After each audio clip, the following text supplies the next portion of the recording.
Hi, I'm Lucas Crossover. Join us on the Shark. Hello, I'm Salotto, and join us on Shark Stream. Hey guys, I'm Fedor Horst.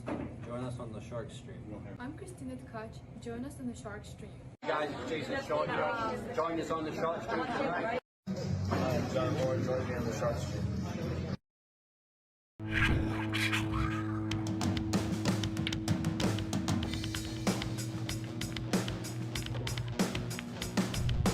Hit the lights, Bobby grab the mic, chicken calling at you from the other side. Shark 3, going live. We're about to enter water, only sharks survive. In 3, 2, 1.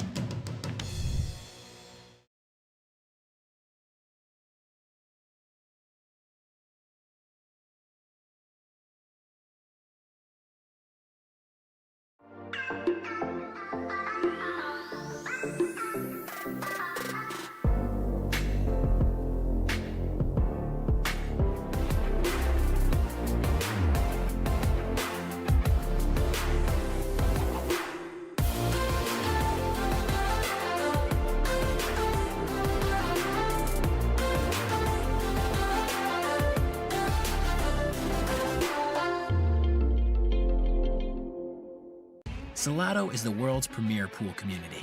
Playing your friends has never been more fun. Raise the bar with Salotto so regular practice can become real pressure. With monthly prizes and cash payouts, Salotto brings pool to the people. You can even submit match results to Fargo Rate through Salotto if you want, but you don't have to. Your race, your place. Make your matches count with Salotto. Download now and get started. No minimum play per month. 8, 9, 10 ball. You choose. It all counts.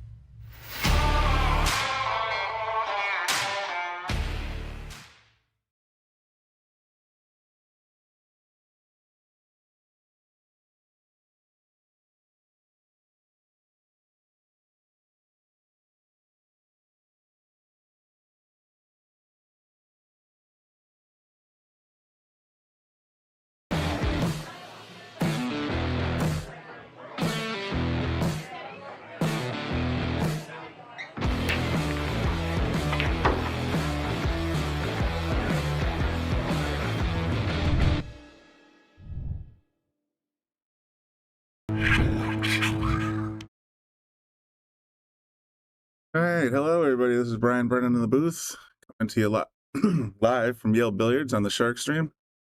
We are covering today the Get Your Fargo Up 5:30 and Under tournament, hosted by Sean Barrett. We have a game already in progress. This is round 1, and we'll be bringing you live pool all day long. Hopefully, as long as I can last, anyway. A lot of great players here. There's Fargo's as low as 250, I guess. I think it was the lowest one I saw. A lot of 450, 500s. And like I said, the cutoff's 530. The original field was expected to be 32. Currently, I think we loaded all 64 players into the digital pool bracket. So based on what I'm seeing on digital pool, it's going to be a long day. We got, pardon. We got a race to 5 on the winner side, race to 3 on the lower side. And, sorry, I got a text from Lisa here. And basically, that's the format is, I think, Fargo. Oh, bring up the digital pool page. Forget the exact handicapping system, but I think it's just straight handicaps. What you see is what you get: 5-5, 4-4, 3-3, unless I hear otherwise.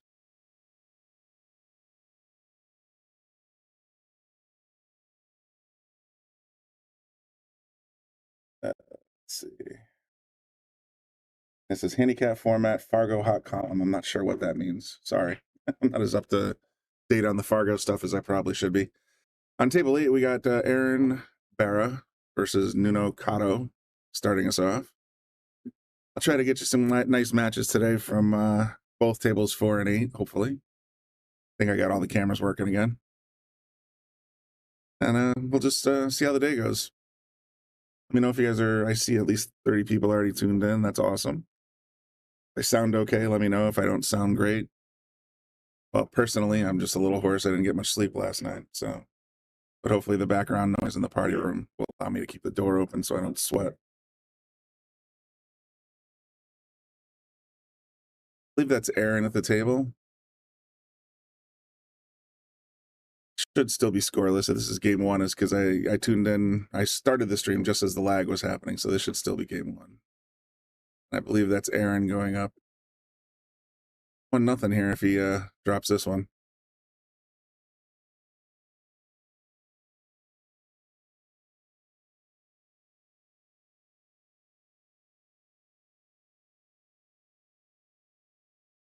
Fair enough.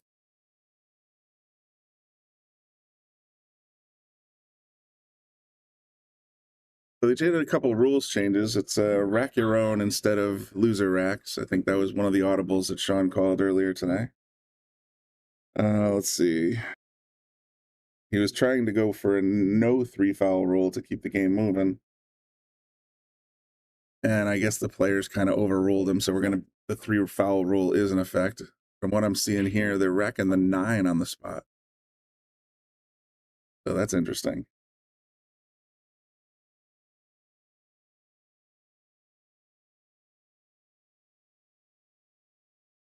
Makes for an interesting change of break strategy for sure.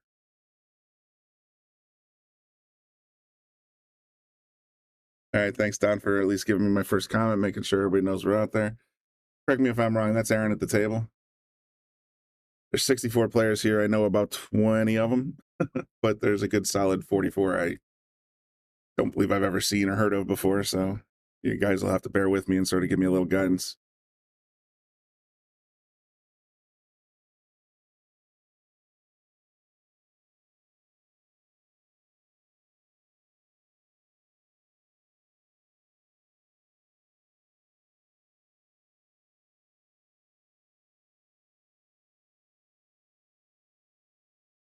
Medium speed break.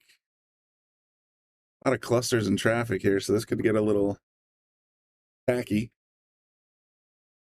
And we got Larry tuning in from Buffalo, New York. That's awesome. Hopefully we'll get the numbers up, so if you guys are watching out there, make sure you like and share.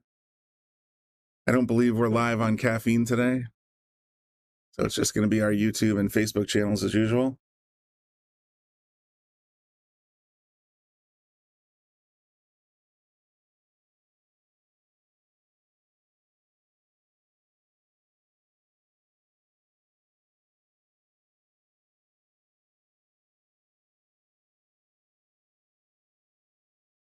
This is on table 4, so these are tight pockets. They're like 4 and barely a 16th of an inch, maybe. It's harder to tell on the gray cloth that we've had installed in the last month, but the pockets really do overlap, or the rails really do overlap the pocket quite a bit. You can see it on the top rail there, how much they encroach the pocket. So these players on table 8 are going to have a little bit of a struggle. Got to make sure they focus and keep it center pocket.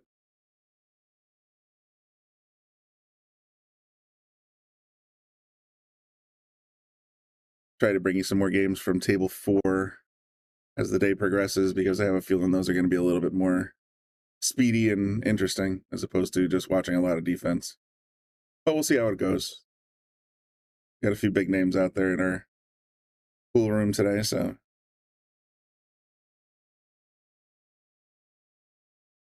play it by ear. I'm going to put the digital pool bracket into the chat section here, so if you guys want to follow along at home on your browser.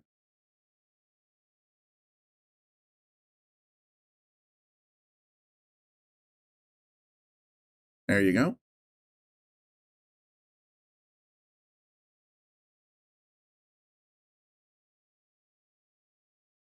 You guys have any thoughts or comments or ideas, or are rooting on a particular player, just let us know in the comments section.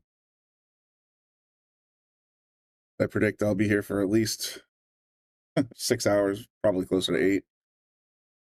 I might not be as high energy as I usually am. Unfortunate scratch there for Nuna. But I'll try to keep it going and keep it interesting as best I can. If anyone out there's waiting for a rack or whatever and is tuned in, there's always a chair next to me in the booth if you want to come in and say hello.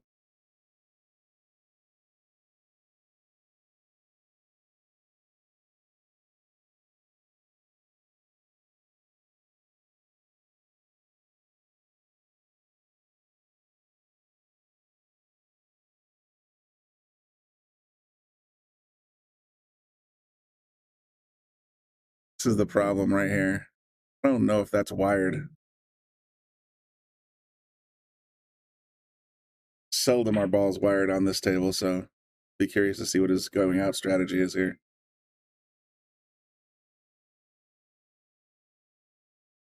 Unfortunately, with that angle, he's going to want to kick right up here. That's not good. So he's going to have to send it around the world. Or just leave it there softly. I got a little too much green ball.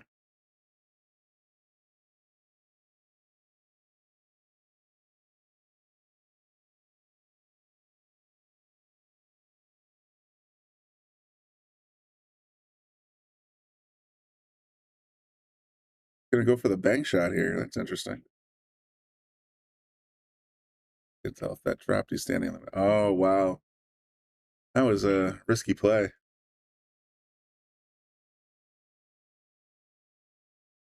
Now Aaron's got to decide: do I take the 7-9 combo or do I try to break it up here?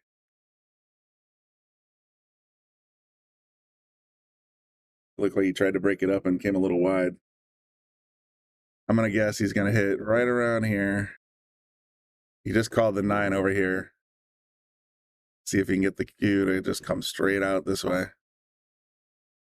Hey, Corey. There it goes. Oh, he came inside the 7. So it pushed it off the rail.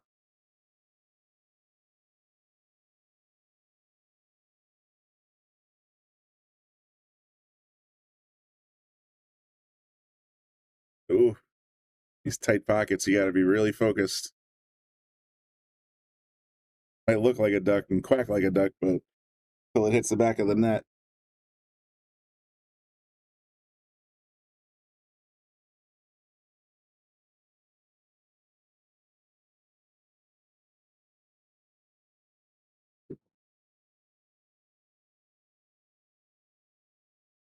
Oof, another one. Any other table in this room that would have dropped. Not on table 8.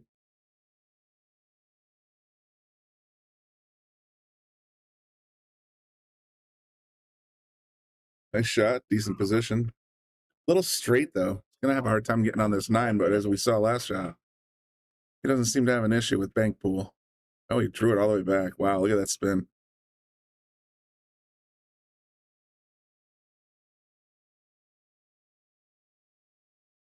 Tie it up here. Just came a bit wide.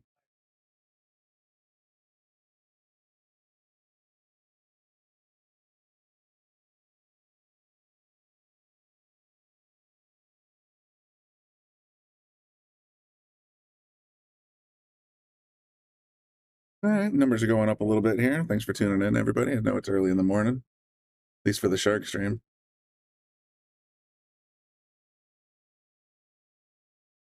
If you're gonna miss, that's one way to do it. I like Aaron for this bank shot, though. There you go. Or not, Nuno. What's up? It's Nuno. There it is. Tie game. I'd like to thank all our local sponsors for supporting the shark stream. Without our local sponsors, we wouldn't be able to make this thing happen, as well as our major sponsors. Obviously, we got McDermott, Aramith, Simonis Cloth, and of course the venerable Andy Gow. If you see a business up there that you like, make sure you give them some support.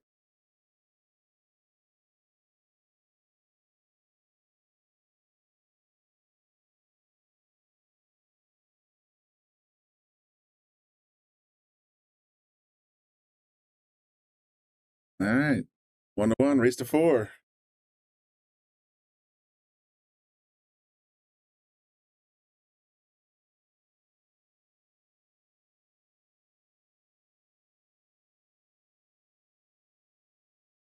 Smashes the rack, but comes up dry. Decent ball control, though, because now he's, Aaron's coming in with a decent shot at the 1 ball on a nice spread open table.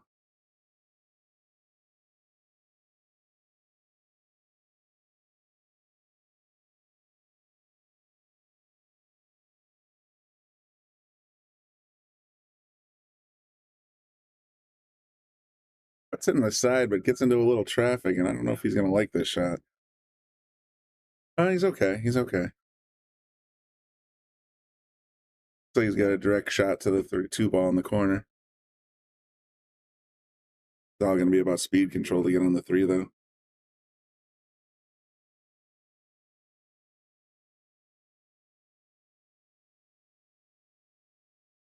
Trickiest part of this table is going to be these 2 guys right here. I mean, it looks easy, but how many combos have I seen missed at that range? Quite a few.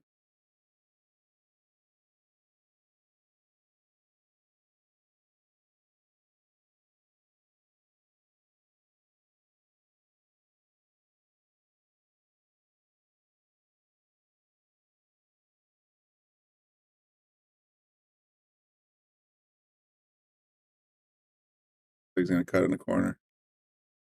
No, just playing it safe, I think. Tried to. I think he wanted to get behind that 7 ball.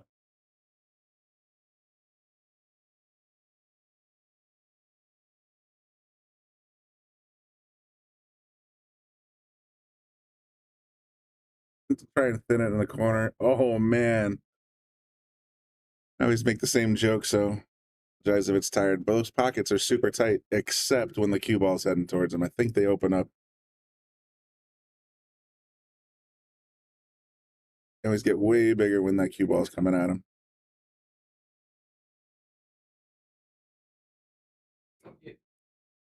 So he wants to give himself a touch of angle so he can land over here.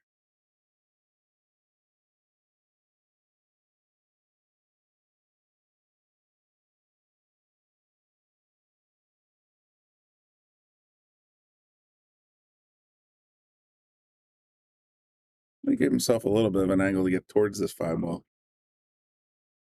Remember, folks, these are Aramith black balls, so the 4 ball is pink and the 5 ball is purple. I'm saying that more to myself than the audience.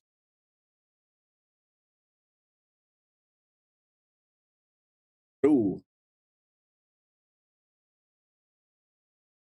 Curse of table 8, but he didn't sell it out. It's in a pretty tough position here. They can get a piece. Yeah. Oh, but the scratch.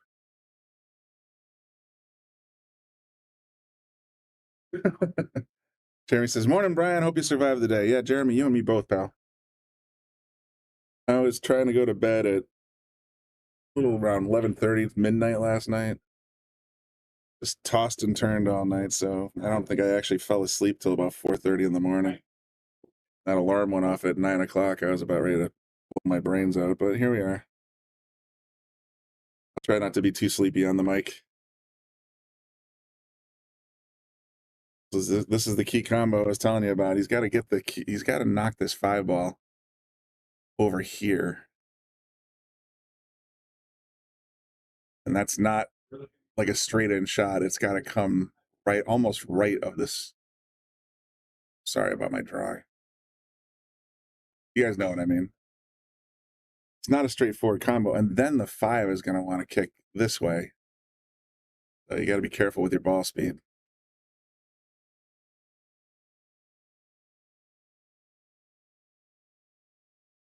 There you go.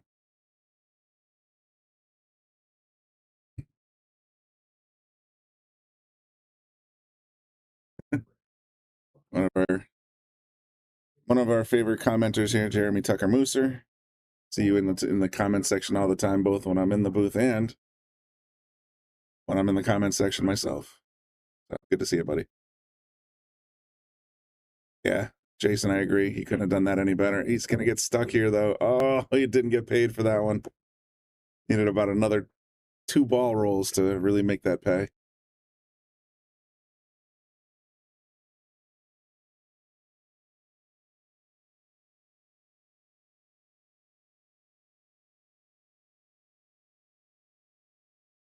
See how he's going to get out of jail here.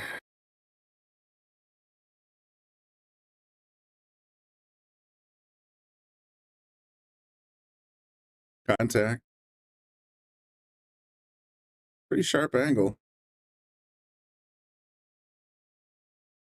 It's me, I'm thinking safety here, but see a lot of these 5 and under Fargo players get a little aggressive, but that, you know, that's just me. The old man in the booth. I'm leaving the cue up table by the badge, leaving the 7 down here behind the 9. He went for the bank. Just missed.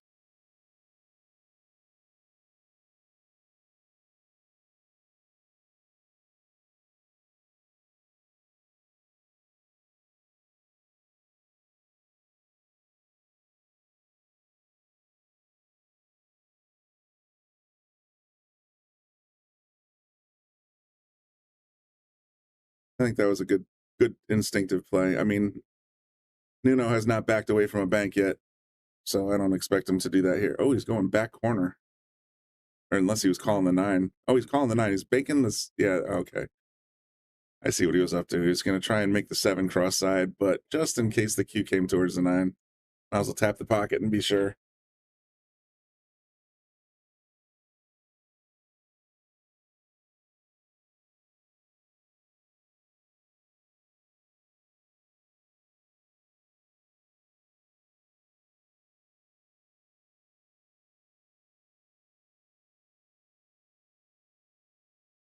How about ball speed? He did well. Aaron left himself a pretty solid chance for an out here. He's just got to make sure he focuses, gets the 8 center bucket.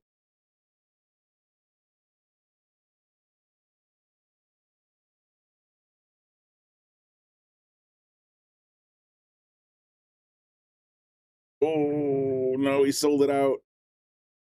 That's going to cost him. I think Nuno's, yeah. He just jumped out of his seat. Tap, tap, tabby. That should put Nuno up 2-1 here.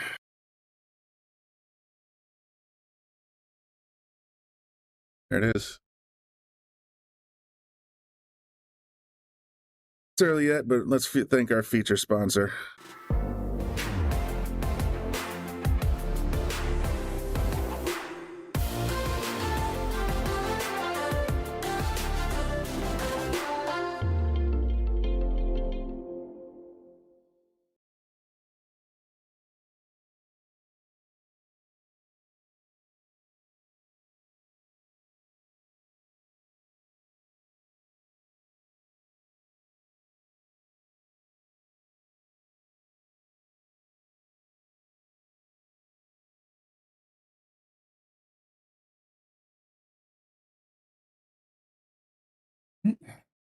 There's your break. Sorry, I was just getting rid of all the garbage that people leave in here. Drives me bonkers.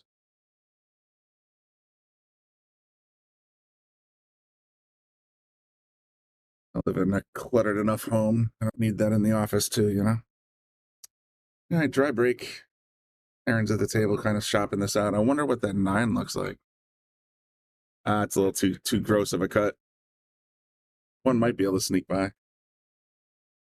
Oh, he went for it. Nice try. Then he left it kind of tied up.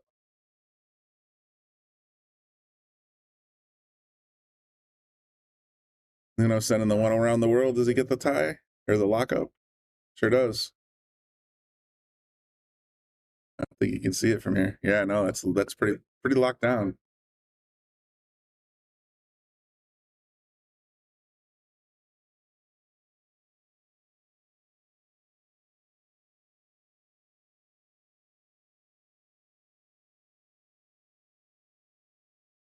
Oh, tried to get the spin off the rail, but didn't quite get enough. And look at where this 1-9 is set up.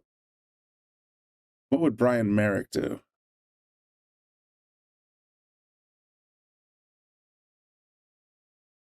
There he is, calling the 9 on the side.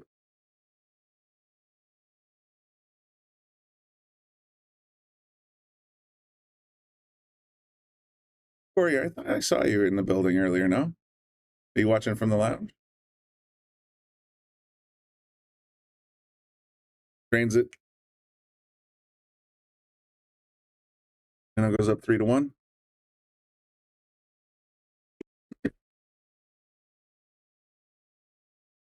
Oh, he's in the, okay. Fair enough. And on the spot. You're not going to be seeing a lot of wing balls.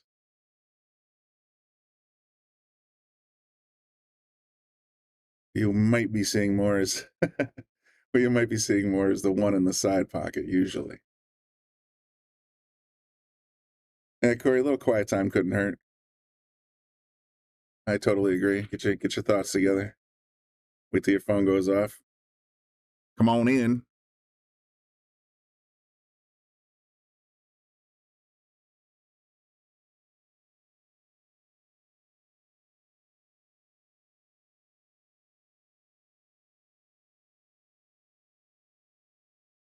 Six drops, 9 drops, no golden break in this tournament though.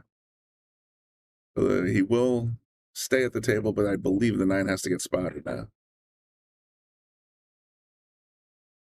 I don't know if he knows his 9 is done. Oh, no. He didn't even notice the 9 dropped. Did I walk out there and tell him there's no 9 ball?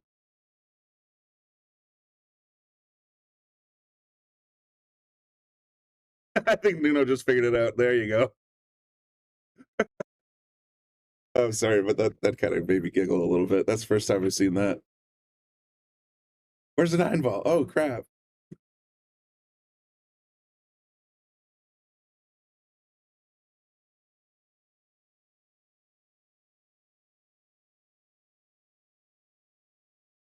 Would have been funny if they played that rack out all the way to the 8 ball. And then just then realized there's a missing 9. We'd have to put that in the reels.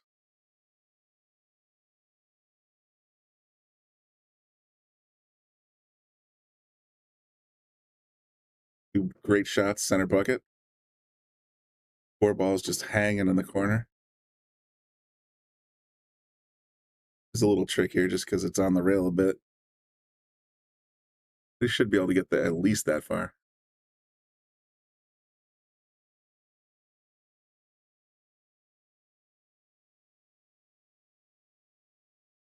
There's eye view here. Thing is that's so center bucket. It's going to be hard to get the cue out of there. Was rail first, maybe? It was okay. It was a little deeper in the pocket than I thought. Boy.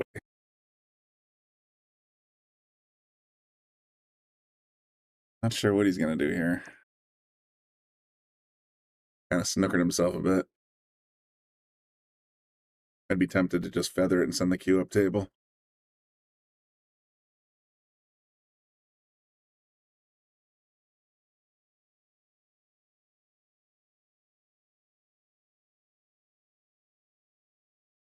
Right idea, but I believe the cue double kissed the 5, slowed it down so it didn't make it up the rail.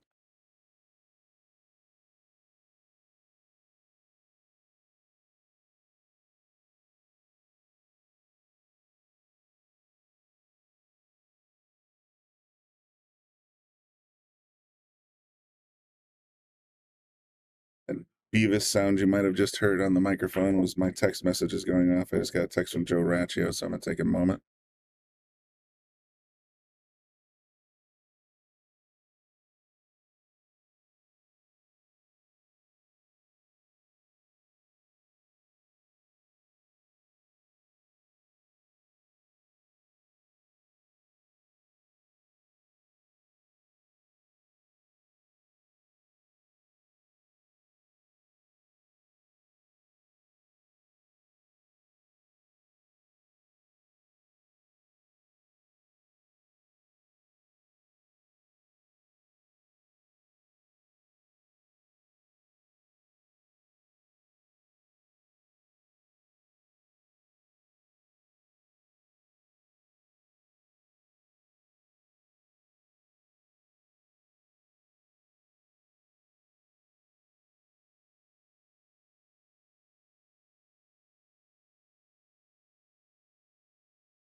All right, I'm back. Sorry about that, folks. Just had to have a quick word with our IT super guy. They had a few issues this morning when I was firing up the stream, but it seems to be resolved now, so life is good. While I was on commentator break, Aaron kind of gave one up again. Nuno is now up 4-1.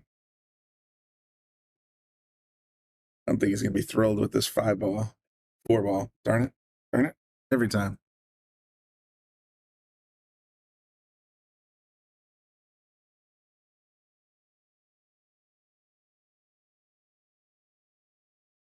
Good contact.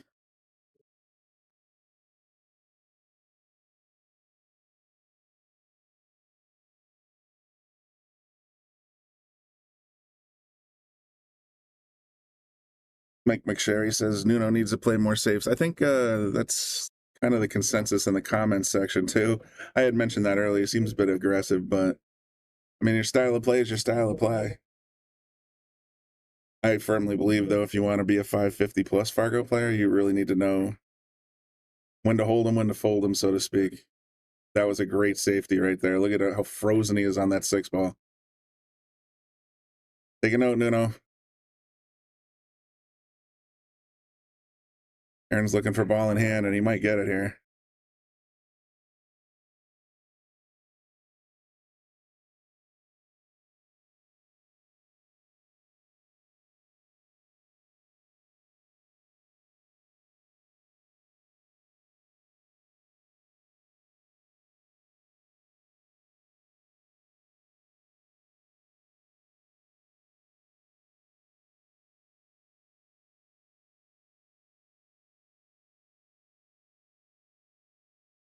Or where he's going with this. 1, 2. He's going to go right towards the corner.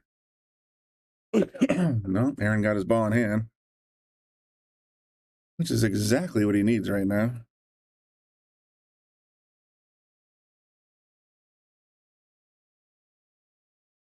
I mean, of the two players, I think Aaron's been playing stronger, just been missing late balls and sort of handing points over to Nuno, but he's not out yet. So let's see what he's got. Just trying to plan his 5-ball run here.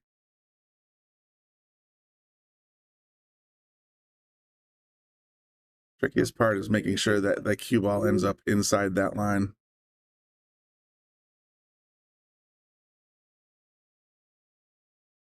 Now he's got perfect access to the corner pocket. Nicely done. Thank you. Well, now he's eyeballing it. Did he get enough angle?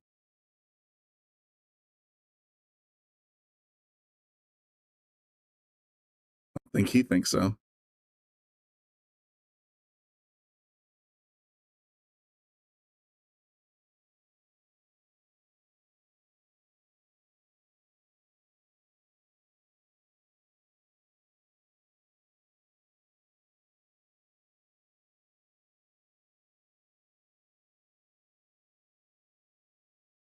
All right, Nuno's got a chance to get out here if he can cut this 5-ball in.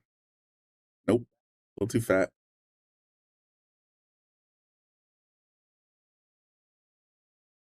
Not going to be unhappy about that leave, though.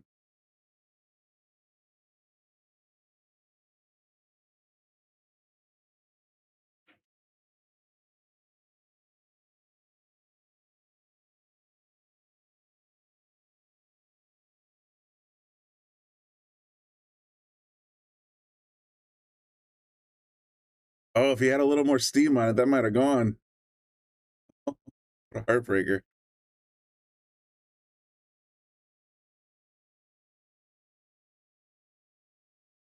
I guess he didn't even catch the rail. That's right. He went rail first, contacted the 5, sent it up table, and never caught the rail.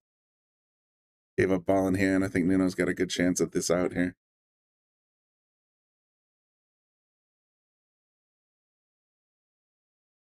Oh, no. Spoke too soon. Aaron's got a good chance at this out here.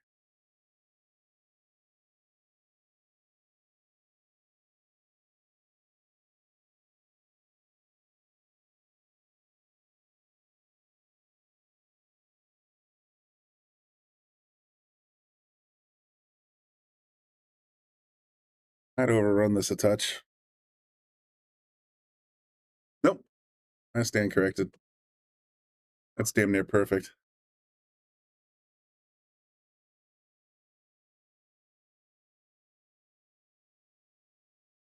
Oh no, he did it again. Got to the second to last ball and then bobbled it. Score could easily have been reversed if Aaron closed those last few games.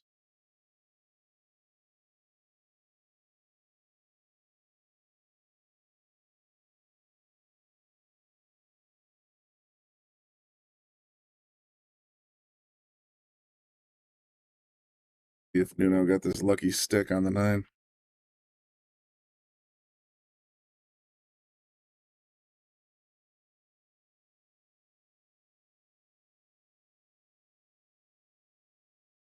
Nope. Going up table for the corner, or are we going to cut it in the side? Boy, decisions.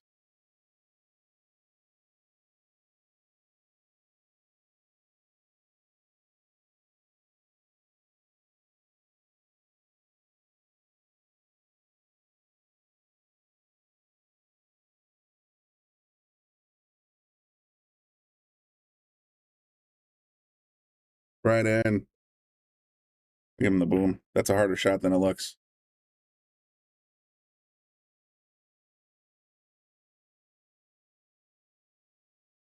Especially when your fate is missing it and going into this one loss side. So cool under pressure. Needed that game.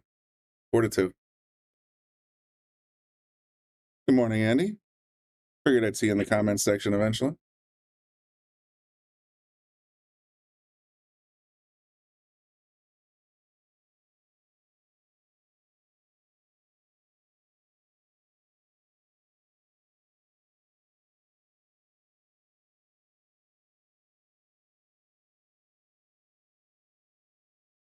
I've already liked and shared it, Andy, so it's about time you do. This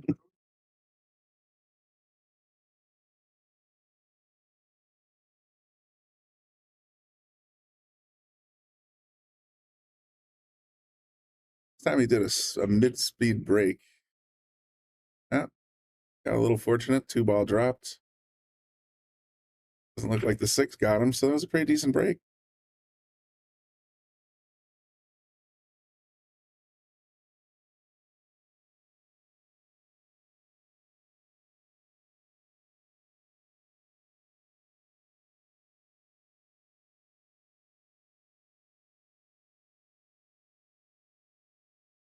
One straight in, 3 straight in. Could get a little tricky getting on this pink 4 ball. He wants to be up here somewhere. But that 8 ball is going to be a pain right there. Or if he can draw it straight back, maybe he can get to here. Hard to say. Going forward, it looks like. Yep. Been closer to my first circle, but he kissed the 8. And that got him in trouble.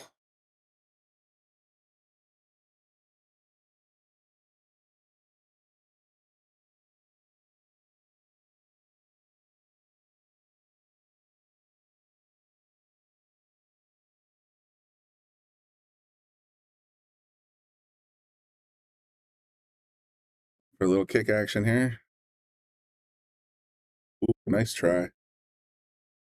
Good effort. And I know Nuno won't. Well, I shouldn't say no, but the play here is 5 up this way or 4 up this way. Cue back here. He tried to make it in the side. They had it mostly right. I think he got okay though. Take a look at the overhead. Yeah, I think that's makeable now. Now that I look at the overhead. Nice little slow roll. He slow rolls it, he might be able to leave the cue right in this little barb. He's going for a little swerve here. Nope. Just played it straight in. Got a little aggressive though.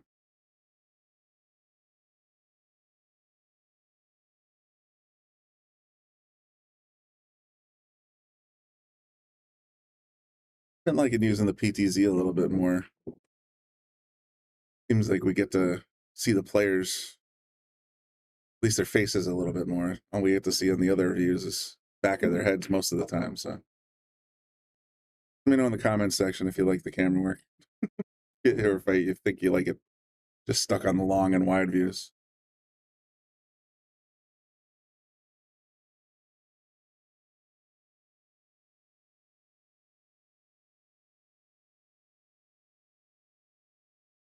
Interesting discussion before. Wow. Nice little jumper. Yeah, part of the rules in this tournament, it was an interesting discussion, I was going to say, because jump cues allowed? Yes. Okay. So jump cues are allowed. Masse allowed? No. Okay. Swerve allowed. And of course, I said it's the same thing. Because, you know, masse and swerve to me is when you hit down on the cue ball to make the cue ball deviate from just rolling straight. It's the same thing. But apparently there is a differentiation, at least according to the 64 players in the room. If you're using the cue straight up and down to make a huge masse, or, you know, that's what I would have called masse anyway, then that's masse. But if you're only putting the cue up to about a 90 degree, or let's say, 45 degree angle to the table to get it to just move a little tiny bit, that's swerve. To me, it's the same technique, and the differentiation is superficial. But in this tournament, masse is not allowed, swerve is allowed. That just seems like you might as well just say anything's allowed to me, but that's just my opinion. Curving the ball is curving the ball, period. Having said that, looks like Aaron's got a chance here if he can just keep it calm. He's missed this second to last ball several times. I want to see him drop it right in and play it slow enough to be on the 8 or 9. Oh, and he did it again. Buddy.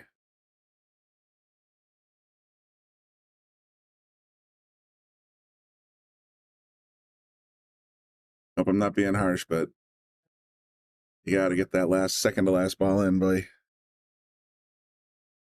Tricky part here is, though, Nuno's got to slide it in. If he uses inside English, he's going to head right back towards the 9. Plan B. Give ball in hand back to Aaron.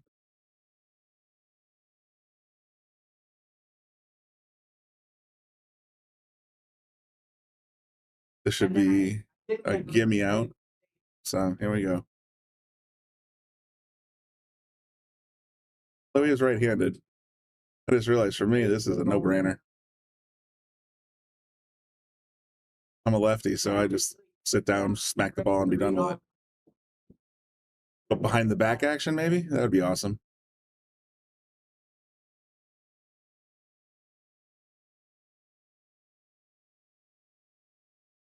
He's just going to play it right in. Katina, you and I are on the same wavelength there. That would have been pretty cool behind the back. But, you know, you got to play smart. Long day. You don't want to work your way up through the round 2 from the one loss side, that's for sure. All right, 4-3.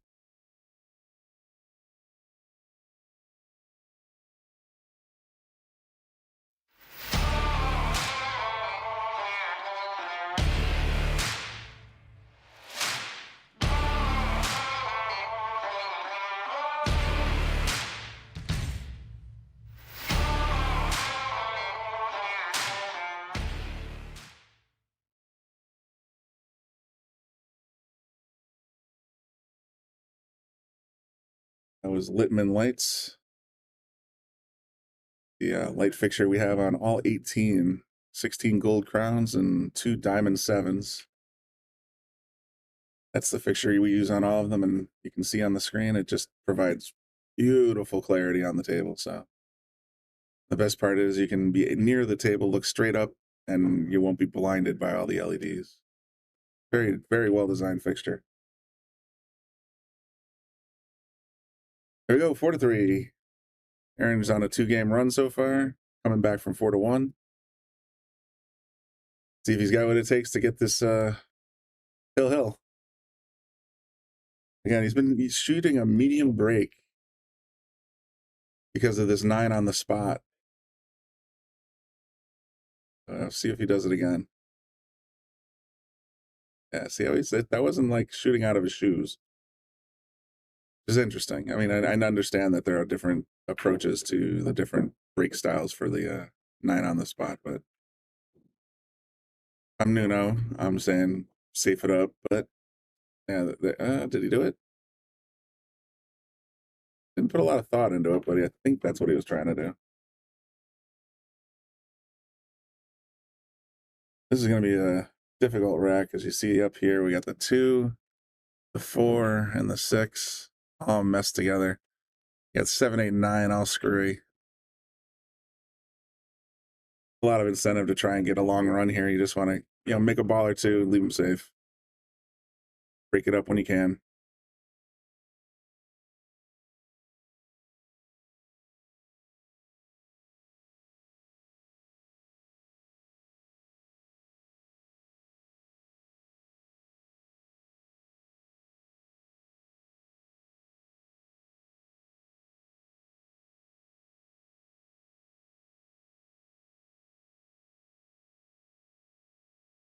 Playing cross-handed?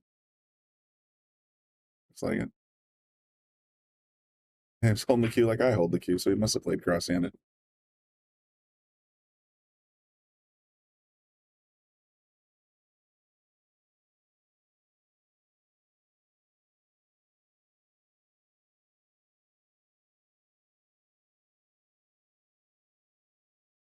Just kind of messing around there is actually not a bad plan, just because that 7, 8, 9 is so wonky.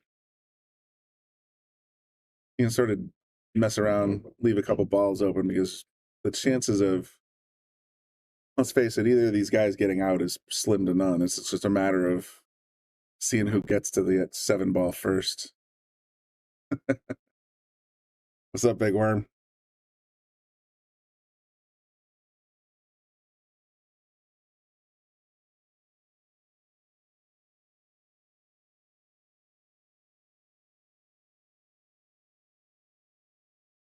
Andy Howe has officially shared it to the world. Everyone, please like, share, and subscribe. Absolutely. Let's get the numbers up. We're climbing up slowly. I understand this is early rounds of a tournament. It won't get super exciting for the audience until probably around 8 p.m. tonight, but it's nice to see some people tune in. I know both Nuno and Aaron got some friends and family out there rooting for him. We got a few players that are waiting for their chance to play. So appreciate you tuning in, checking it out.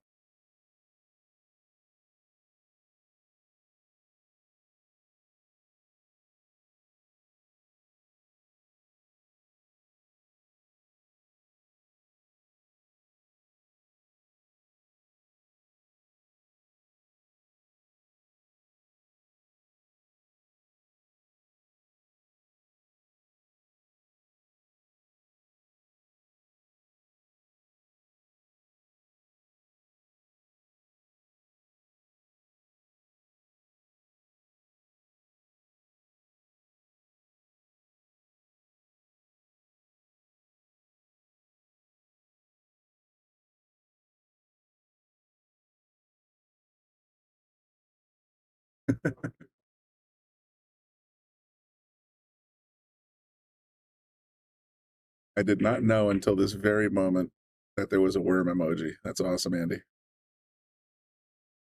Nice breakout. All right, that's going to be a little bit of a game changer if he can get this shot at this 4 ball. Now the 5 ball has a pocket. Oh, he got blocked by the 7. All right, now we got some open rack here. This is going to open up the game a bit.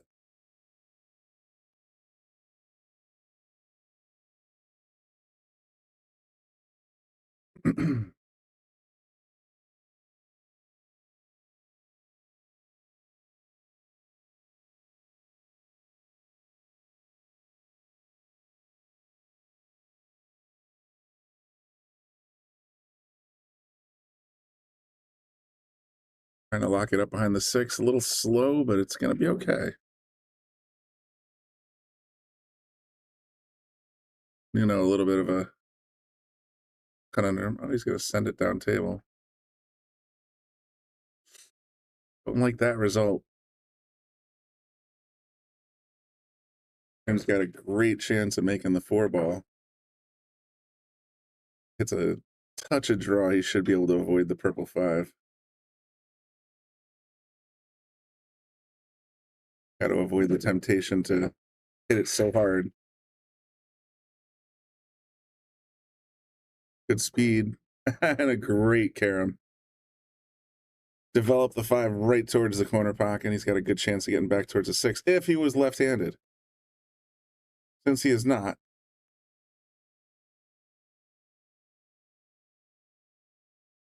Jeff, I don't know if that was a little tongue-in-cheek, your comment, but the Fargos are right there on the table.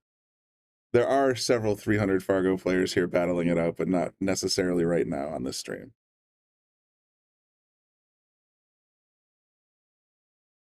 I think I saw Jackie in there. I think she's 255 or something like that. So, you know, we got a lot of players in here just trying to, as the tournament name suggests, get your Fargo up.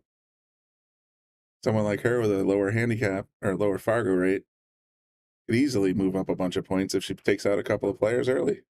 You never know. Oh, it is doing the autofocus thing. Oh, he just got lucky on that one. I'm going to show you the replay on that one. That was nuts.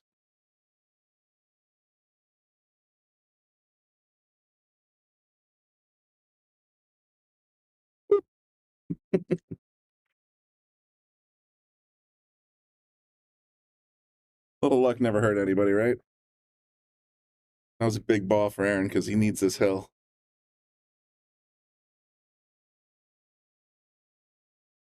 Oh.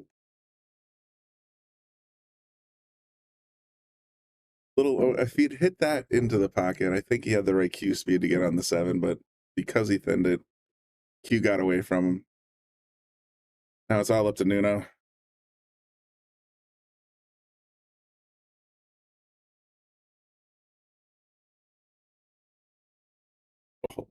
You try to force these orange pockets. You best come correct, because if you hit a point, it ain't taking it. It's in there pretty deep. Should be able to move the cue around the table though.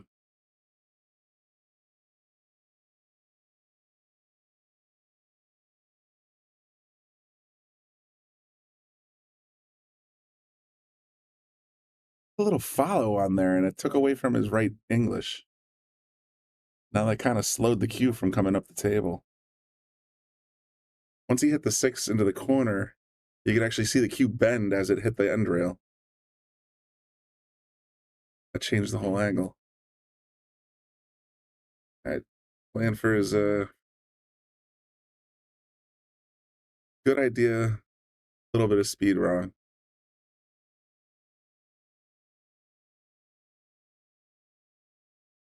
You know, almost certainly going for the bank shot in the side. No, don't mess around. Oh, I think he got punished though. Oh, he's nearly frozen. It looks like there's a little bit of separation in there.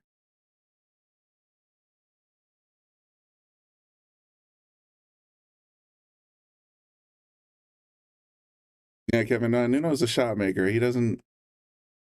I've seen him play maybe 1 or 2 safes this game so far, this match so far. And even now, the play here is feather the 9 ball, push the 9 here, take the cue, and slide it up here. But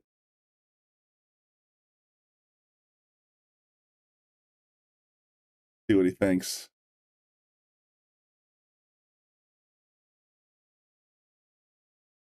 In the back of my mind, I think he's thinking he can make it cross corner.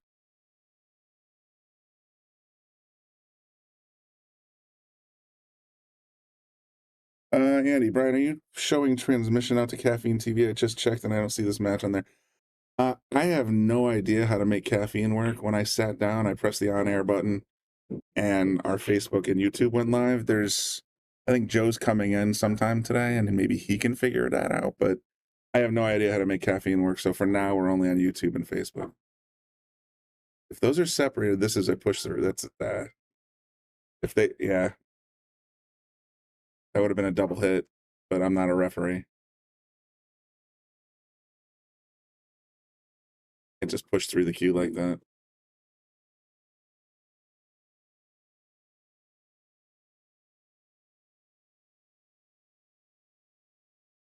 All right, Aaron needs this one to go to the hill. To cut or to bank? That is the question. Personally, I like the bank. Because if you cut it, it's just going to roll towards the pocket, and almost like if you miss, you will sell out. If bank, you got a chance that the 9 pops out. There you go. Might get a lucky roll here.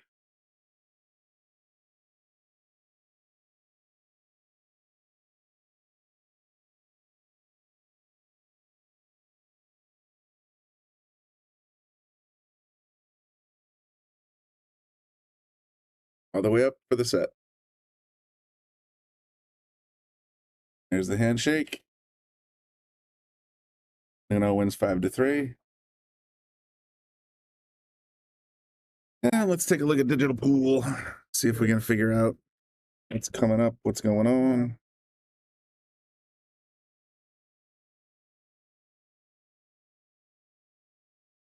Up top. Table. Let's checking to see what's doing on digital pool here. We're in the middle of Oscar and Mike 2-2. That's a big one. I want to watch that. Oscar over on table 2. Yeah. Oof. I just won 5-1 and I missed a straight 9 ball. Figures. Carlos Duque's in here. I didn't see him sneak in. Poor Josh and Delano are at 4-3. Let's take a look at that. We live? Yo, yeah. Well, looks like digital pool's behind table 4. Oh, that's Nuno Cato. He just won. My buddy from Fairfield. Yeah, he was on table 8. He just eked that one out. Good. Wow. Did you see the bank? I saw it. Well, I don't know. He banked the 7 ball and got tough on the 9. He must have had to pull something out to get out there. This should be Delano versus Josh. Josh with 4. Delano with 3. Delano is how, yeah, okay. I guess. Beats me. Let's do it. Delano, what did it say? Wood? Delano Wood.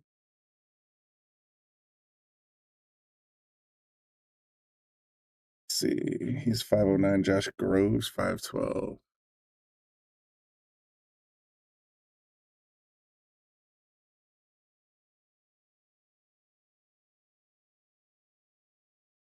Hit 1 before. Go for it. Want a beer when I come back? Nah, I'm good for now. Thanks.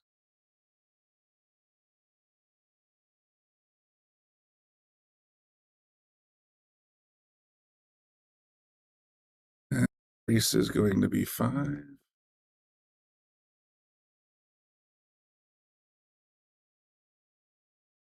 And score.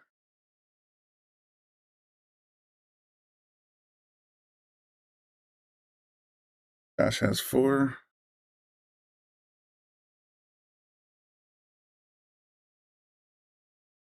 Delano. I always thought it was Delano. Big Dog here was in the booth for a second. He said Delano, so apologies if I'm pronouncing it incorrectly, but that's where I believe we stand. And we'll join this game for a little while I keep an eye on table 8, see what happens.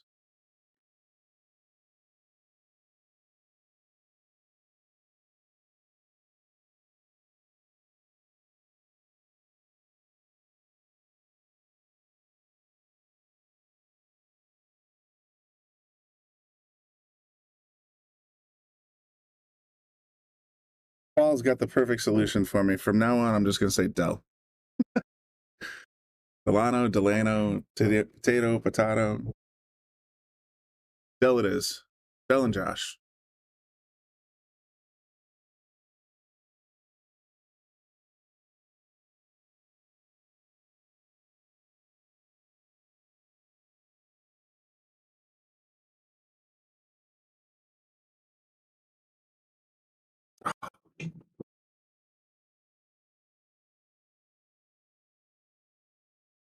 Okay, did he leave himself in the...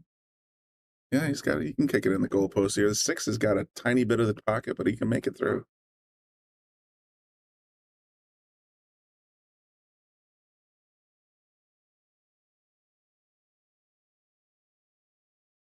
Nicely done.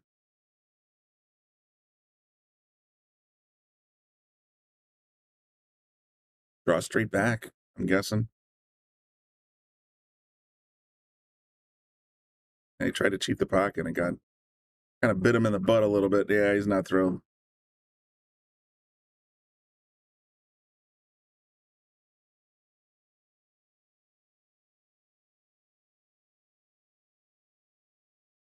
There you go, nice and easy. Dell needs this 8-9 for the hill, according to Digital Pool.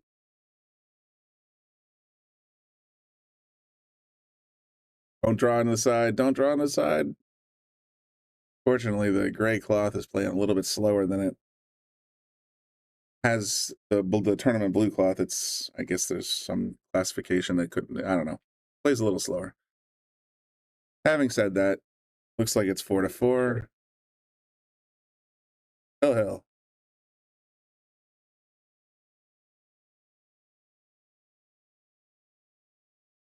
These guys are using the template.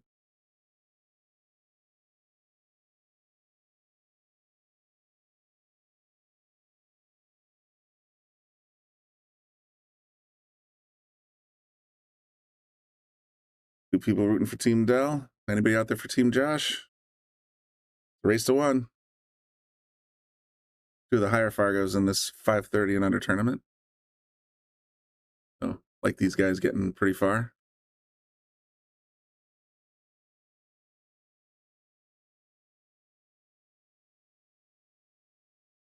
I kind of wish I had the Calcutta numbers in front of me, because that almost tells you more than the Fargo ratings in terms of who's likely to win this thing and go far. That's the player's opinion, basically saying that you put money on this horse. You know what I'm saying? Table 8's getting ready to get started, but we're going to stick around on table 4.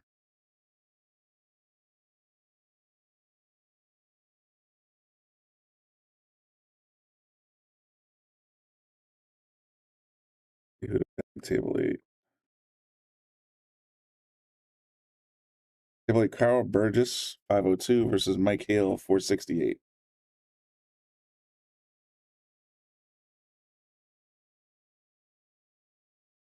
Like I said, we'll stick here for a little bit.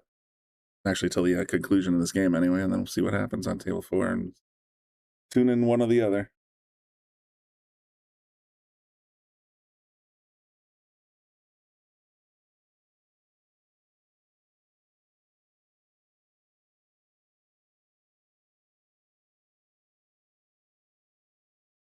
Could be off to the races here. I mean, if you look at it, 4 goes right in the side, 5 goes right in the corner, past that 7 and 9. Trickiest part is getting back to the 6, really. You should just be able to stun this cue ball at the table for the pink 4 ball.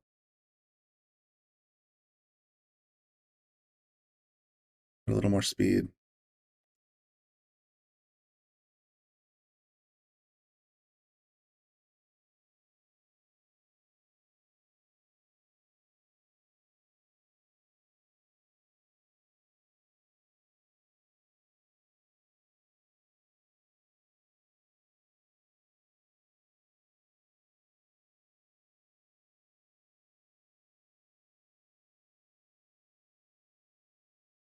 Like he kind of tried to play that safe out a bit. Looks like that's what he accomplished, too. On the 9 in the corner just in case. I like the idea.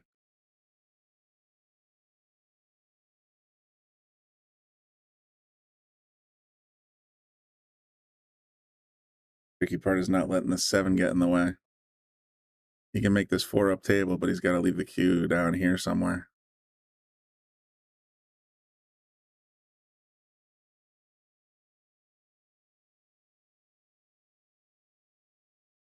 I don't think it goes by the 7. He can hit it for sure. Just can he make it? Grabbing an extension.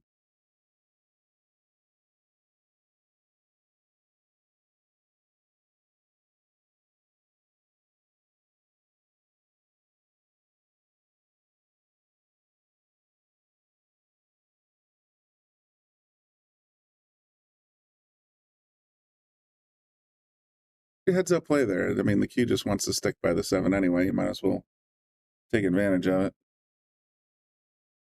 If Dell's got a shot at this 5. Yeah, he's got enough to hit it anyway. Might be able to cook it in the side. Good job. Keeping it difficult.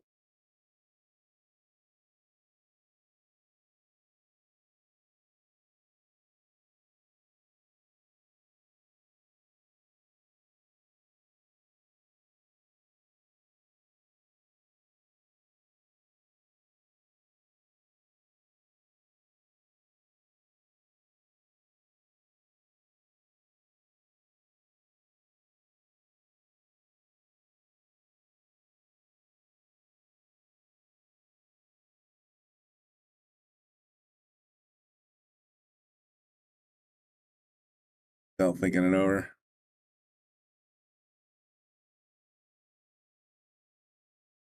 A little too much 5 ball. Got position on the 6 okay, though. All right, Hill, 5 balls. This is a critical shot.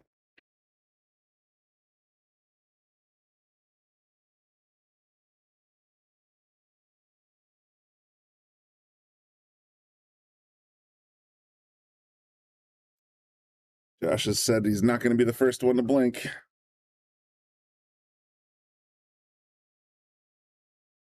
Oh, Dell just gave up ball in hand. Proved costly.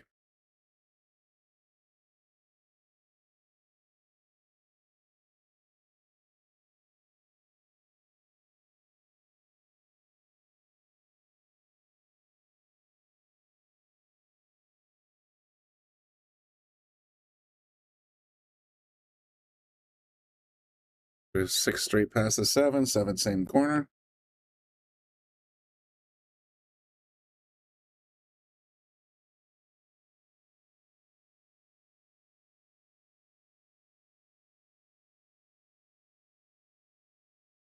Remember, folks that are not familiar, Yale Billiards, this is table 4. It's a little bit more open than table 8. 4 3/8 inch pockets. That's why that one was able to hit a point and bounce right in. Tom B is asking, where is this taking place at? This is at Yale Billiards in Wallingford, Connecticut, home of the Shark Stream. After this game is over, I'll give you a little bumper so you can get all the information. As always, we appreciate any of your support, so like and share the stream. Get it out there for us. We just did a partnership with Caffeine.tv. We're not on right now with Caffeine.tv, but from what I saw last week, we had a triple header on Wednesday. Lucas for the championship against Dave Gavrish. He lost his title. A couple other ones, Sean Dixon, Ryan Cullen, Ashley Benoit. Who is she playing? I'm going to lose it. But between the 3 of those, we had 130,000 viewers tuned in. So this partnership with Caffeine is actually going to turn into something big, I think. At least it's getting some awesome exposure out there. So hopefully that be beneficial to both parties. But I'm very excited about it. Don Gartman, thank you, Paul. Ashley moved up to position number 8. Dave Gavrish moved up to position number 1. I want to say Sean moved nowhere. I think he just stayed where he was. Did he lose? Darn it. 5 and 6, I might have switched. That's all. I can't remember. All right, for the set. Calls in the side.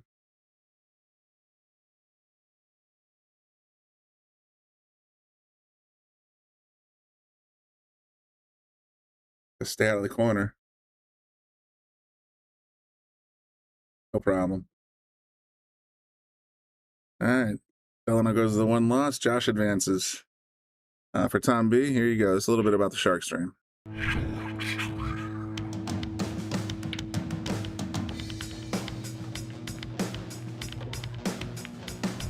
Joey hit the lights, Bobby grabbed the mic, chicken calling at you from the other side.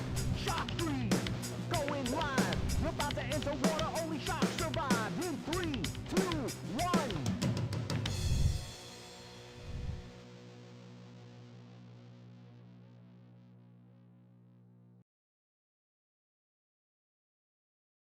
We used to have a spot specifically for Yale billiards, but it seems to have disappeared off my board. So unfortunately, the nice thing about that spot is that I appear in it twice.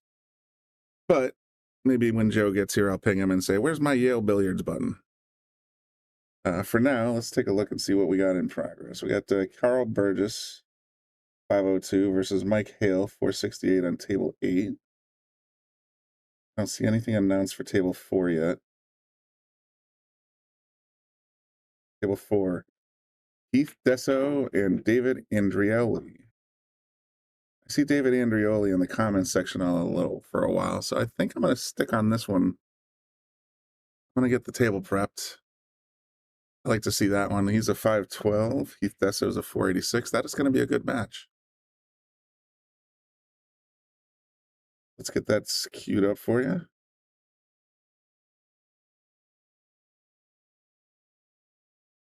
Heath Desso 486.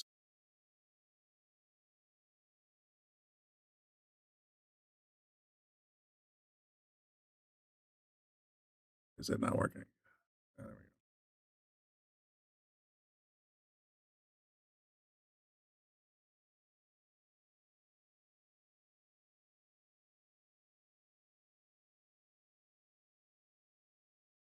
go. David Andrioli 512.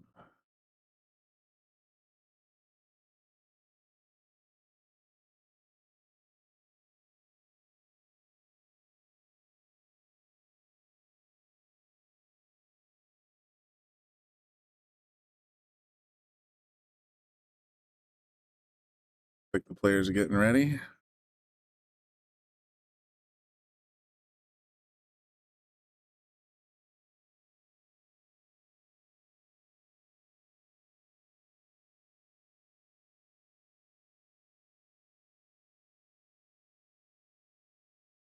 I think Sean's going to try and keep these matches moving right along because we got 64 player field and we're trying to get it done in one day.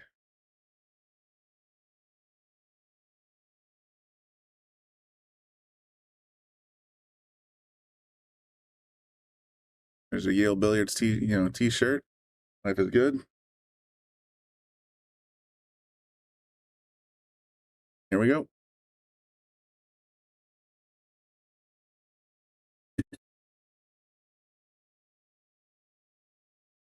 Yeah, it looks like David's won the leg.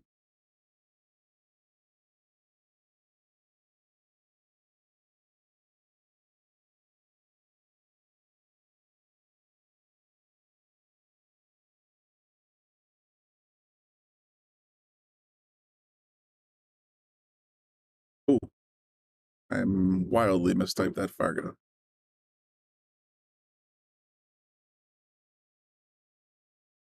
For 86. A 586 would not be allowed in this tournament. There we go. Much better.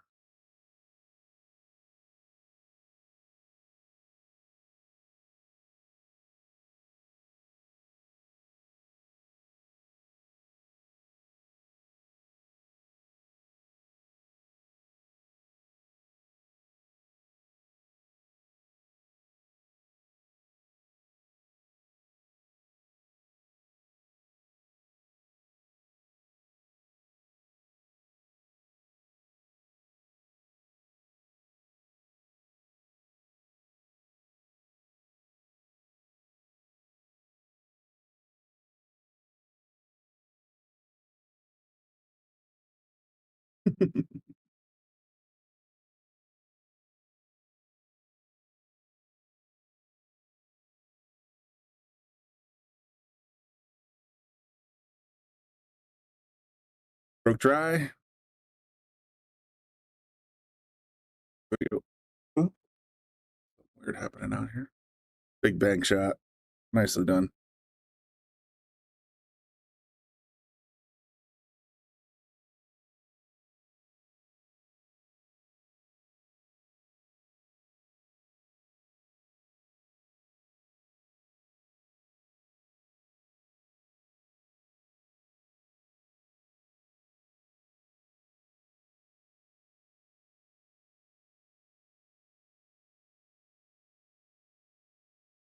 Good position. Left himself enough angle to get up here by this 4 ball rather. I'm going to say that all day long. I keep doing it, but my prediction.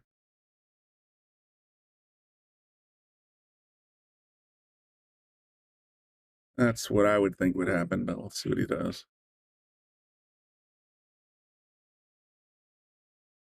Way off. But the result could be worse.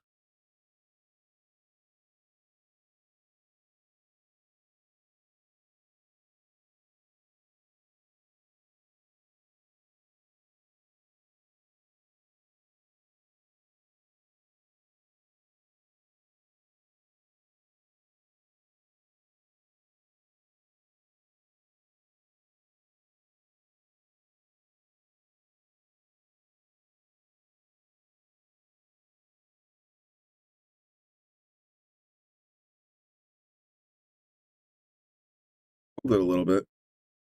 It's like he's got to loosen up or something here.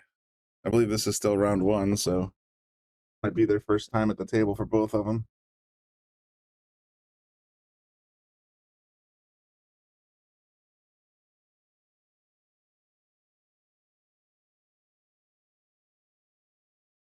I believe that's Heath playing a little defense. Folks in the audience, just fix me if I'm wrong. I don't know a lot of names to faces, but I believe that's Dave in the blue, collared shirt. Heath wearing the black with the tats. Swing and a miss.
And the other nice little string so far.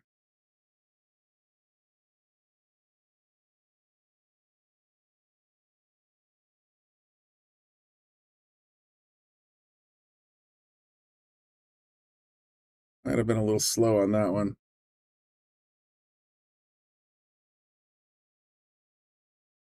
Oh, turn towards the camera, buddy. I was hoping I could catch a name tag on his lapel there.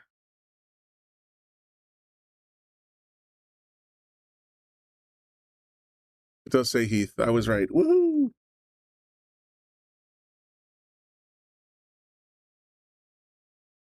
That is definitely Heath in the black, David in the blue.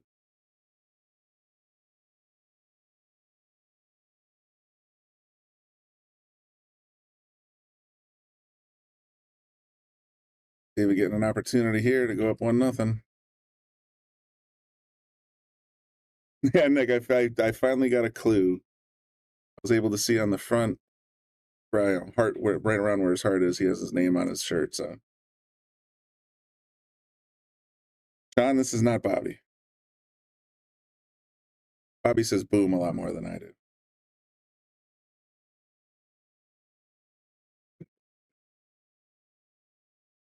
Got to stretch this one out.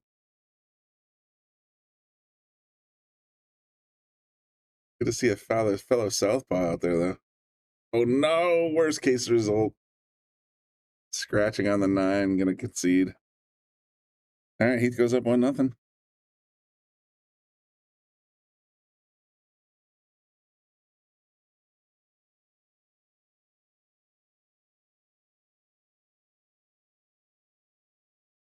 Yes, this is Brian Brennan in the booth.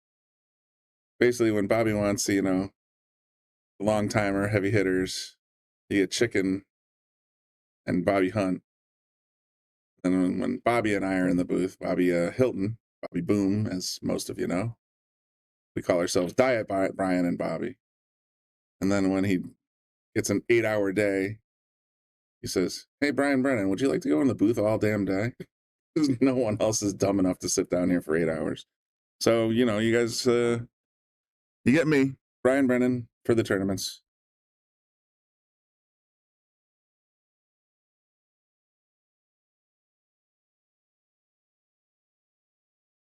I do my best. Sometimes sitting in the booth alone is a little tricky, especially after hour 6, hour 7, hour 8, but try to talk to you about the game as best I can. Nice shot. 5 in the corner, 4 in the corner. Damn it. Lost control of the 1, though. Looks like he may have to push out here. He might be able to rail first it. Please go into the short rail. I was thinking the long rail. Oh, look at the kick and stick. Great ball speed.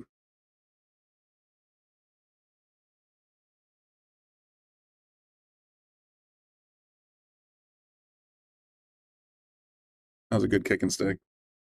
Paul says, if you want some help with the commentary, I could swing up. I'm actually expecting Joe Raccio to come down. He said he was going to be on the way, so my expectation is that he and I will be joining each other in the booth for the duration of the day.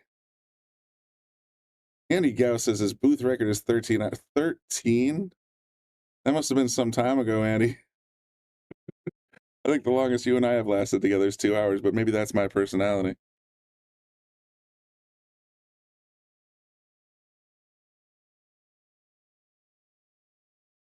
Well, Andy, if you put together all the hours I put into Lucas Picasso Werner versus Guama, so those 3 matches alone, I think it was a total of 14 and a half hours.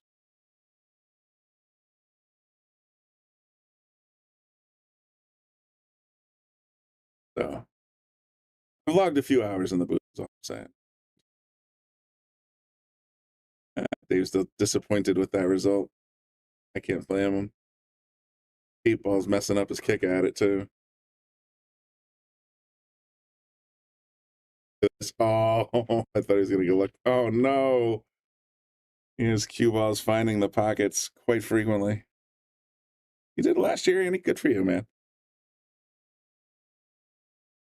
Like I said, at some point I may tap out just because I didn't get much sleep last night, but if Joe's here, I'm sure sometime in the day, Bobby Boom himself will show up. There'll probably be a continuous coverage for the rest of the day anyway, but we'll see. Maybe I'll feel better. Or maybe the beer will kick in and I'll get the second win. Who knows? For now, it's just water, though.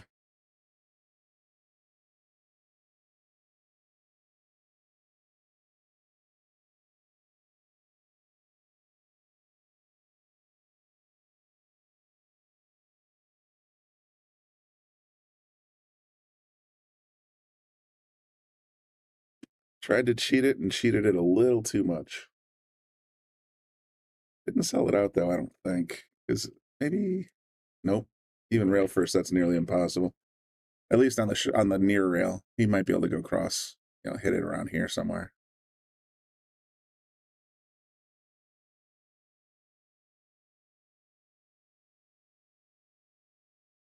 I wish I could say that was true. That's some kind of... Oh, see, if you'd hit right on my X, it would have gone in. I got some kind of bug this week, right before the snowstorm. And I was unable to keep anything going, just water, anything. I was miserable. And then the snow comes out. I go outside to basically clear out my driveway and damn near collapse. So hopefully, that's all behind me and everything's hunky-dory again. But that Jimmy Buffett song, A Pirate Looks at 50, well, that's in the rear view for me. So who knows?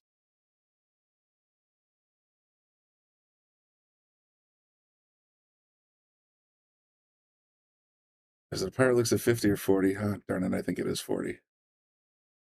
Anyway, David has an opportunity to get back in this game here if he can. Looks like a little human traffic, maybe. You can slide this 5 ball into the corner.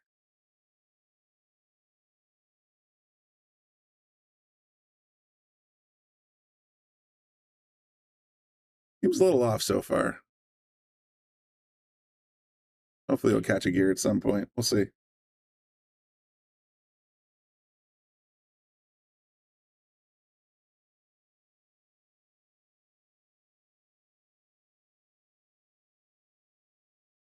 Gonna come out a little too far.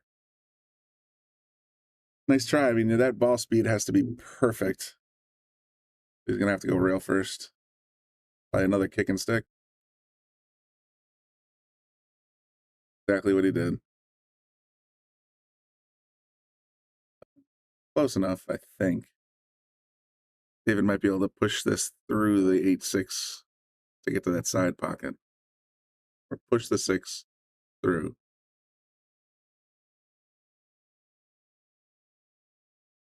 Going up in the air? No. Corner pocket, maybe? For the corner pocket? Damn near got it.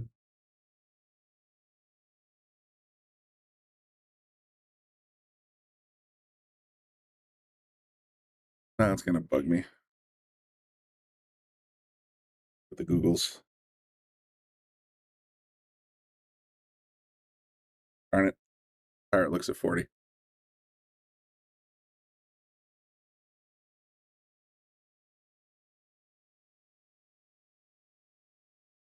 See how Heath gets on this 8 ball. 7 should drop no matter what. It's just, what do you do about this 8? Gotta think 3 balls ahead. Make the 7, get on the 8, but leave yourself in such a position on the 8 you can still pop the 9.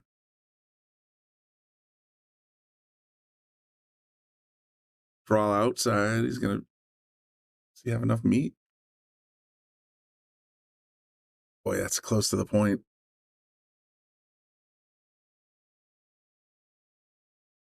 Did. A little nervous about the point not being out there enough, so he might scratch, but looks like he's got a shot at this.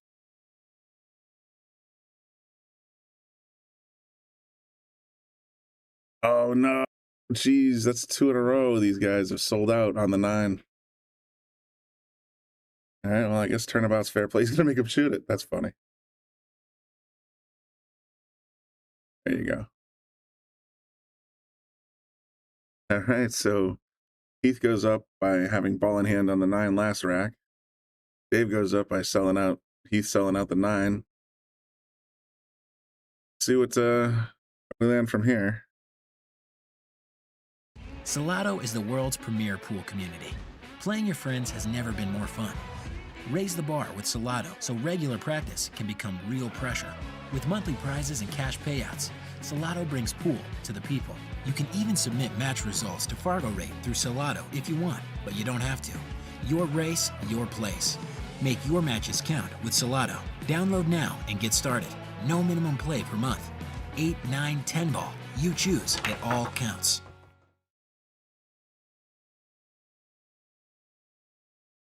Nate and Katina already beat me to it, but Brandon, the race is to 5. It's right there in the center of your screen on the bottom.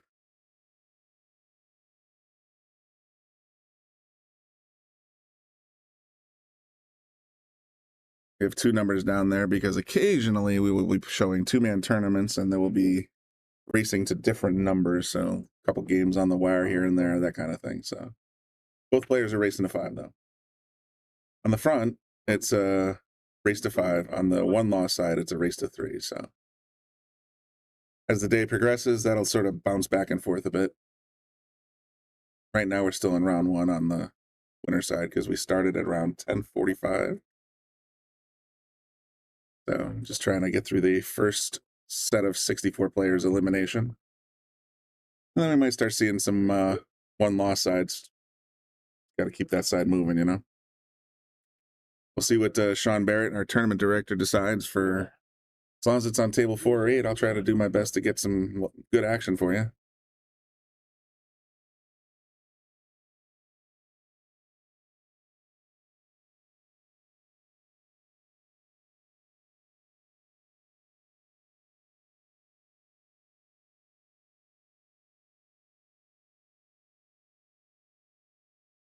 Might have wanted to push out there instead of trying to go for it, but sorry, went for the carom and gave up ball in hand. Now I wonder if Heath is thinking the same thing I am. That's what he's thinking. Call the 9.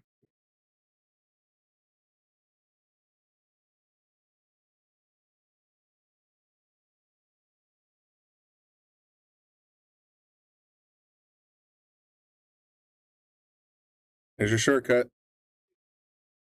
Heath goes up 2-1.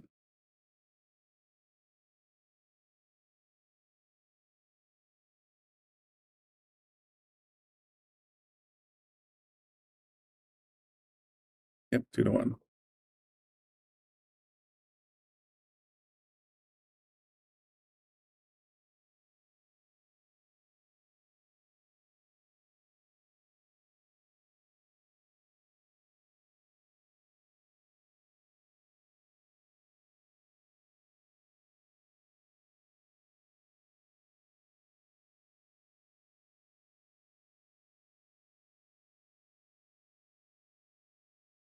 Oh shit. He just dropped his cue, boy. I tell you, I don't know how durable are these carbon fibers. I've never shot with one. I've played with a friend's for about 5 minutes, but I've seen cues drop on the floor like that and snap. Curious if carbon fiber is more resilient or less resilient to drop damage.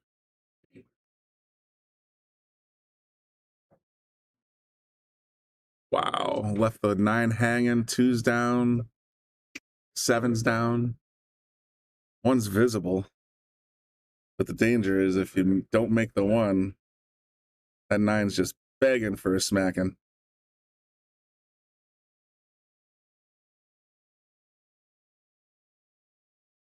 Let me know if that party room noise is bleeding into the stream. I'll close the door if I have to, but I'm trying to avoid it as long as possible.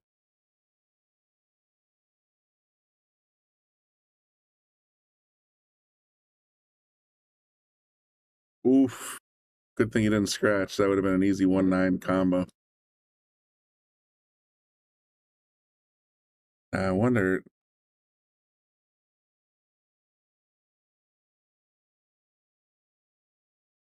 Make the 1 and make the 3. Work his way to the 5-9 combo, maybe. Oh, he's going crazy. Oh, wow, close. I'm going to give you a replay on that one. He went for it. Oop, not a boom. Replay, damn it. The 1 pocket shot. Seen Lucas do that a million times, but it just came up a little wide.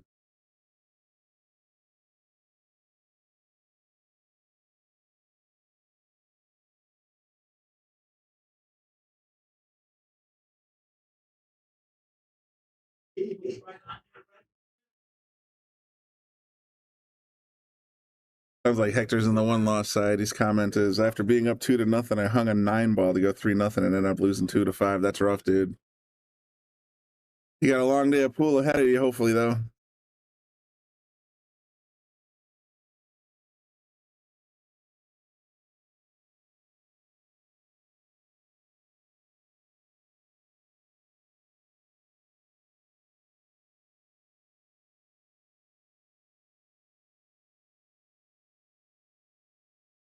All right, we're 2-1 Heath. I know what I'm thinking. Harem all day.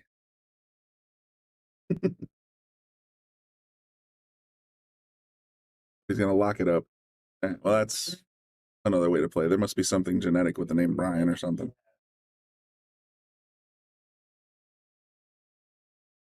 See if he's got a peek at it. Ooh, the 9 might be encroaching a bit.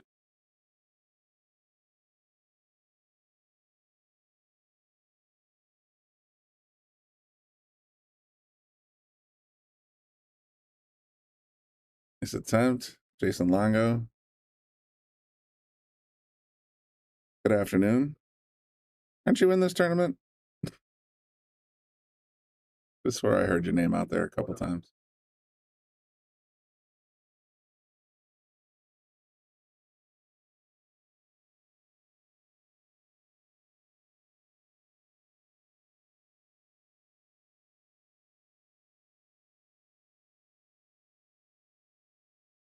Oh, Dave just caught the point. Looked good otherwise. The guy I played was a 527 Fargo, and he was not missing after he got to the table. Is that the guy you guys had to vote on whether or not to let in because of his robustness? Be curious. Oh, there's Rob Specht. Good afternoon yourself. Numbers are slowly climbing, which I guess is a good thing. Suddenly we're at 73 like we are now, and it goes down to 20. I guess that's a reflection on me.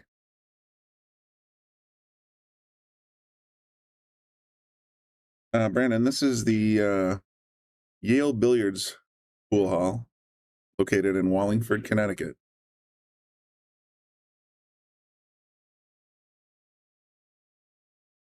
Home of the Shark Stream. Lots of great players here. Had a lot of huge pros in the last 10 years, but more specifically in the last year or so. And next month in March, we got 5 big names coming up. I think David Alcady, Jonas Salotto, possibly Alberto Delgado. Who else? FSR. And at least there's one more that's slipping my mind, but I think there's 5 big names coming to Yale Billiards. We're gonna have a lot of great content, so make sure you do like the Shark Stream, get notified when we go live. And if you'd like to get access to all the subscription only and support the channel, by all means, click on subscribe either on YouTube or on Facebook. And we will be happy to give you all that content, but that's coming up in about 4 or 5 weeks, I believe. Big names in pool, all going to be at Yale Billiards.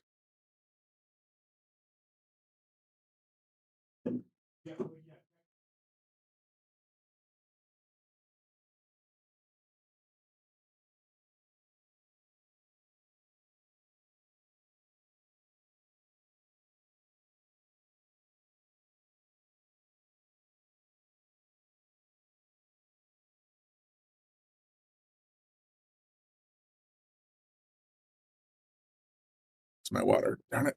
I really wish I'd brought my thermos. Niels Fijen? Okay, I don't know how to pronounce it. Niels Fijen. I mean, Bobby's been talking about it, and I've been trying to make mental notes as he goes along, but jumps it, damn near makes it, lost the cue ball. Yeah, it's going to be super exciting. I know that I've seen the Spanish boys there, Jonas and Alberto, a couple times have stayed at Yale and basically done an internship for a month here. Team No Sleep hanging out at Bobby's house. David Alcady, of course, is now part of Team No Sleep as well. And yeah, Hector, if you wouldn't mind, please. So it's going to be cool to see all those guys hanging out again. Of course, we have our own Lucas Fracasso Werner in that mix as well. So be a lot of really interesting pool.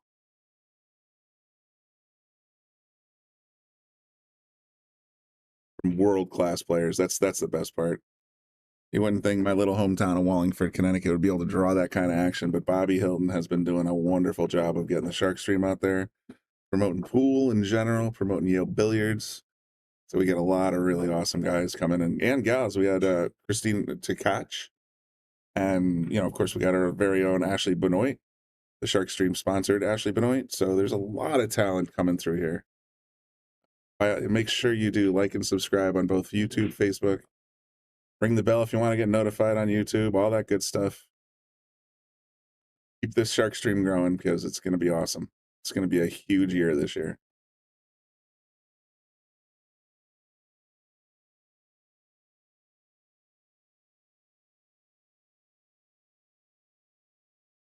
Gonna cut it in? Sure is. Oh, dude, thank you. No problem. Hector in the booth with me now? At least the time being? Yes, sir. Are you going home or are you just keeping your cue?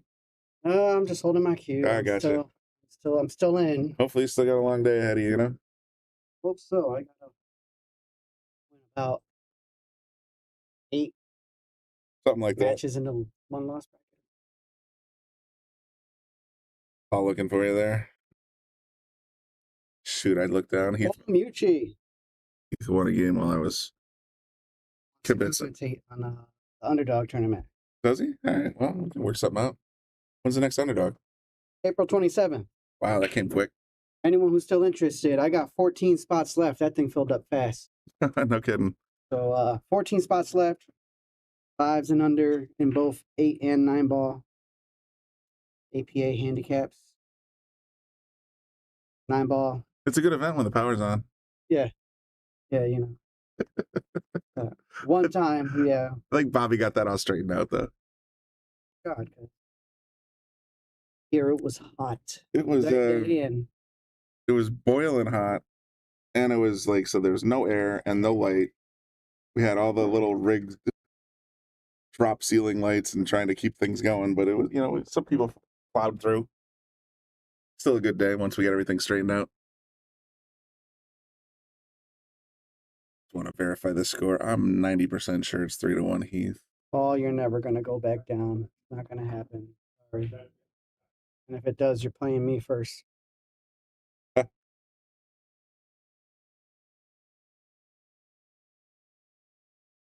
Dave's a little off his game today.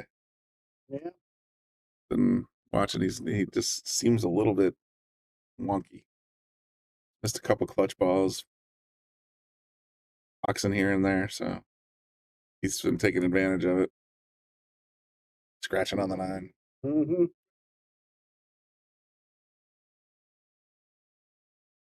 Right, come back. Yeah, it just depends on when the coffee kicks in, right? Me another cup. So. There you go. Shake out the cobwebs a little bit. You have any idea who you're playing next? Jackie Loving. Oh, okay. Oh, that she wasn't happy. Give it hell. She's like, Hector, you're always sharking me. Quit following me around, Hector. Is that you in my bedroom window again last night, Hector? Probably.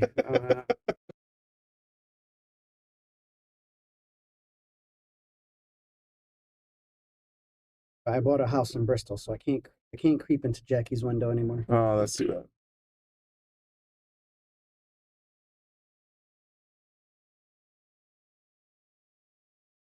It's going through Heath's mind here. 3-5 combo, 3-9 combo, safety.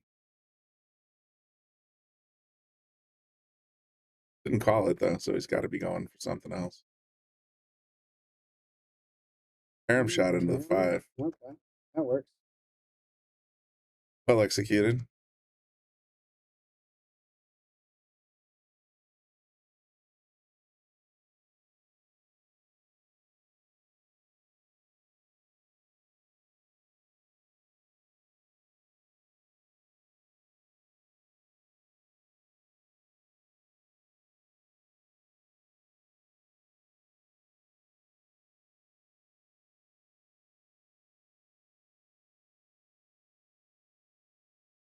Oof.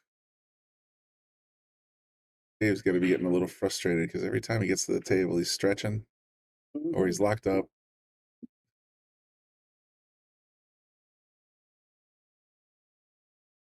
And let's get to you, Dave. Jason Longo says Jackie's a window peeper.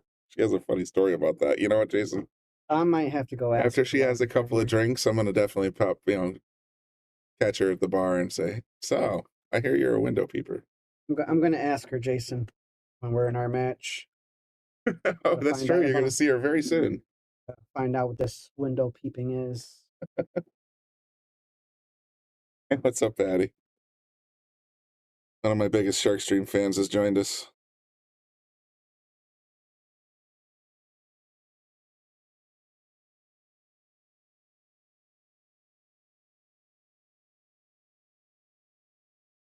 Dixon. Oh, I really gotta know. Definitely sounds like a story there. I've been to Sean's place a couple of times, and I'm just trying to figure out how to wrap my head around that.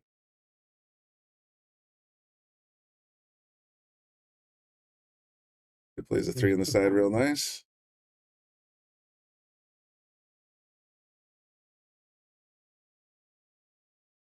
Need him to catch a gear here. He's just, like I said, he seems to be, maybe it's too early to be playing pool. I don't know. Could be.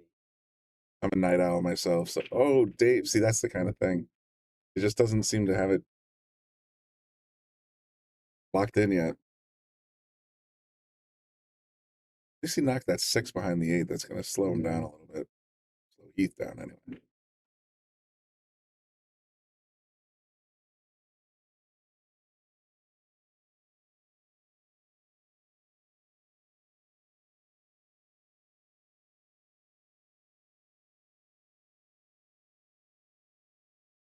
I think he was trying to just drop the cue behind the 8.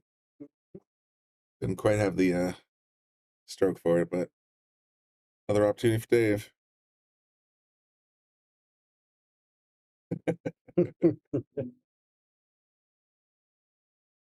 Bring Jackie in for an exclusive interview later after this match, maybe. See if we can get her to tell a story. We definitely should. Get his double kiss. Almost made it back in the corner. Ended up leaving it hanging.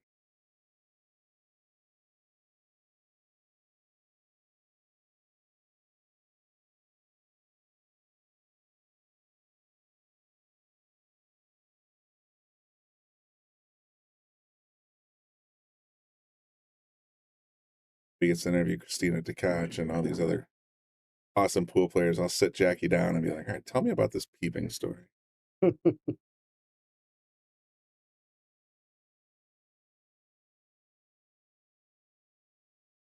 Brian Charlton. Be here for a list. Or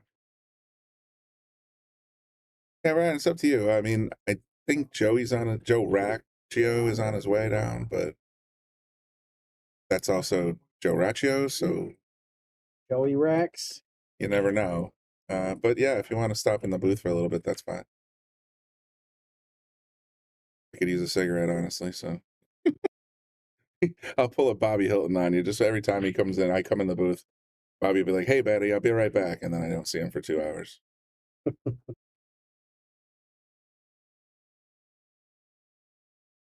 Brian is due to do some commentary. I know he's been watching. Either way, I mean, like I said, I'm here for quite a while anyway.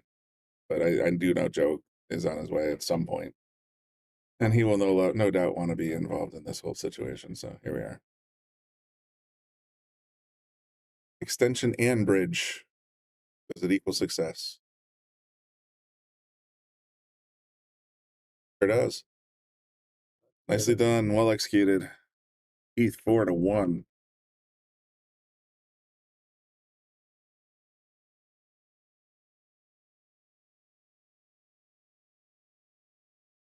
Damn, Dylan, I wish you were playing today too. Why aren't you playing today, Dylan? All right. Weren't you playing, Dylan? I thought you and your father were playing.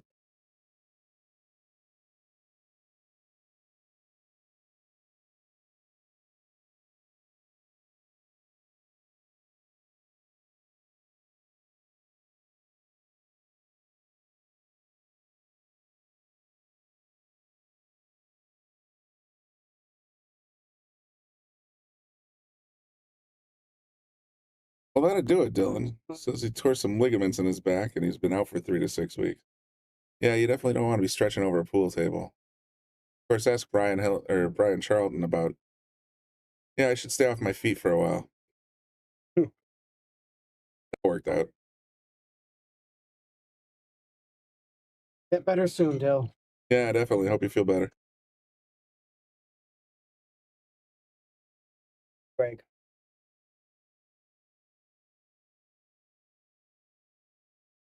Heath on the hill, in control.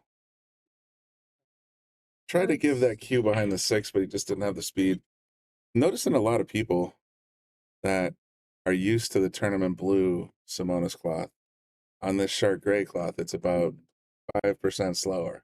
Yeah. And it's messing with their distancing.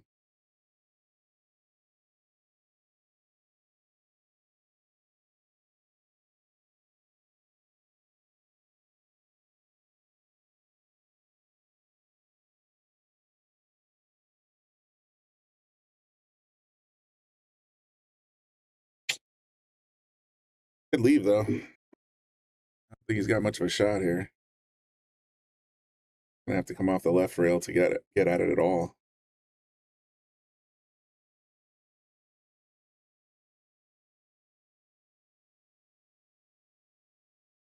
Came up a little wide.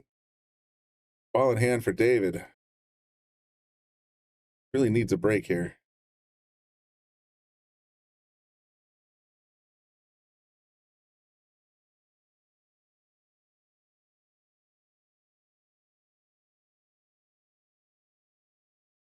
Just to finally put a face with a name. I see David in the comment section when I'm either watching on the Shark stream at home or sitting here in the booth. So The mailman, Dave. the mailman. Yeah.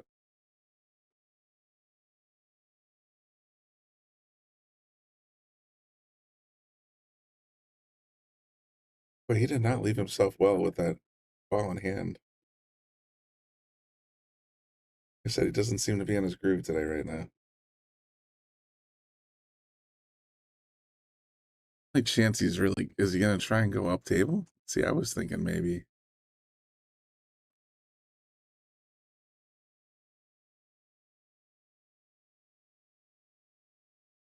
Yeah, I was going to say, my best chance was just to use a little English. Get past the 6, but it seemed, look at the sleeve. I mean, yeah, you're going to have to run around the table, Heath. You're going to have to try and push that 4 up the rail a little bit.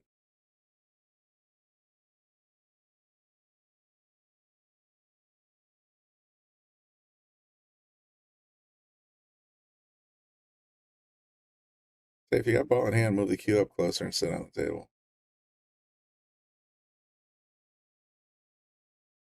Or behind the back, they would stop.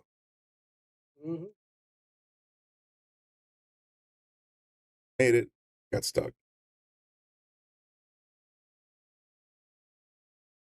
No. I say feather it and leave it up table.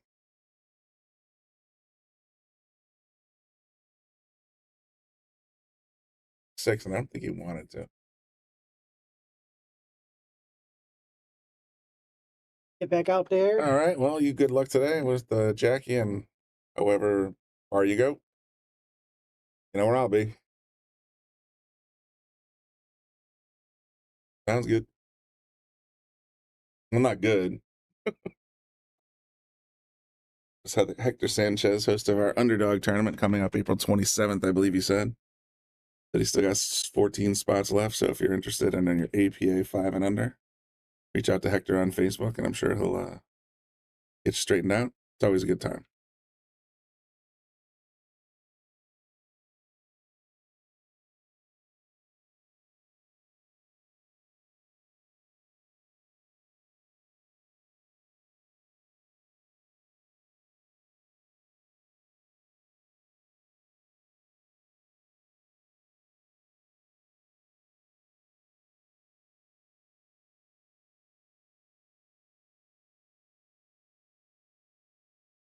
Solid shot on the 6 to get on the 7 here. He's just got to buckle down here. Make sure that everything goes in.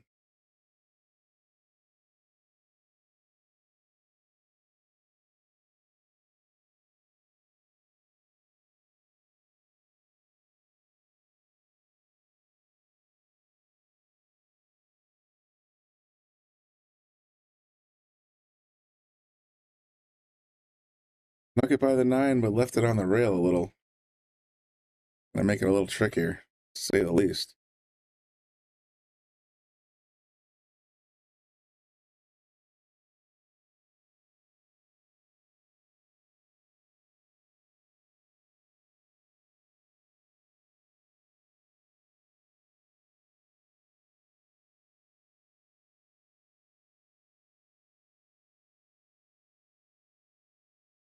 Yeah, Chad Stephanie Monturi.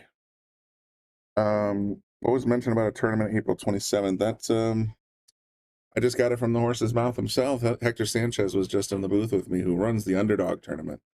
The underdog tournament's a tournament that we run here at Yale Billiards, or Hector runs, and I forget his co-director's name, but they run it here, and it's for APA players that are both under 5 in both 8-ball and 9-ball. So that's why it's the underdog tournament. It's meant for anywhere from yeah, 1 to 5. Generally speaking, it's usually 3s, 4s, and 5s, but anyone's welcome. That is 5 and under. And it's 9 ball on the winner side, 8 ball on the loser side. And I forget the races. But it's you know, it's basically, I think he's on his 8th underdog tournament that he's hosting down here. So that's the deeds. I think it's April 27th. Check out Hector Sanchez Jr. on Facebook. You can see him in most of our groups.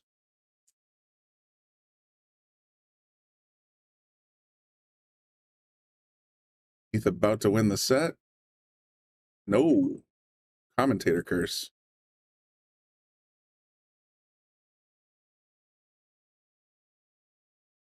Anytime, Chaz. Joe Kern says Lance Scotty's running an R5 hot handicapped underdog event in Racks on March 9th. Yeah, I do remember seeing a couple of things on Facebook about that tournament. It should be a good one too. Good way to get your feet under you if you don't play a lot of tournaments, for sure. Hey, Dave, you need this one, buddy. Oh my goodness. He's got to be so frustrated right now.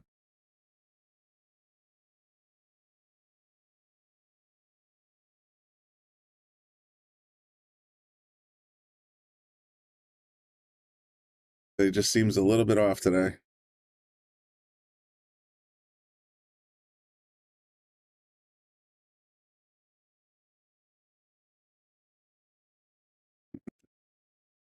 Mario and Lucas Fracasso Werner in the comments section.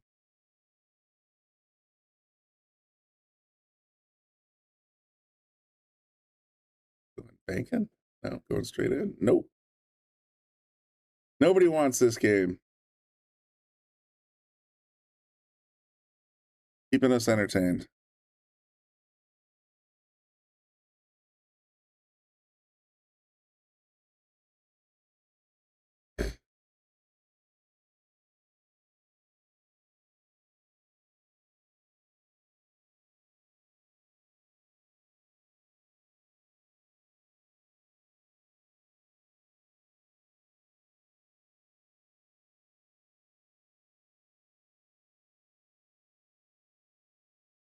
We got Bill Millington, the Crush, and Javier Colin. Javier is the one that's kind of debated right now. Table 8 starting up, so when this is over, might head over that way.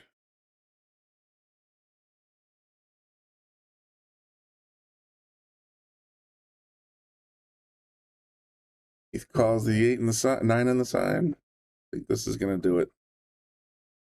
Yep. All right. Quick handshake. This one's over. Let's take a look. See what's doing with Bill.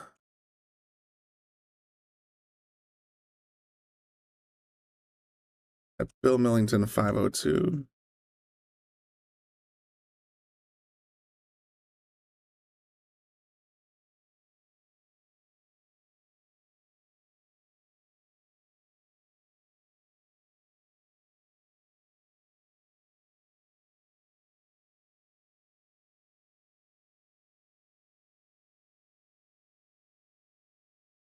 Versus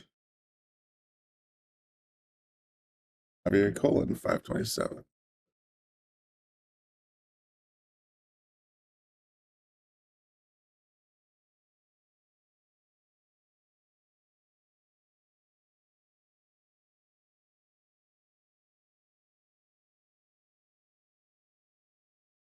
Here's presently up 1-0.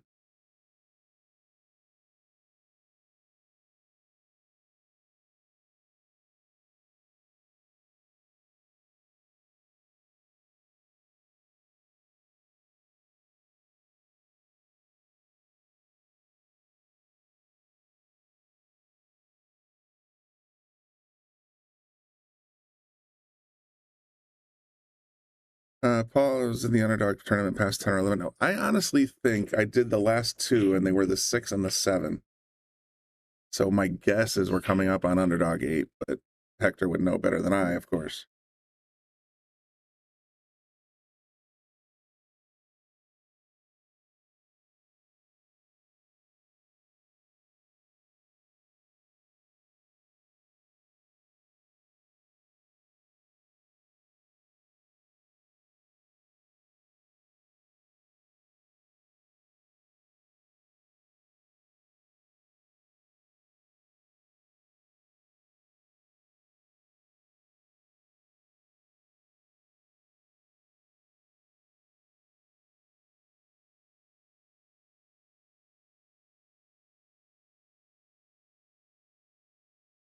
Weird, I lost my table 8 bottom screen.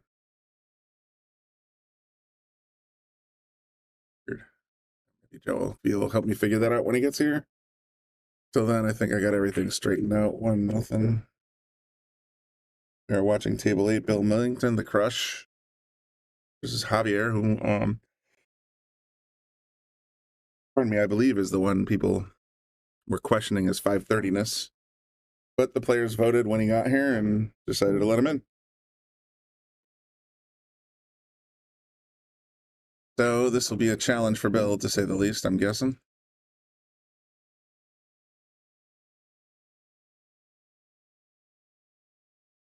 On the winner side, so they're playing a 5.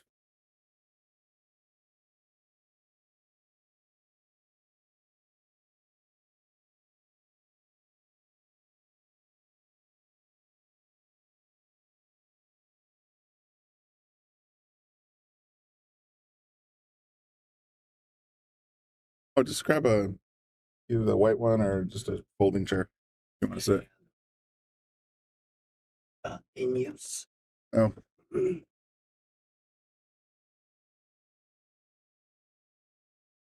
Table 8 now. table 8, Javier versus Bill, the Crush.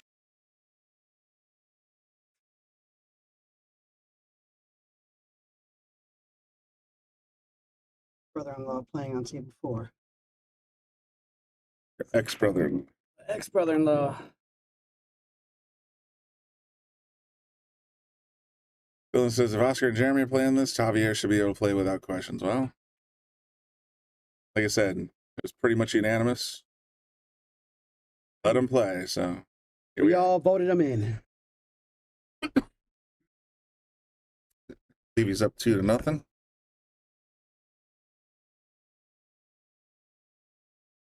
I don't think they've updated the score yet.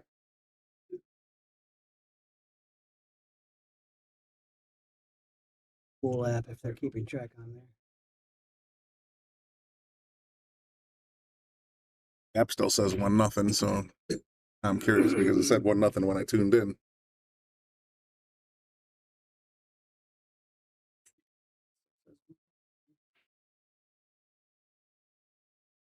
Well, keep an eye on it, I suppose.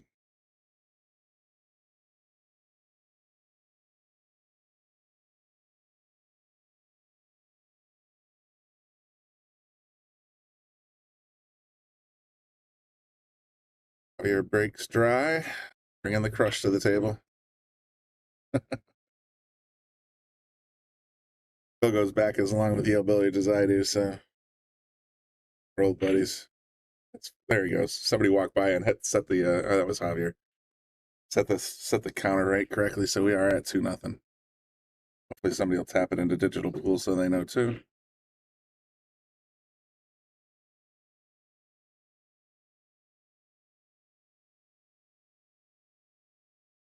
Still got a little too much speed on that draw.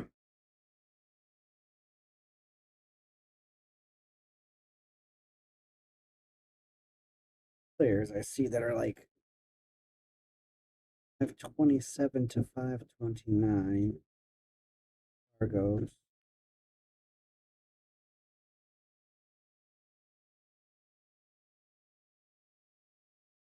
Yeah, there are a few that just went right under the cutoff. At least 5 of them were like 525 plus, I saw on the list.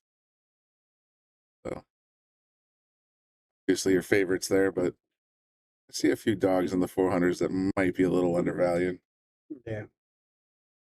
That's why I was saying earlier on the stream, it's like, you know, you want to know who's going to probably do the best. Go give me a copy of that Calcutta sheet, because the players voted amongst themselves who they're putting their money on, and that's who you think is going to. So at least 1 or 2 players go for almost $200.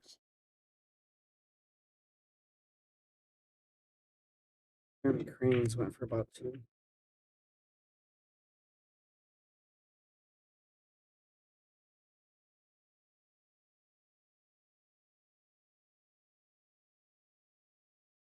Weird. Somehow I broke the table 8 bottom screen button. Blank. I blame Joe. Joey Rex. Oh, we need you to get in here, stat. Nah, stick with the top screen.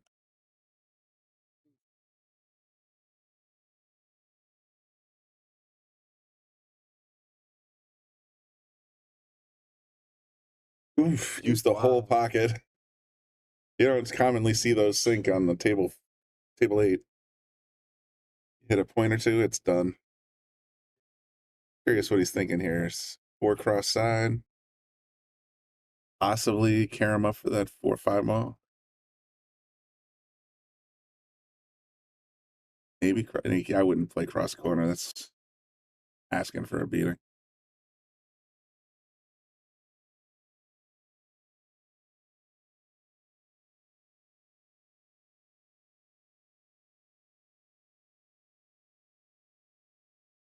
Try and find a safety. Yeah, he's just gonna push it on up in the mess. The air figure it out.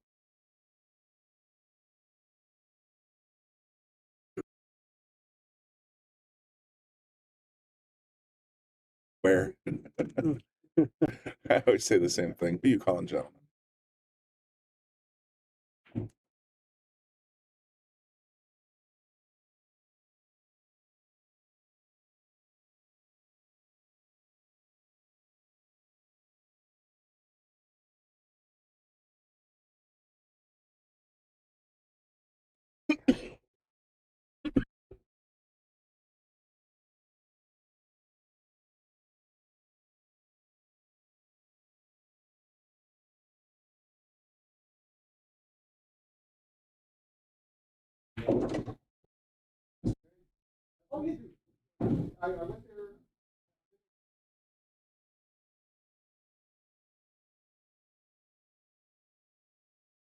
Bill puts this 4 ball right back in the mess. I like that thinking. It's like, all right, let's just keep messing with it.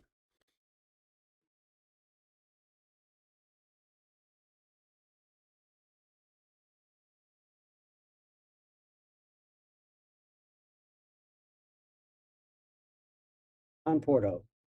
Yeah. One. Barely.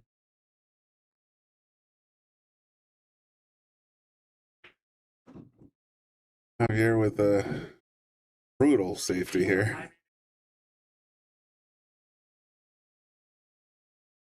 Well, the 3-foul rule is in effect.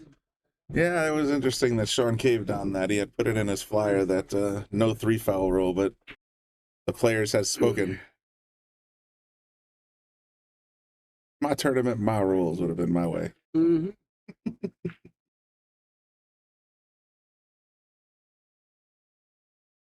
But it is what it is. I think the removing the 3-foul rule would have kept these guys playing a little more aggressive. But based on the 3 streams I've done so far, or 3 matches I've done so far, players aren't playing too defensive so far anyway. So I don't think it's going to make that much of a difference. Boy, Bill's in the tank on this one. Looks like he's going to try and see it. Or is going to go couple. Can he channel his inner effort?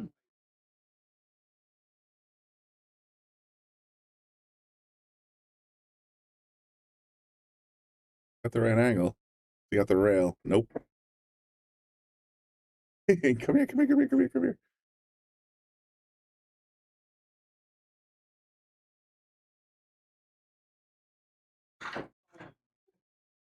So that I'm looking on the comments section, and Jim had said, "Which Javier? Is there 2 in the tournament?" Oh, there's only one. And this is the one you guys voted on letting in, right? Yeah. All right. Well,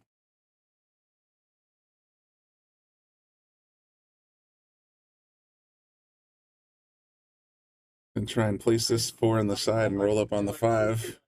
Dangerous on table 8, but we'll see what he's got.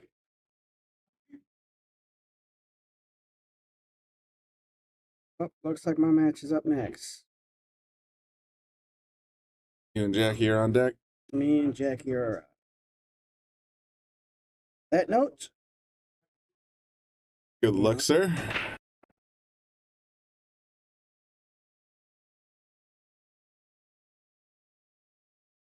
Ooh, Javier. Does he play here a lot? Javier? Yeah. He once in a blue moon. I was gonna say, is he I don't- aware of Table 8's characteristics? They He seem to should- pressure that one in a little bit, and the locals are in the know that you don't necessarily do that. Table 2. All right. All right.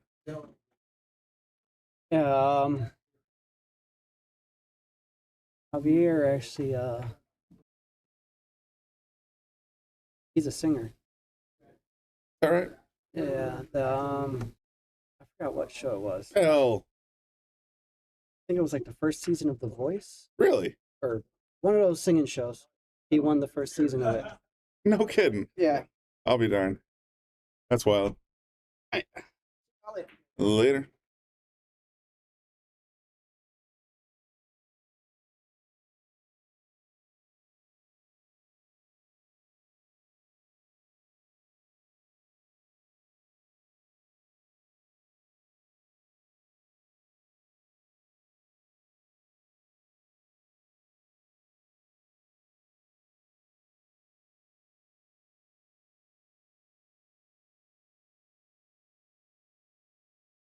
All right.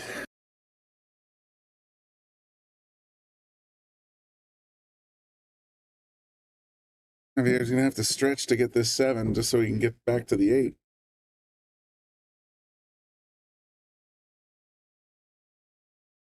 Another left-handed player. Nice. Just noticed that.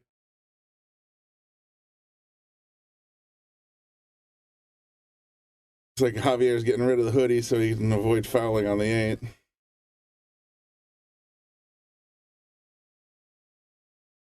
There you go. Said he did touch it. Bill has the option of having him replace it. There you go. Now he's got to tuck it in. That's better.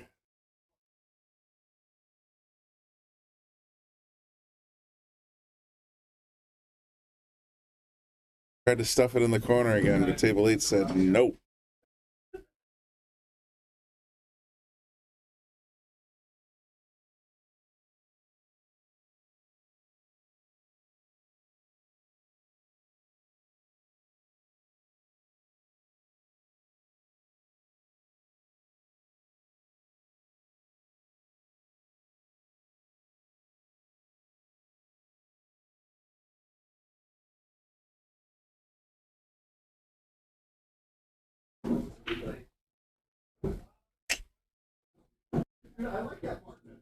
Debbie Petrozelli says Bobby Hilton. Bobby Hilton's not here.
Let me say, haven't been keeping up with the brackets. Yeah, this is Brian Brennan in the booth.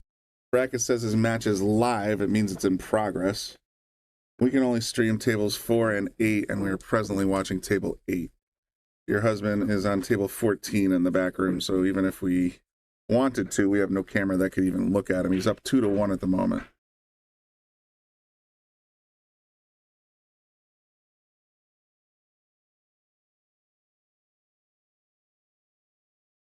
Tell you what though, if he needs a 529, he's probably going to be on the stream at some point today. We'll see what happens.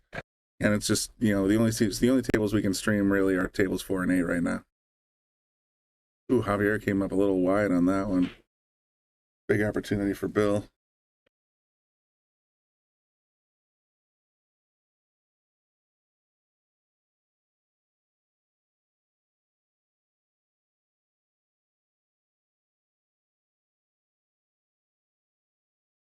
Yeah, I don't think Sean. Usually in digital pool, you can flag which tables are actually live streaming, but I don't think he's tagged any of them as live streaming. So just so everybody in the audience knows, yeah, tables 4 and table 8, I'll be going kind of back and forth with today. I won't be covering both at the same time because I just don't have the head for it today. But for the most part, we're going to, you know, pick the best matches of table 4 and 8 and bring them to you as best we can in their entirety.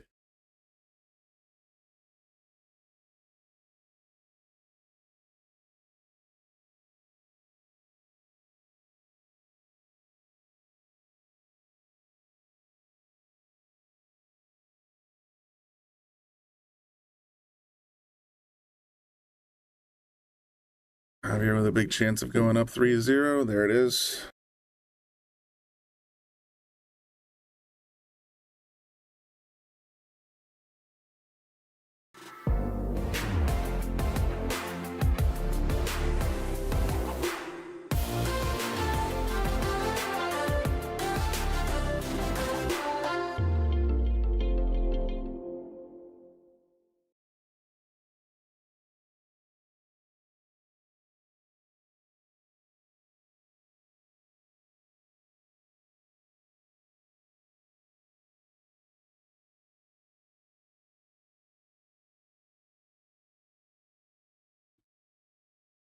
Again, big thank you to McDermott for partnering with the Shark Stream and Yale Billiards this year. I was seeing on Facebook that Bobby has a bunch of McDermott Cues expected to be delivered sometime in the coming weeks, so that'll be very exciting. There's Michelle in the comment section. Somebody must have pinged her and said, hey, the crush is on the Shark Stream. I was hoping he was going to be doing a little better, but holy smokes, what a break. 3 on the snap, 9 on the spot. That's tough.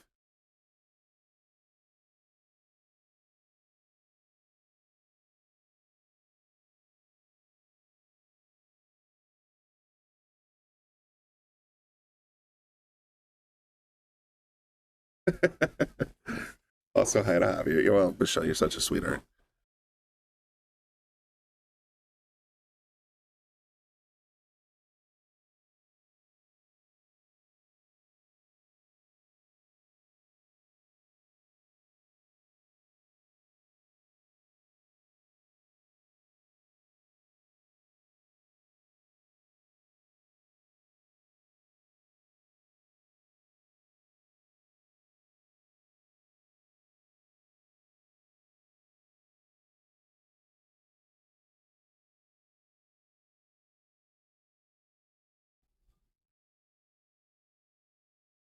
It was so good seeing you for that 30th anniversary party. It's been way too long.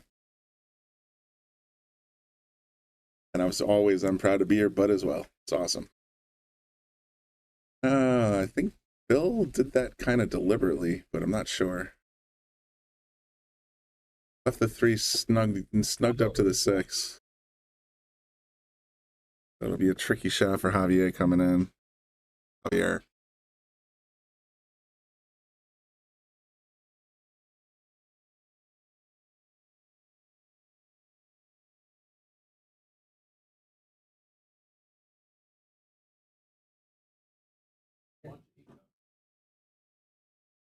Up to 2, 4, 6. Right, wrong.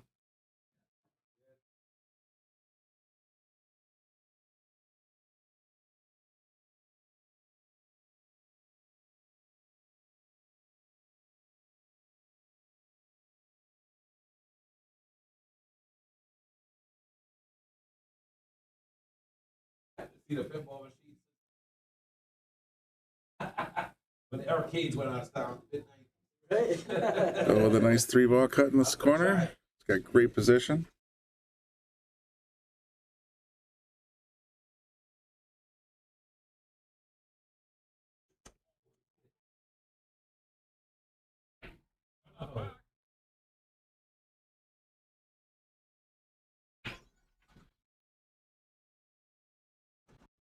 All right, Bill's got a really good chance here. Hopefully he gets on the board. This nice little out.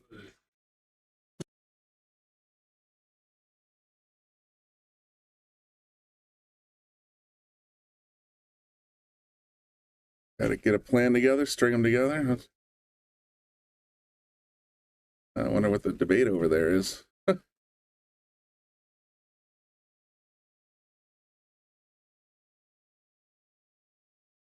Bill and Javier are having a little powwow there, so we'll see.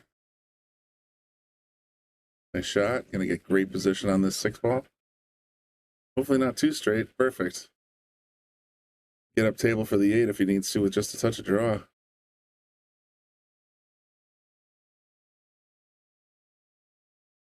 Gotta make sure your aim is true, though. These pockets will spit it right back out at you. Going forward. Stay out of the side bucket. Great shot.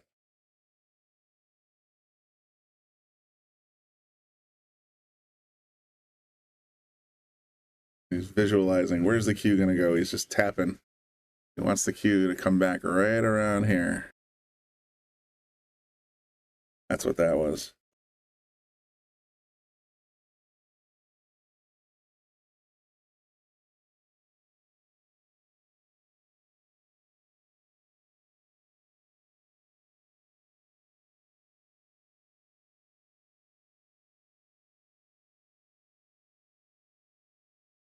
A little more angle, but I think he's going to be okay with that result.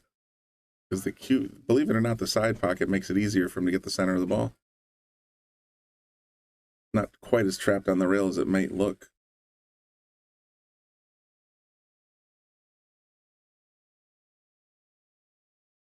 Billy Crush on the board.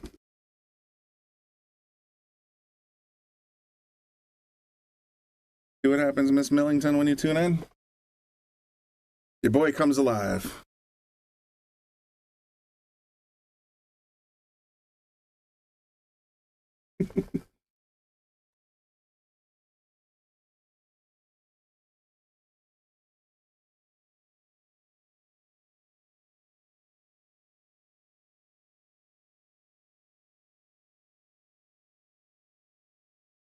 You must be, sweeter. All right. Remember, folks, we're breaking 9 on the spot. You're not going to see a lot of wing balls flying in this time. Even with the magic rack.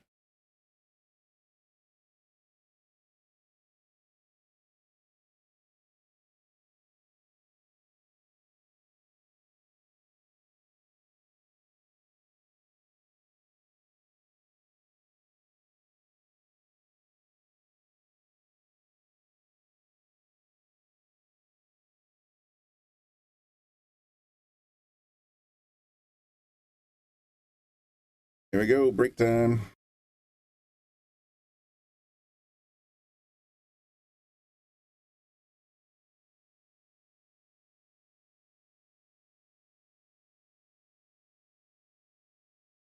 Broke dry, but didn't really give much up here, I don't think.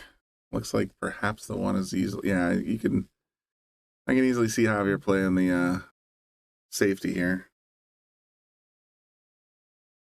Just the one a little bit, bring the cue out this way. One comes up this way.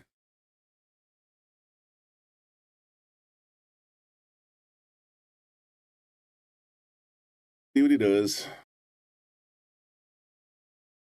Table's pretty open otherwise. I mean, everything has a pocket once you get past this little 1-ball issue.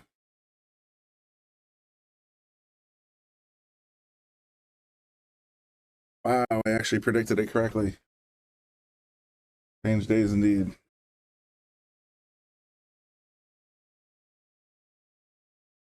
James Stewart on YouTube is asking, how tight are those pockets? They look small. That's because they are tiny. They are 4 inches and possibly 1/16 of an inch. But I always call them 4-inch pockets. If you look at this overhead view that you see right here, just take a peek at that side pocket on either side. And look how much those rails are inside the actual pocket size. I'll draw a little line here. So they are super duper tight.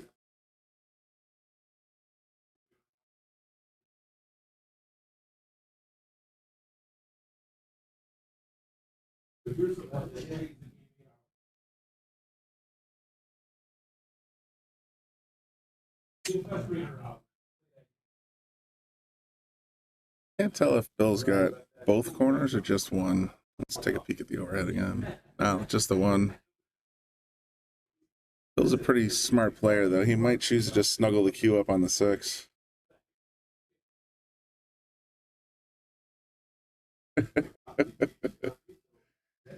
Well, James, everybody's basically playing at the same level. The pockets on this table, this is our primary streaming table. This is table number 8. Pockets on this table are a little tighter because a lot of the times that we do broadcast matches on here, we're talking 700 Fargo plus. So Bobby Hilton has made the conscious choice to tighten them up a little bit. However, in the rest of the house, table 4 is 4 3/8 inches, which is the other stream table. And then the other 14 Gold Crown 3s are all standard regulation 4.5-inch pockets.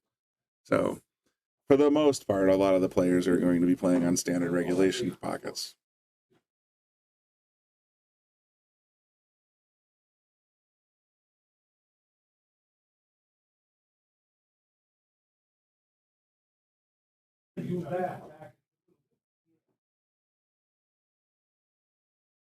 Looks like Javier overran the 3 a little bit, so he's going to have to do a little work to get back on the pink 5-4.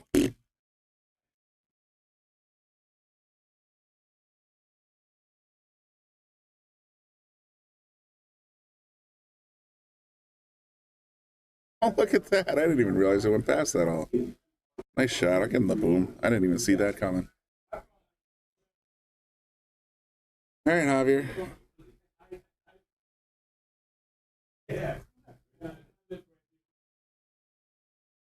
We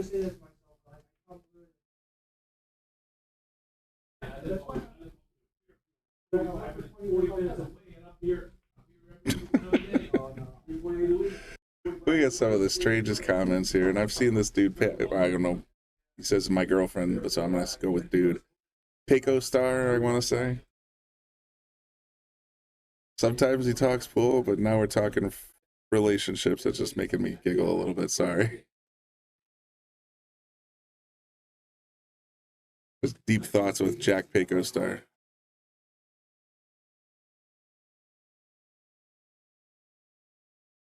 Oh, get bit by the tiny pockets again.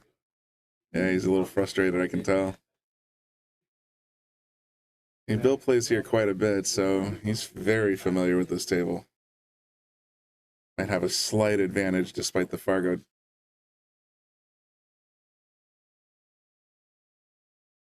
Might be looking for a little kick and stick. Let it go a little bit, but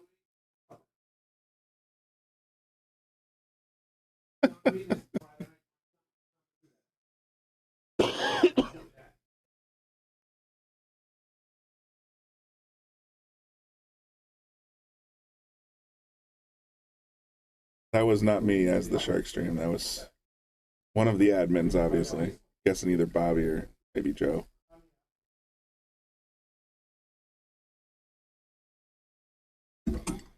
Javier's in control here. If he can just pop this back for the 7, he's going to be in pretty good shape.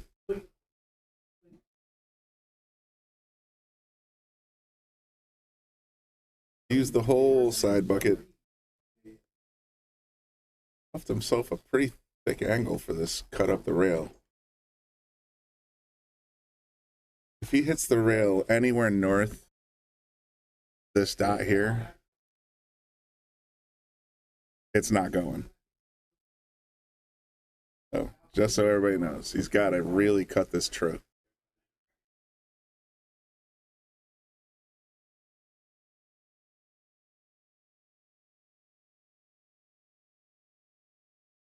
Well, I said it wasn't going, but what I meant to say was it wasn't going in the intended pocket. A little bit of luck there.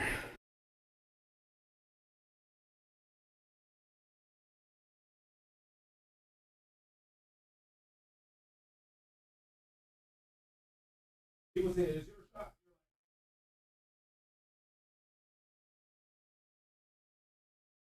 we go. 4-1, I believe. Still running into a little bit of a wall here. I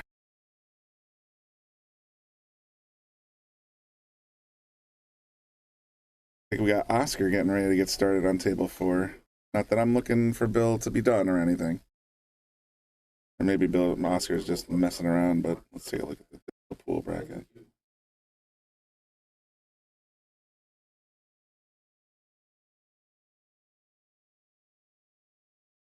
Yep, Oscar's scheduled on table 4 against Anthony Petrozelli, so immediately following the results of this match, I will be going over to table 4. We have a couple of requests for both, so here we go. Bill can catch a gear here. It'd be awesome, but we'll see.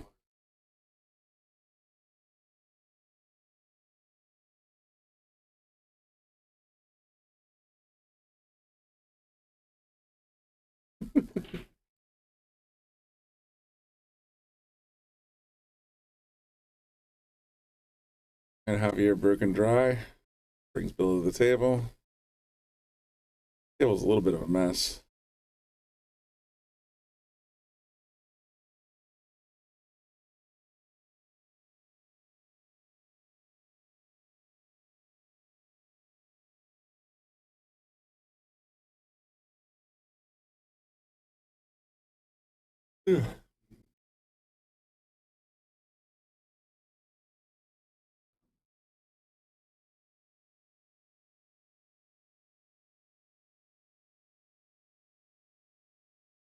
Tried to get over.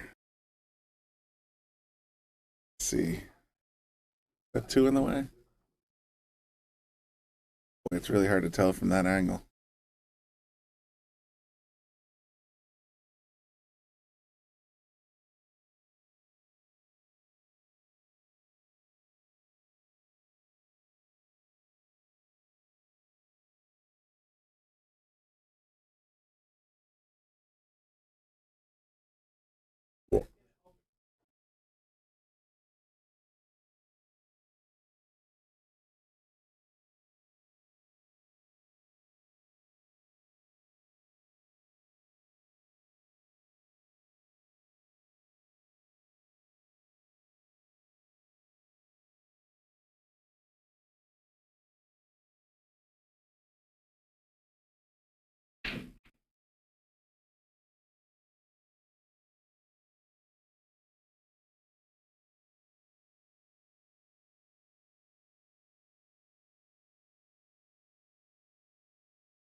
Balls.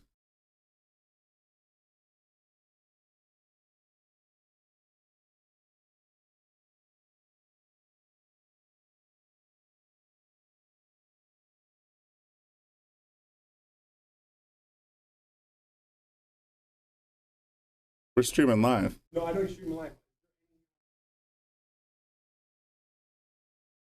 You can go up on YouTube or Facebook and just go look up the video. Oh. Sure. Yeah, we got Bill and Javier still locked in at 4-1 on table 8, but I just went over to table 4 to get a glimpse.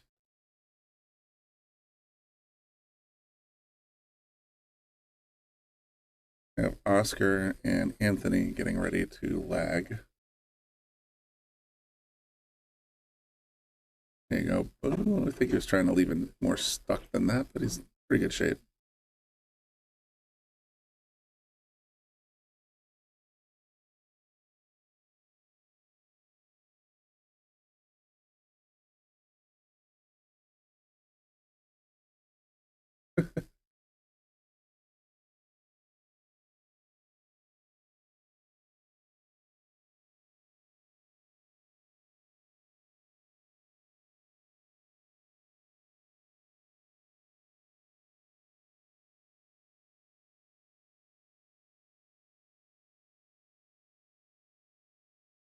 Preview. Here's got 6 ball.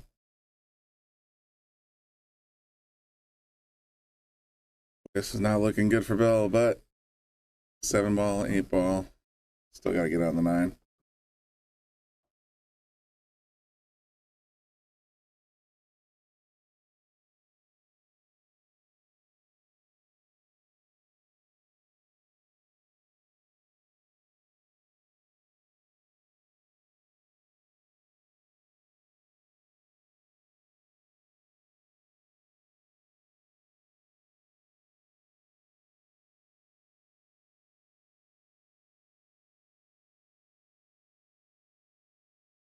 Evans down.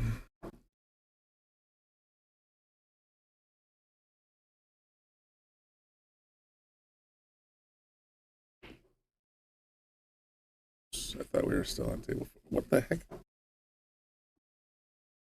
Sorry about that, folks. Technical glitch. Oh, we missed the 8 ball shot, but obviously it went down.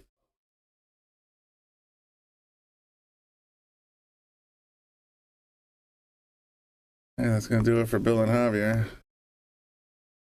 Here's your handshake.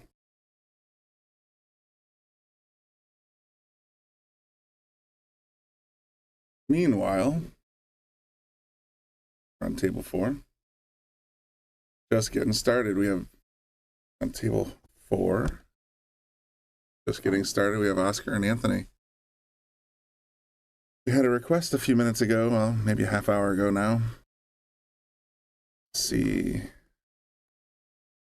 From Debbie Petrozelli to see your husband on the stream. Well, your wish is granted. This ought to be a fantastic match. Look at these Fargos, 526, 529.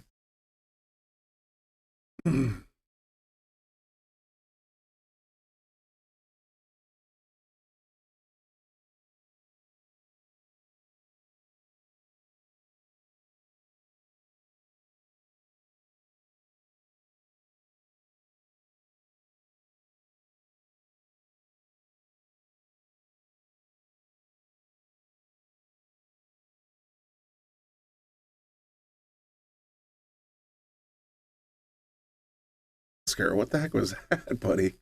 Holy smokes. And this is table 4, so now we're not on table 8 anymore. We're on table 4. These are 4 3/8. They're not quite as tight as the table 8, but they are still slightly tighter than regulation. I was looking at the preview camera before this match started, and one of the first things Anthony did was walked over, grabbed 2 balls, and shoved them in the mouth of the corner pocket.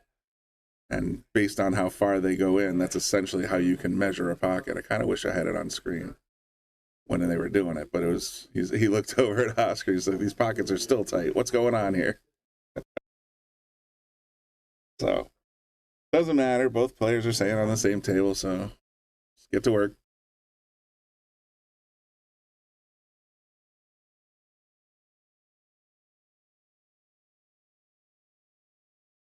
Anthony putting together a nice string right out of the gate here. Oscar missed that too, and Anthony's just put his foot on the gas.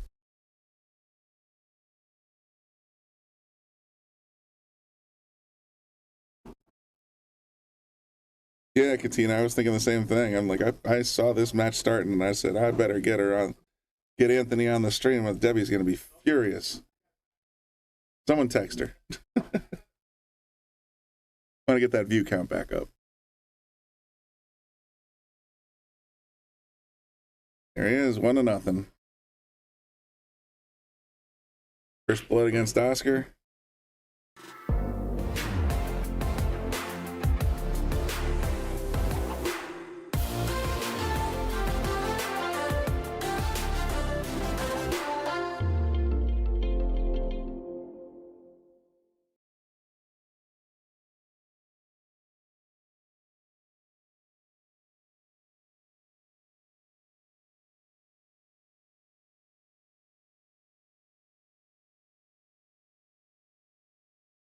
.30, damn. I must be sleepier than I thought.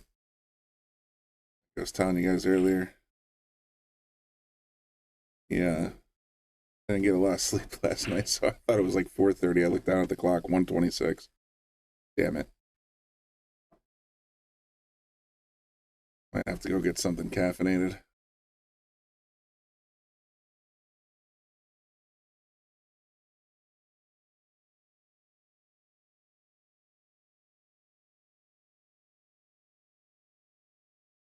All right, Oscar at the table.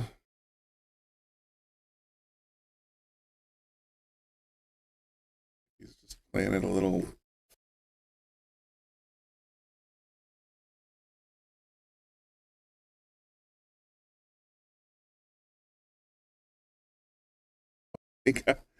When 7 came in and just froze that cue to the toe. A little bit of a lucky roll for David. Or Anthony, my bad.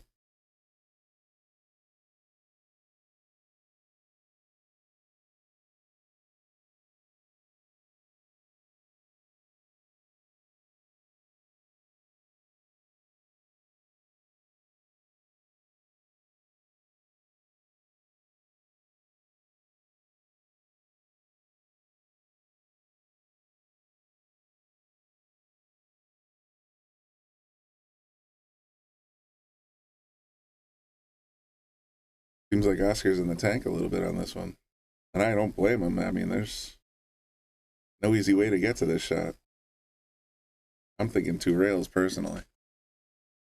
I would think this way, this way. Oh, he was able to get out of jail there. I thought he was a little closer to the cue than that. Look at this. Look at this result. Cue ball right back in jail. I know it wasn't intentional, but that's crazy lucky. Good job.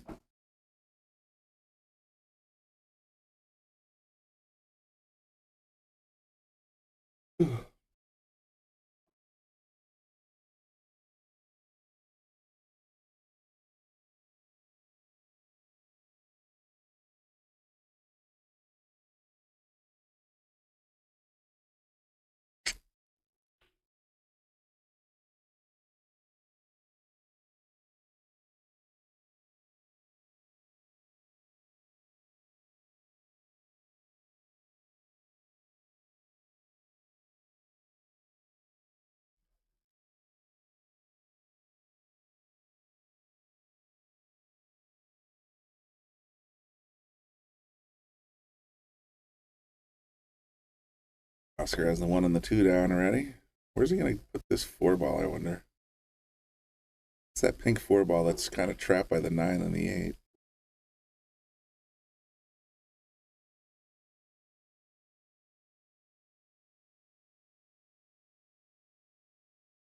going to slide it over and get set for the 4-9 combo. He called the 9 in the corner.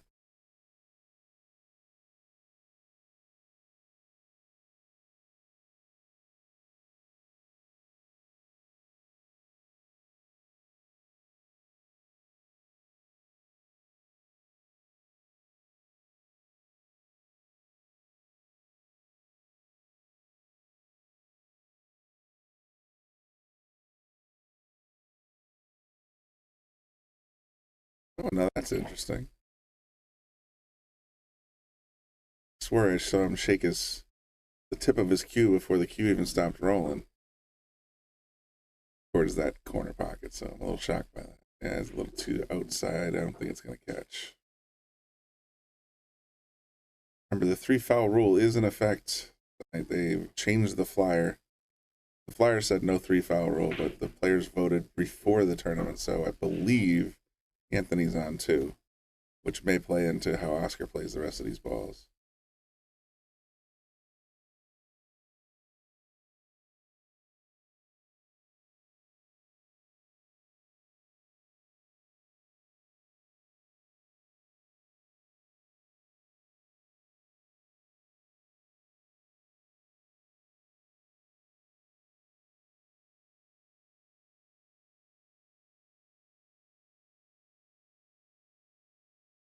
Oscar,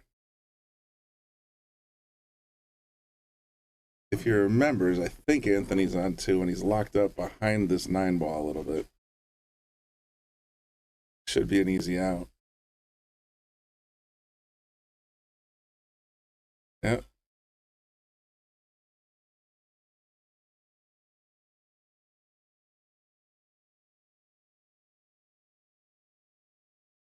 It will be. It's definitely gonna be. Nice shot, Oscar. Yeah, Oscar seems to be firing pretty well today. He's got great position.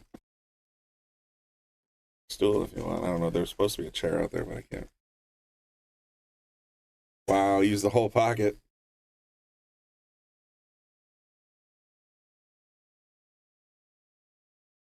Bump right into the 9. I was say it's going straight at it. Call on the side.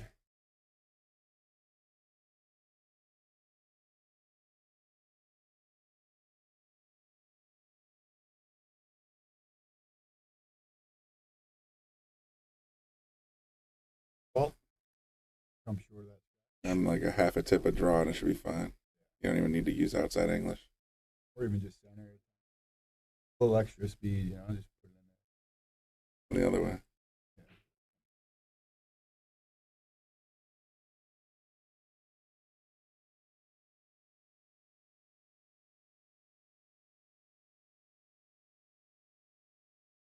I don't like using left or right. That's why, that. yeah, like I heard you say it before. Yep. Left or right is to get position for the next ball. Yep.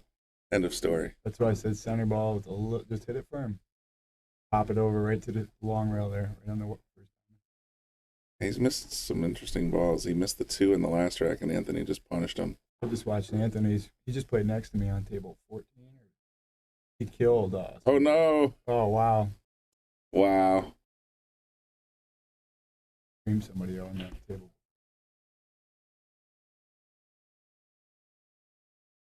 1-1.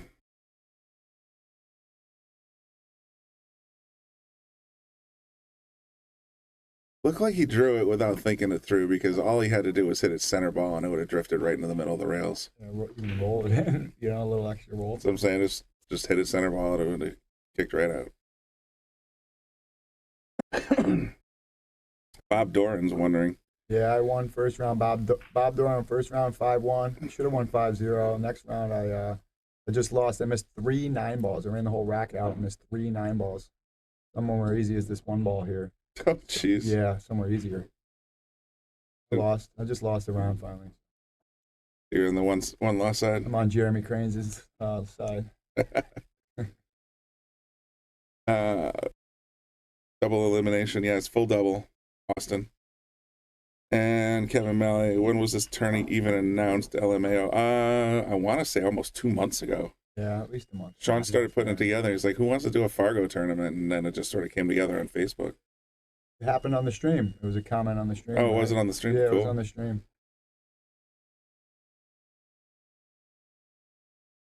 Whoever's sitting Can you shut the door, you think? No, it's fine.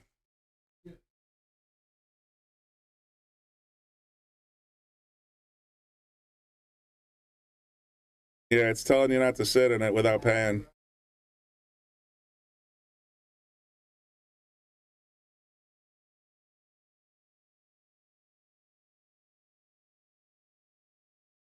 Hell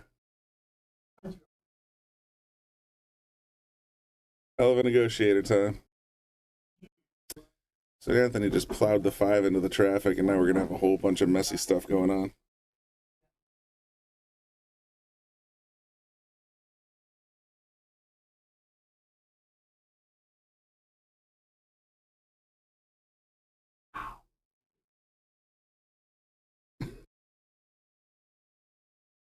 Yeah, I think it was mostly on the Shark stream. I don't know if they were showing as many flyers lately on the Yale Billiards page, Kevin.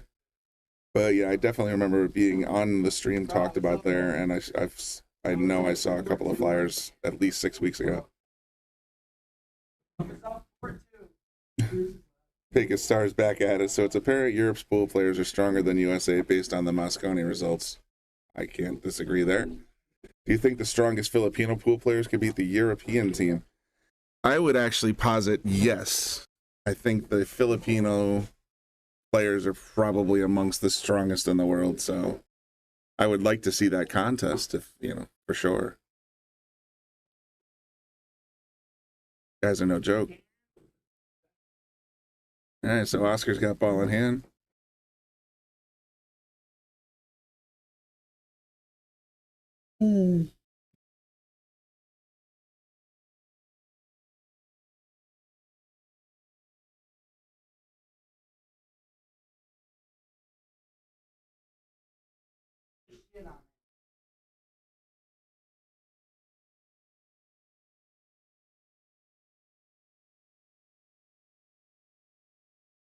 Fucking gets me hurt. That's pretty heads up play there for Oscar. Just sort of tap it around, get as close as you can to the 6.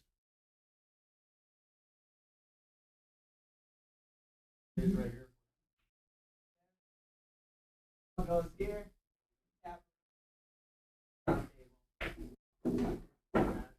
Bro, he played a perfect save on that fucking.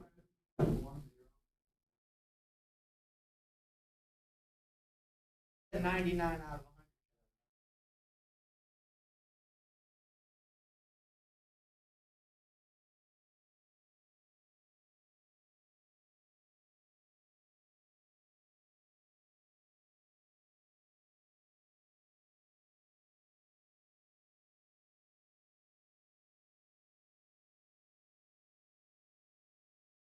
Nice try, just a bit wide. Oscar's back at the table, and I got a feeling he's going to try and... He should be able to make this 5-ball out, but we'll see. Taps it up table. This is probably the trickiest of the bunch right here.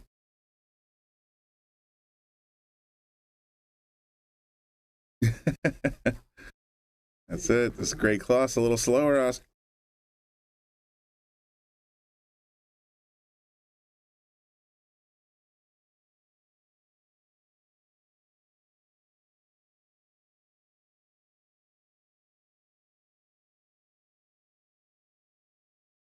Ooh, just clips it wide.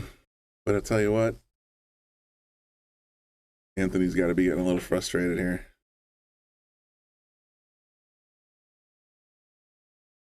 Yeah, he's locked up again. Just got ball in hand back. He just missed the 7 wide a second ago, and then got a lucky roll behind the 8-ball, and Anthony couldn't kick out. Right. Well, he's hitting it a little harder now because the last 2 balls that he hit soft gave him bad position. Draw back 2 feet. You come to the second diamond. I wouldn't have been bothered. I would have just left it right there. That's a good shot. Yeah. Better on this. But... A bit outside. Leaving him tough, though. I mean, what do? You got to... Well, that's the thing. I got to believe Anthony's in his head going, what the hell do I got to do to catch a roll here? I just missed 3 9 balls just like Oscar's like that to lose, man. That's frustrating. I bet they're both pretty frustrated right now. Getting left tough and missing balls like that. You know? Wow. Give him solid. And that's right in front of the pocket. He should have this. Does seem to be a little excited. A little bit of left English, you know. You don't come all the way back and scratch. A little bottom left, maybe. Oh, my goodness. Hit it fat. Hit it fat. He left him easy on the rail, though. Left him long. Long, but easy. He's frustrated. This guy, Anthony was just killing it. He was making early and three. Yeah, but he hasn't got since his first. He got a nice run on the first rack. He's shooting good, right? Every time he gets back to the table, it's like a miserable shot. So hopefully he'll He's just jacked up here. Yeah, he's got it. Wow. 3-0, but he scratched on the 9. Yep. Oscar, get it back. Close game, you know. Hill thriller. Who you backing in this one? That's a dead even race. No, I'm saying who you backing. Who'd you pick for Calcutta? Who's your horse? I would have bought obvious, you know, top 5 guys were obvious. You know, it was Oscar, it was Jeremy, it was Will Alley. In my opinion, it was this guy Anthony. Right. The new guy that came in, that's Javier. Yeah, Javier, 525 Fargo with a very, very, very low robustness. Snuck in last second. That was a little sketch. And then, but I voted him to come in too. We all did. Everybody did. So that was fair.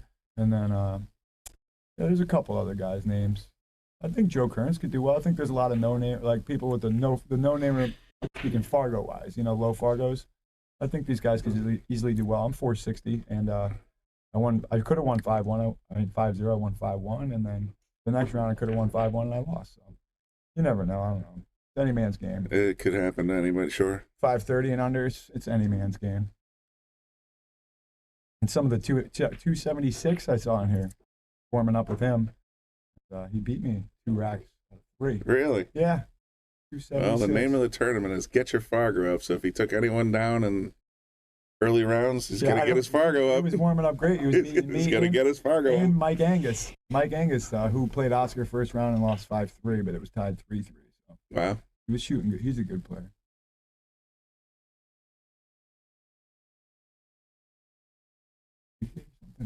You just put it into traffic so it. Anthony, oh, look at this. On the 9 all yeah, this is a frustration move right here. Carry him off the 2, smash the 9, call it in the corner, hope for the best. Yeah, just. Oh, look at this. No! Boom him. Boom him. And replay him. Now, what do you think? I got to replay that. I want to see it. I got to see that a couple more times. Oh, my goodness. Look at this. Where's Flying Brian? Look at the carom on that, or billiard. Oh, my goodness. Right? Like it had eyes. It was center bucket, man. Yeah, that's the stuff he was doing on table 14. I don't know who he was playing, but that was wild. He almost racked without putting the last 3 balls in. You saw that? He was so excited. He just he racked the front 6. He's like, I'm done. I'll just shoot these 5 and I'm out. That's funny. 6, yeah. That was great. I mean, yeah, when I saw him shooting that, I'm like, who's that? I'm like, oh, yeah, Anthony, yeah. You know, this guy left and right. I'm like, wow, this guy's he's got some good combos under his belt, man. You might see one more out of him.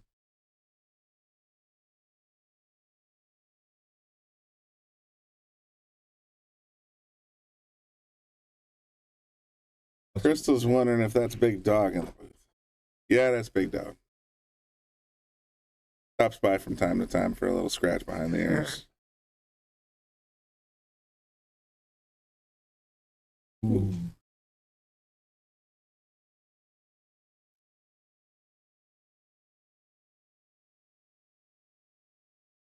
Poor Anthony, right? That's what I'm saying. Every time he comes to the table, that's where Oscar leaves. He hit it too. Yeah, he hit it clean, but he just bounced off the 6 into the corner pocket. Look at that 2-9 goes in the side. I mean, thinking like Brian Merrick now. Yeah, you're on table 4. It's a little bit tighter. You're frustrated. You're down. I mean, what do you do?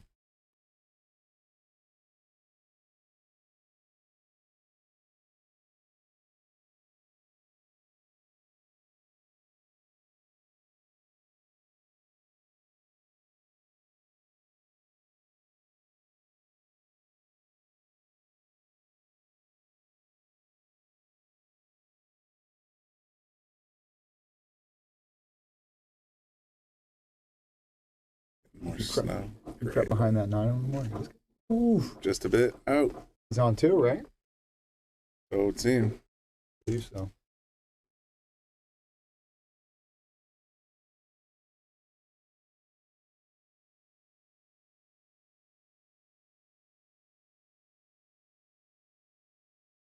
He's been coming up short a lot. Yeah, let's see. I don't see him call anything, so.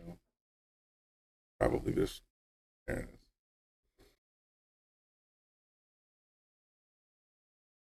Nine ball all the way up. Why not? Yeah. Insane. I think he's free stroking good. His shot's a little stabby for me, but it seems to work for him. So He was thinking about the purple ball was next. Did you see that? He got positioned for the 5 ball, not knowing that the pink ball was the 4 ball. yeah, the pink 4 He is literally next. just flicked his head up inside and threw his arms. Just like, damn it, I freaking Aramith balls. No, I mean, I understand, but at the same time, it's like all 14, 15, 16 of the other tables are using standard balls, and these two use Aramith, so you wander over here, it's easy to just forget. I've done it first couple times. Yeah, exactly. You know, you learn. Retopping. Okay.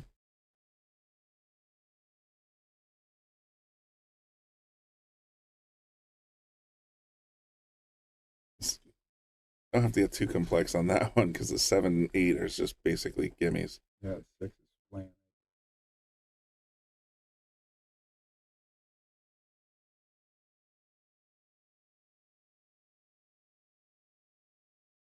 Perfect. A little stop shot, a tiny angle to go back down. Head stop. Face that 7 ball, right, with the cue ball. Yeah. Out for something else.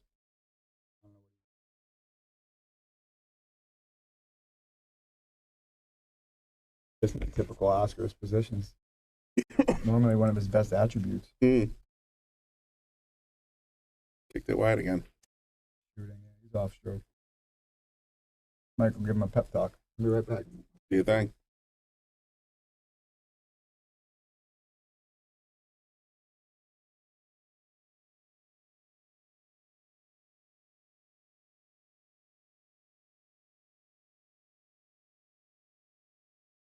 Anthony's going to go up 4-1 here, folks.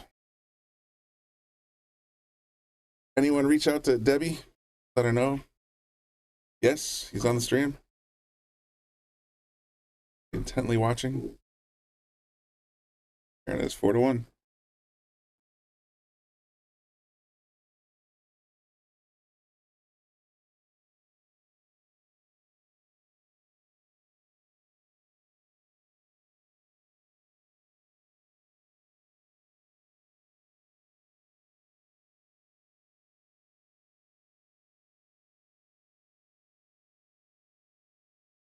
Oh, I see what he's doing. He's making sure the 9 is on the spot. So he racks the first 6. Now it makes more sense.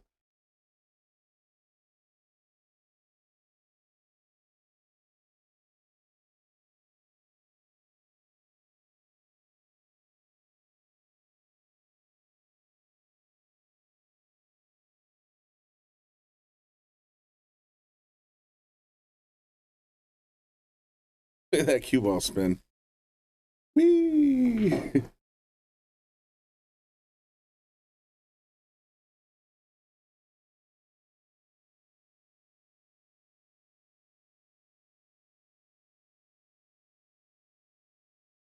All the time.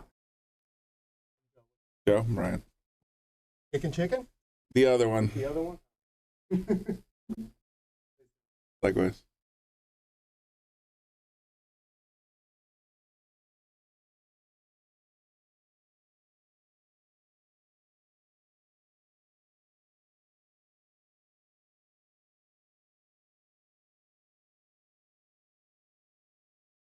Nice stroke to get past the 3, or past the 6 for the 3.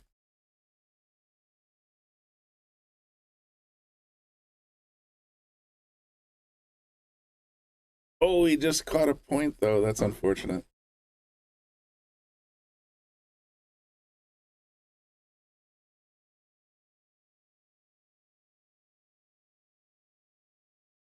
Wow. Oscar just didn't even think, just shot. Got a nice little roll into the 4.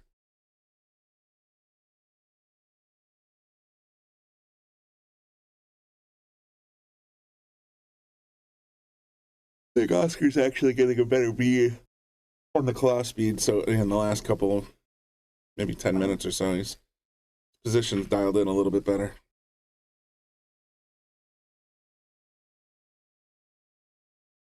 Ooh, it just died on that rail. I wonder if he had outside English. I didn't notice. 6 on the side. Q follows it up for the 7.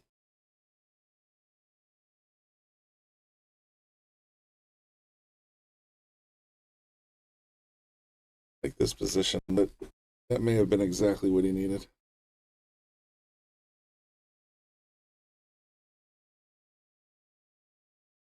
Rail, okay.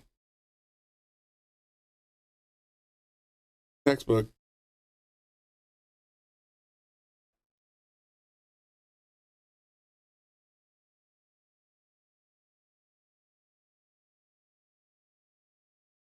All right, he needs to win 4 in a row and cloning this one. There it is. Good start.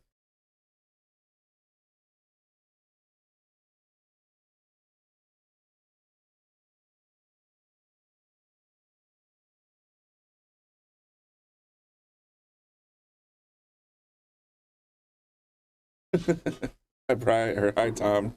Long time no talk. Here we go. Oh, I saw Bobby walk by out there. I was hoping maybe somebody'd walk in.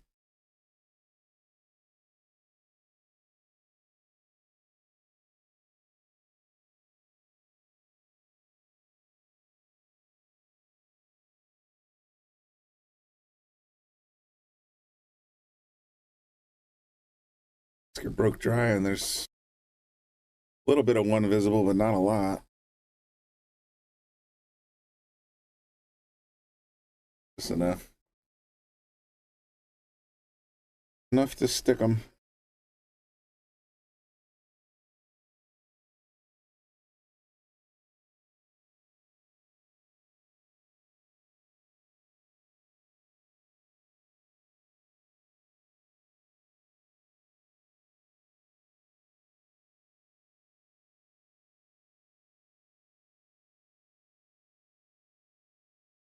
Anthony at the table with ball in hand. I'm glad Oscar actually bumped that 2-ball a little bit, because otherwise that 2-9 combo was going to get a little gross. Yeah, he's even eyeballing it, saying, "Can I get that off the rail? Maybe if I go this way." That would be a hell of a photo finish to this one. Tell you what, folks, that'd be interesting, wouldn't it? Played it cross-handed. He just called the 9. Thought I saw Bobby walking by. Look at this combo.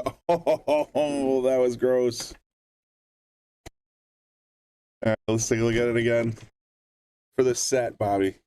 This is his second carom shot. I saw the first one. It was crazy.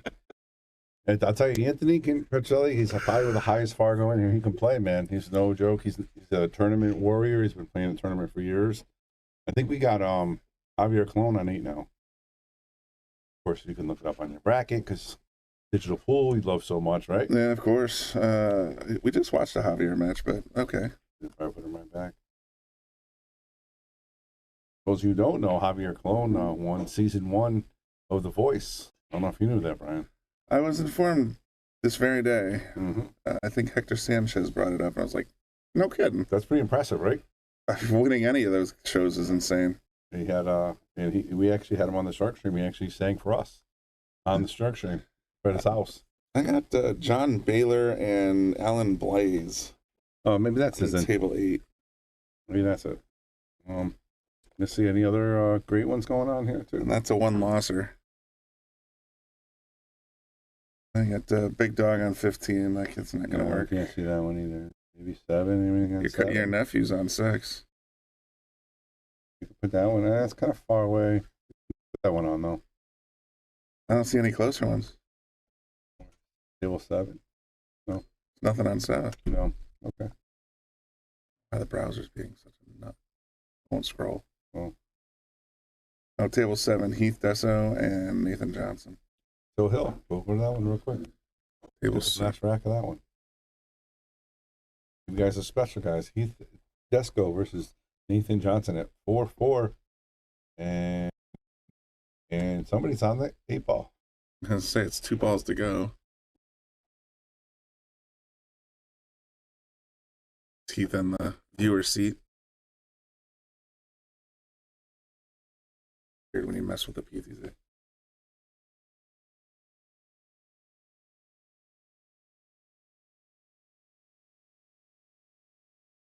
Oh, that's unfortunate.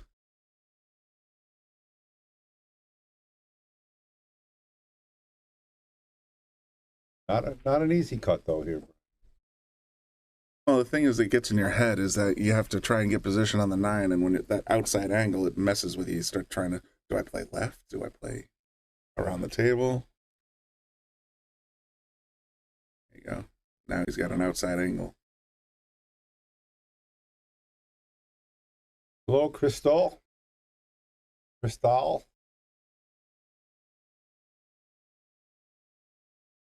Maybe that's why I wasn't scrolling. Oh, he came up a little short, and he left it hanging. And he sold it out. And that's it. So Nathan wins that one, advances. Keith goes down to the one loss side.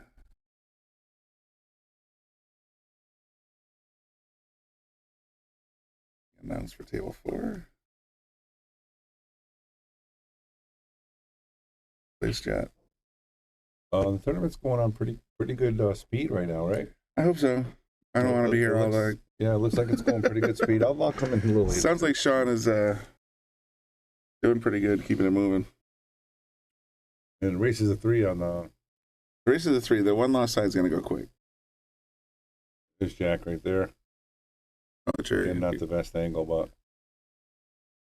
He's already down 1-0. Does this button work? That's way too much. All right. Try not to do that. There was table 6 button. Yeah. I'm like, I don't know how to set it right. Yeah, we had a couple issues with it. Every time we do something else happens. Naturally. I got in here and we had no table 4 cameras. Really? Not one. Wow. And the PTZ was basically a brick. Okay. Good times. Back. But yeah, this is going to be a fun tournament. I see at least 7, 8, 9, 10 people I think can really win this tournament, and I think anybody can actually win with the field it is. I mean, if somebody gets hot, they're going to take this down. Great idea. 5:30 and under. Well, I love the idea. It's when Sean put it out there, I don't know what, 6-7 weeks ago I think it was. Yeah. And it was basically like, let's just do a 5:30, I was like, not an underdog, but something that we're gonna just get. I mean, we got to get the middle of the road players into the Fargo, and let's see what we can do. Yeah, we got to get these Fargos up for everybody, or down, or down wherever you're at. Depends on your heads. Yeah, so I mean, Jack Passamano with a nice shot ties it up 1-1, and it's a race to 3, so they do go quick on the one loss side. I saw Bill Millington had a tough match against Javier, right? Javier Bill was playing well, but Javier was like lighting him up. Yeah. So it's the way it goes sometimes. Pretty sharp. There's some good matches coming up soon. Yeah, he's probably coming up. We'll get into the 4th round of the winner side, so that's going to be into the top 12, I believe. So after this round. Oh, we're going to have a lot of races to 3 for the next hour then? Yeah. No, they might jump off. 1 or 2 with a winner side in there. Jack's breaking. They're playing call 9, or I don't even know what the rules are playing are, Brian. I think what it are you is talking call, about? right? It's call 9. Yeah. It's BCA rules overall. 3 foul rule was not in effect on the flyer, but was voted by the players before the match started. So 3 foul is in effect. Break your own. Instead of loser break, the flyer said loser break. They decided break your own, but then they moved the rack 9 on the spot. So this is a players tournament. Very much so. To let the players pick what they want to do. Well, it's just Sean's just like, all right, show of hands. Okay, so it's, yeah, so I mean, yeah, it's so the players tournament, which is okay. Yeah, it works. Looks like he's coming right back on table 7 after just losing on that one, right? Gotta forget about that 9 ball he missed. Got John Porto on table 4. Oh, there we go. Christian Cabrera. Yeah, let's go with that. That's on the one loss side. I mean, that's on the winner side as well. That's on the winner side.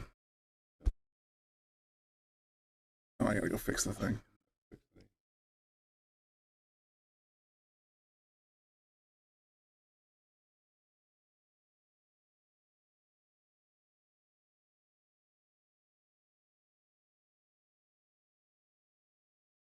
I talked to Joe. He keeps fucking messing with the tabs and something weird when you press buttons. Yeah. What did I say? Table 4, John Porto, 466. Christian Cabrera, another favorite to win the tournament. Porto's going to have to play good here to win, but he can do it. But Christian is definitely maybe a slight favorite here. I want to see John Beeler. I don't know who John Beeler is. Might be playing on table 8, I'm not sure. Corey Sharp says, ball 9, 3 foul rule, rack your own, 9 in the spot, 2 in the back, jumping allowed. So basically everything you said was accurate, right? I kind of remember stuff from time to time. Yep.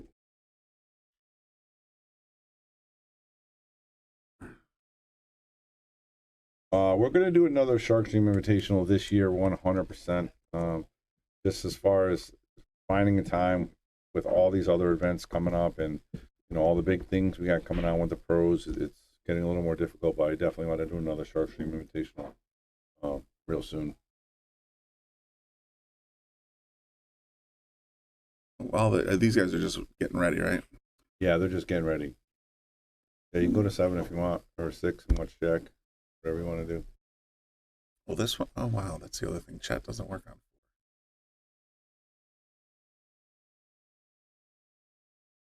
This is, I forget who they said this one.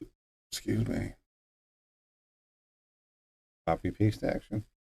Yeah, John Baylor, 444.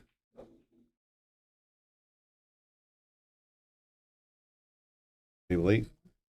Table 8.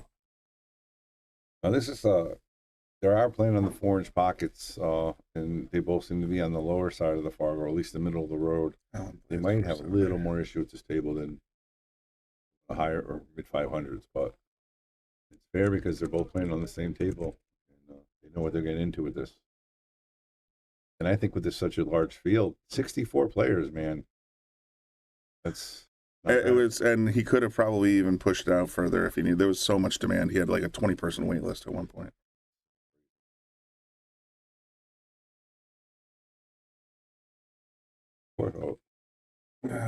Not yet. Stuck here. He's going to have to come around. Oh, he's looking at the 5. He's got to shoot the 4. He's looking at the wrong ball. That's a problem, especially. It's happened twice so far today. Yeah, I don't want to say when you're picking, I don't want to pick on the lower players, you know, but when you're not used to it and you just go my colors, you know, it takes a little while to get used to, but you have to know going in, you know, those two tables are different. They're different balls, they're different colors. The Aramith blacks are different colors, yeah. All right, Porto and they just flipped the coin. I don't know who won. Rex. If you want to watch Porto and Christian, that's 4. They're both set up. I'm going to go that way for about 5 minutes. Been in here for 4 hours. And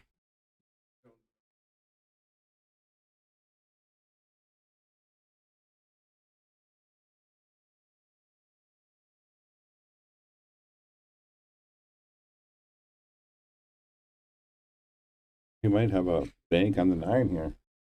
4 to the 9. I really don't see another shot.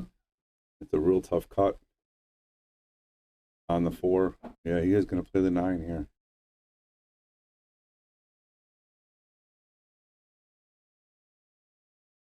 So says Sean is running a pretty smooth tournament. Yeah, he's got no nonsense up there. Oh, nice effort there. He's got his wife helping out, and she's doing a good job. And you know, yeah, he had a couple people help with the Calcutta and stuff. So it takes a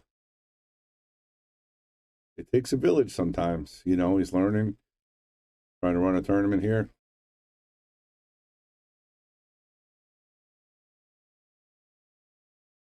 Heard they had a really big Calcutta here. A lot of money in there. That's a good shot right there. Oh, thank you, Crystal. I've only been here 2 minutes, but I appreciate it. I'm just messing around. Brian's helping out, and I heard Big Dog was in here. So appreciate everybody that stops in. There's a swing and a miss. And we're going to head over to table 4.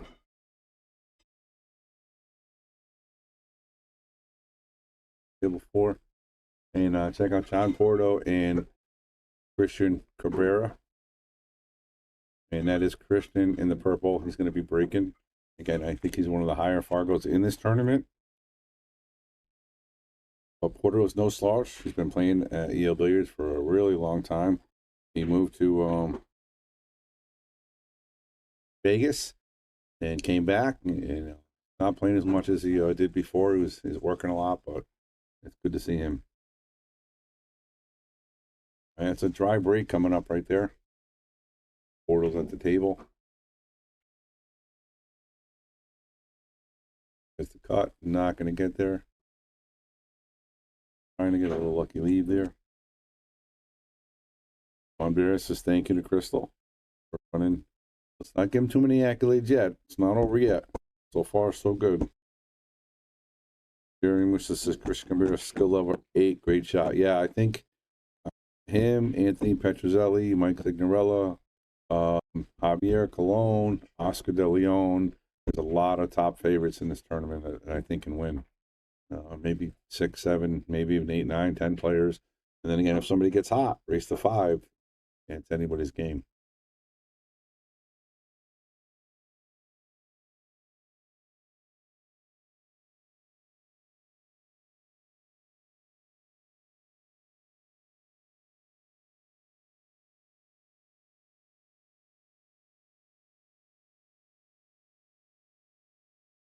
Right here. Try to get the cue ball back between the 5, 6. Gonna get there, but he might get the leave out of it. Looks like Porto could see a sliver of this.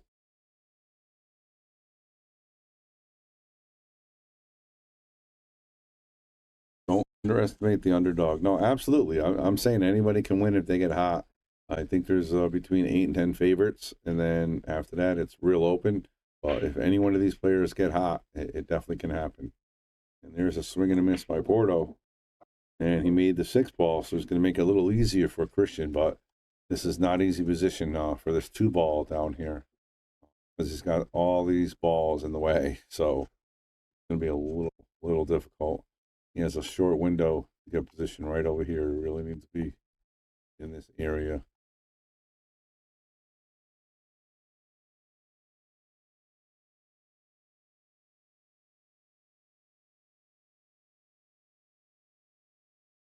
What he's trying to do, go forward, a little bit of right spin.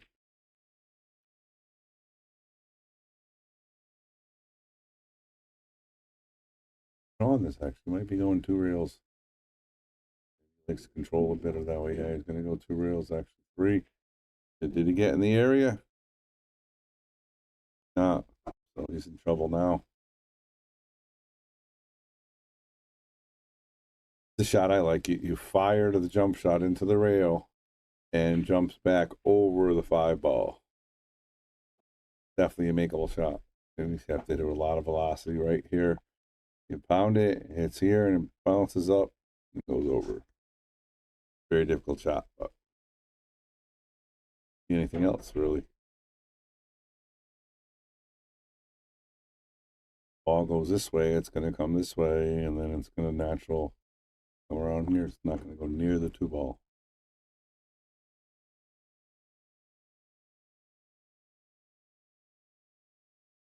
He needs to hit this rail somewhere like here. It comes down towards the 2. That, oh my goodness, are you kidding me? Wow, that's got to be, let's check out the replay. This is one of the best hits I've seen in a real long time. And he hit it right where I drew the line, and he banged it. That was fantastic shot there by Christian. Oh my goodness. Porto just gets up there and plays a safe.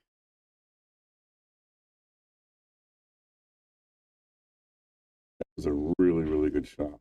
Wow. 3 rails stuck behind the ball, and had the 4 ball block, and still was able to hit it.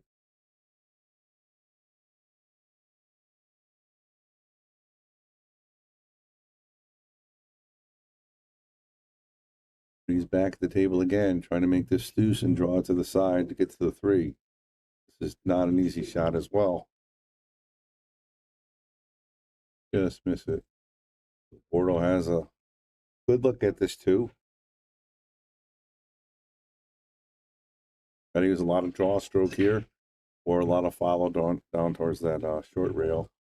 Come back for the 3. See how he decides to play it.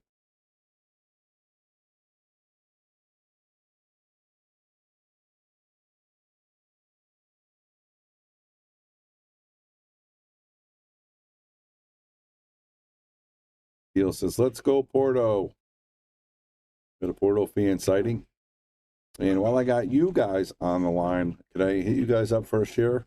Let's share the stream out there. Let's get the numbers up. This is a chance to see some pool players, 530 and under, battling out for some very good prize money. So there's a lot at stake. And really, really good stuff here.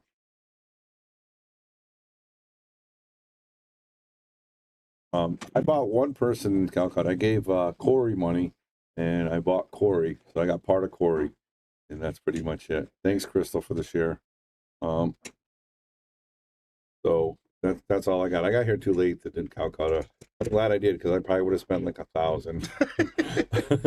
Oh, Will was running it fast and furious, so it would have been... Yeah, there was a lot of people there.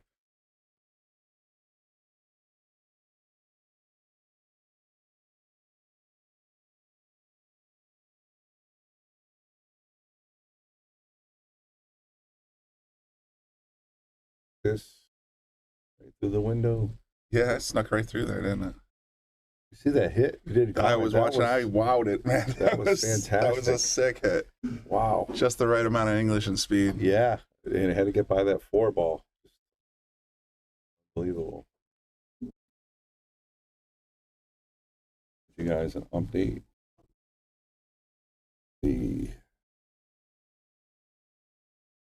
We don't know if it's a 1 loss. Doesn't say the race or no. Is that the race? The 3 is the race. It's a 1 loss sign. So we got Lloyd and Susan 2-2 race the 3.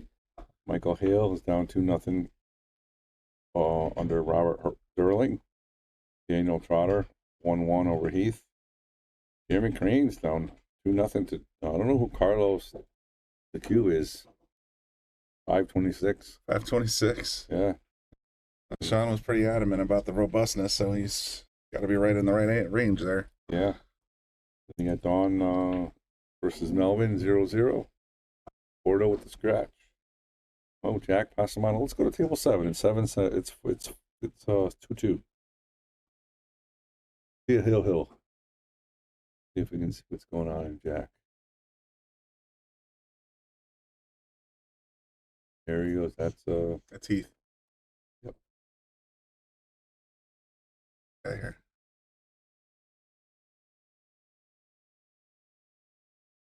Jack has a shot in the 6. Got to get to the 7. Gets up, looks at it. Got his grandfather watching right here. Papa. Helped me, actually, was a huge part in starting Yale Billiards 30 years ago with me. My father-in-law. Is that right? Nice. Jack with a great shot. He'd go a little far. Little bit. That was a nice shot on the 7, though. Now the question is, he plays safe? Try to make this, Brian. That's the tournament life is in his hands right here. Yeah. If he cuts in the corner, if he misses, he's going to sell out.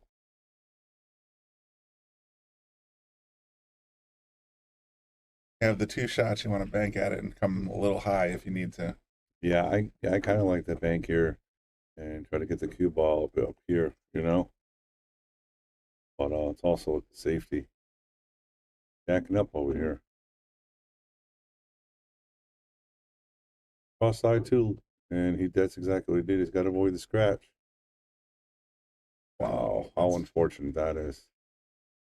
He played it right because he wanted to leave the cue ball long, but it just found a hole. Just got the wrong amount of draw on it.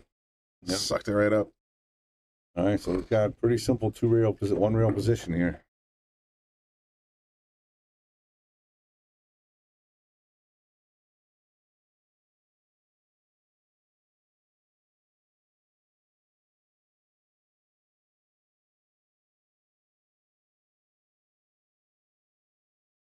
I'm trying to make this here. And one reel. It has to avoid the scratch as well. And doesn't want to hit it too soft. He's hit that nicely, actually. Really good speed. Avoiding the pocket.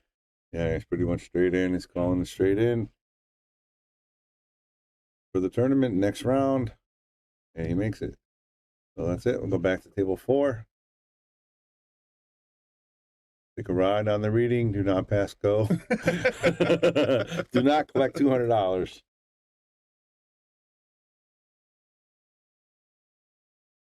You guys are still scoreless?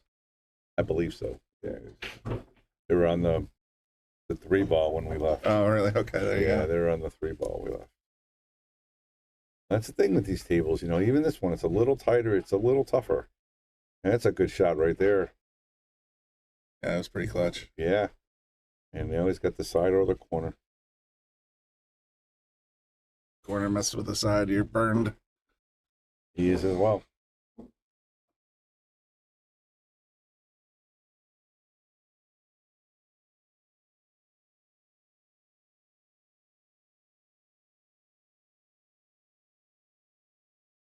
Christian up 1-0. Fires it and just makes it. Nice shot.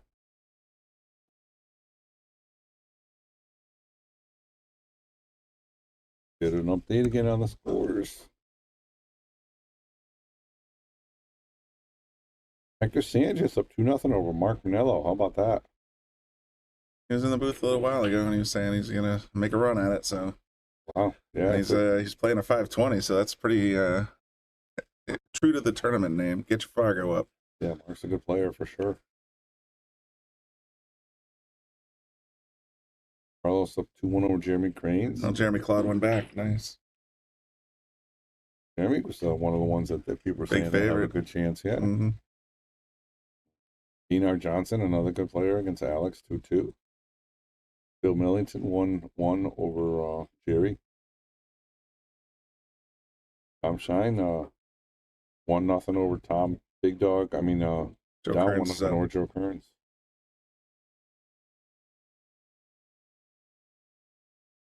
Brackets here. Yeah. Well, you just Right go here up on and top, click right? brackets.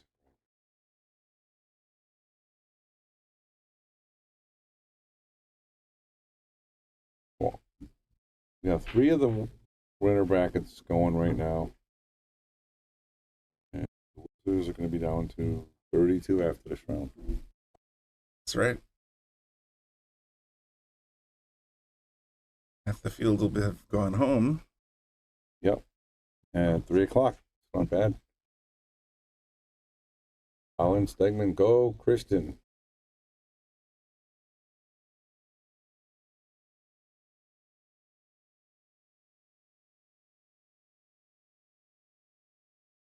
Did you see the 3 prime match we had last week? Or this week? I tuned in for every damn one of them, yes. I was in the comments section, chatting it up. It's fun. How about Lucas? Wasn't playing his game, right? Lucas looked like he was still just a little under the weather, maybe. I don't know. He did. Yeah. It wasn't quite his snappy self when he's at the table. He's usually got a little more swagger. But, you know, hats off to Dave. He played perfect. He did. He really did. He did not make I don't think he made a mistake. He was playing point. So he deserves it. Yeah. And Ryan played really good against Dixon, too. Ryan, holy Lights out, smokes. right? Ryan was on fire. Of course, we got Ashley. I made a Ashley and Don, yeah. I made a post about you think Ashley should be in top 5. I didn't get one negative. Everybody said she's going to be in the top 5 for sure. I mean, she's got to go through you, boss. She's got to go through me. She's got to go through Dixon. She's got to go through Mike Jackson. That's no easy task. If she gets there, she's going to deserve it. That's for sure. Absolutely. I know which feather she's looking for, though. Yeah, she's trying to get me. I know. I'm going to do my best to knock her down at least once or 2 times before because she's getting better. I'm not getting any better, Brian. No, we're done. Yeah, I'm not getting any better. We've reached peak. Yeah.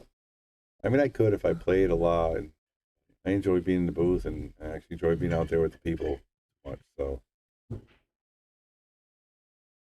it is. You know, it looks like I might have a safety here. I don't think he can make this ball.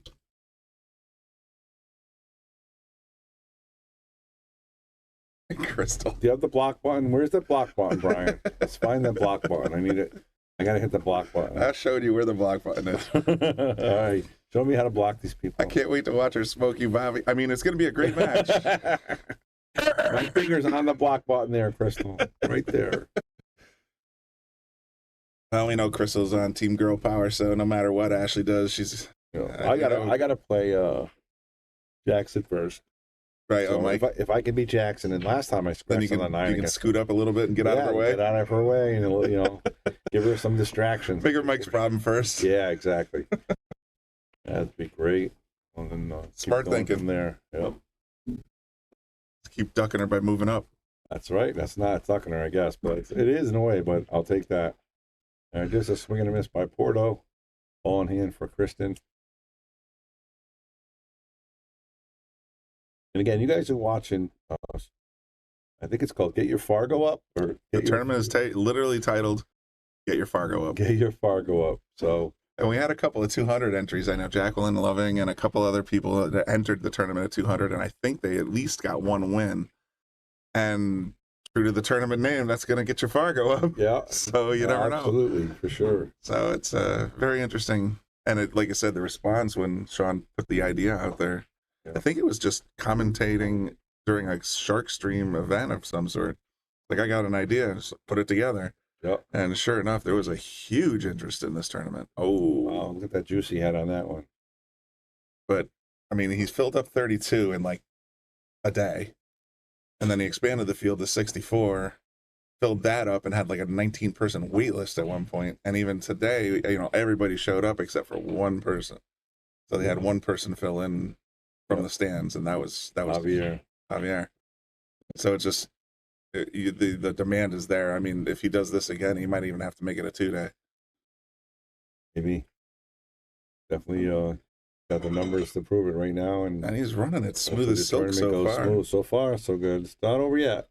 I'm cautiously optimistic, but cautiously optimistic. Yes, absolutely. Far so good. Yeah, I mean, I was thinking about doing something though. To do just to get the Fargos up. I was thinking about maybe doing like a 16-person tournament on Sunday. Just like a long race to 7, single elimination, and that'll get everybody's Fargo up. Just start at 1 o'clock and be done by 6. Sure. 16 players, so we only need 8 tables, and then we'll go down to 4, 2. So before we open, we'll be ready to rock and roll. So anybody out there, tell me what you guys think of that. I think it's a great idea. And you gonna put any limits on? I would definitely put a cap on it. Yeah, I would probably put a cap of maybe 550, 575, 600, something like that. I don't want Lucas and Rob and those guys. I know exactly who you're targeting. Yeah, So I mean, I want to make it so everybody has a chance. But again, for $20, you're going to get a chance to really legitimize your Fargo, because the robustness goes by games. Your robustness goes by games. Experience, exactly. It's racks and games. I thought. Yep. Not getting fresh air. Yes. So. And there's Porter with a big swing and a miss right there. Yeah, that's going to cost him. Yeah, so I mean, so maybe if I could, let me know if we got a tournament director that's interested in running that Sunday, like from 1 to 6. And again, it'll only be 5 hours. Yeah. What time do you think tables will open? I think tables should open about, I would say 5 o'clock, because as Brian alluded to, we're down to half the field, but that's still 16 tables. But yeah, but it's not 16 because the winter side, so we're really looking at about 12. You're looking at about 12 tables. Yeah, 12, you're right, because you're going to be... It's going down to 12 again, and then 8. Yep. So it's not bad. No, that's true. Like Crystal might be interested in doing that. All right, Crystal, we'll talk. We'll do something. Like I said, I think it'll be fun. Sundays, start at 1 o'clock sharp. Yeah, I mean, I can come down and rock a laptop for a night. Or for some Sundays too, if you want to make it like a regular deal. Yeah, like I was thinking like once or twice a month. I don't want to do it every week because but once a month, twice a month is plenty. Yeah, and I would not be surprised if it fills up like instantly every single time. Yeah, exactly. That's what I'm saying. Mm-hmm.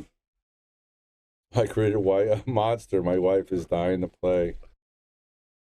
All right, well, bring her down, Joe. You can play Keno, and she can come play me in pool.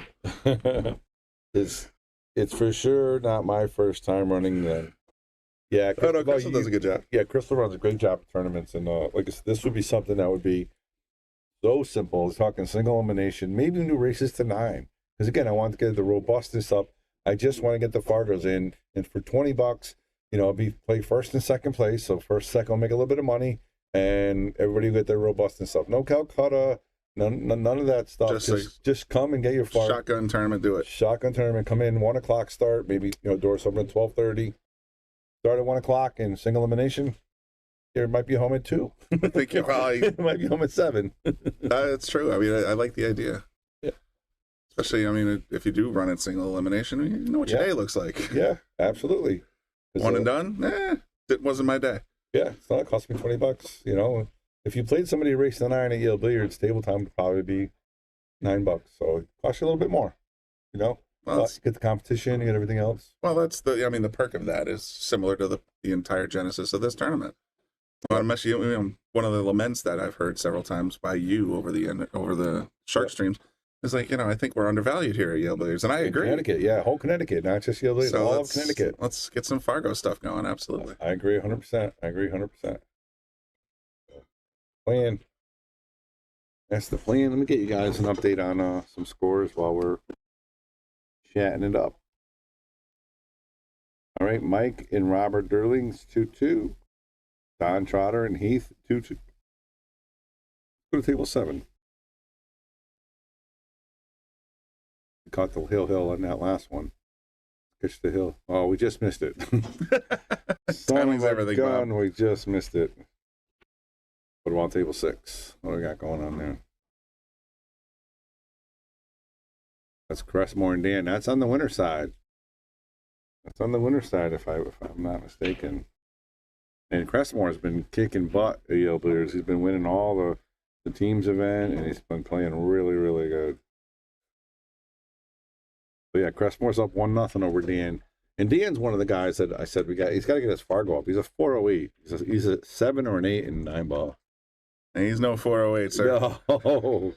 No. No wonder he signed up for this tournament. Let's see what it goes on with table 8. All right, let's see what's going on with table 8 here. Table 8 is John. What is that one? It's 2-1 John, and that's on the 1-loss side. So all right, he's breaking it obviously.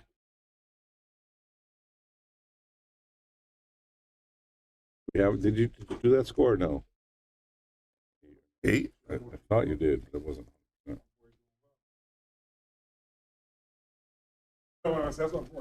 No.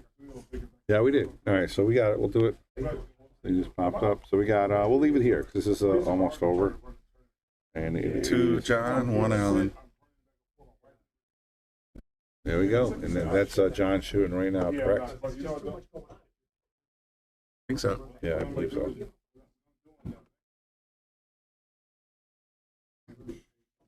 Dan is a 408 stall.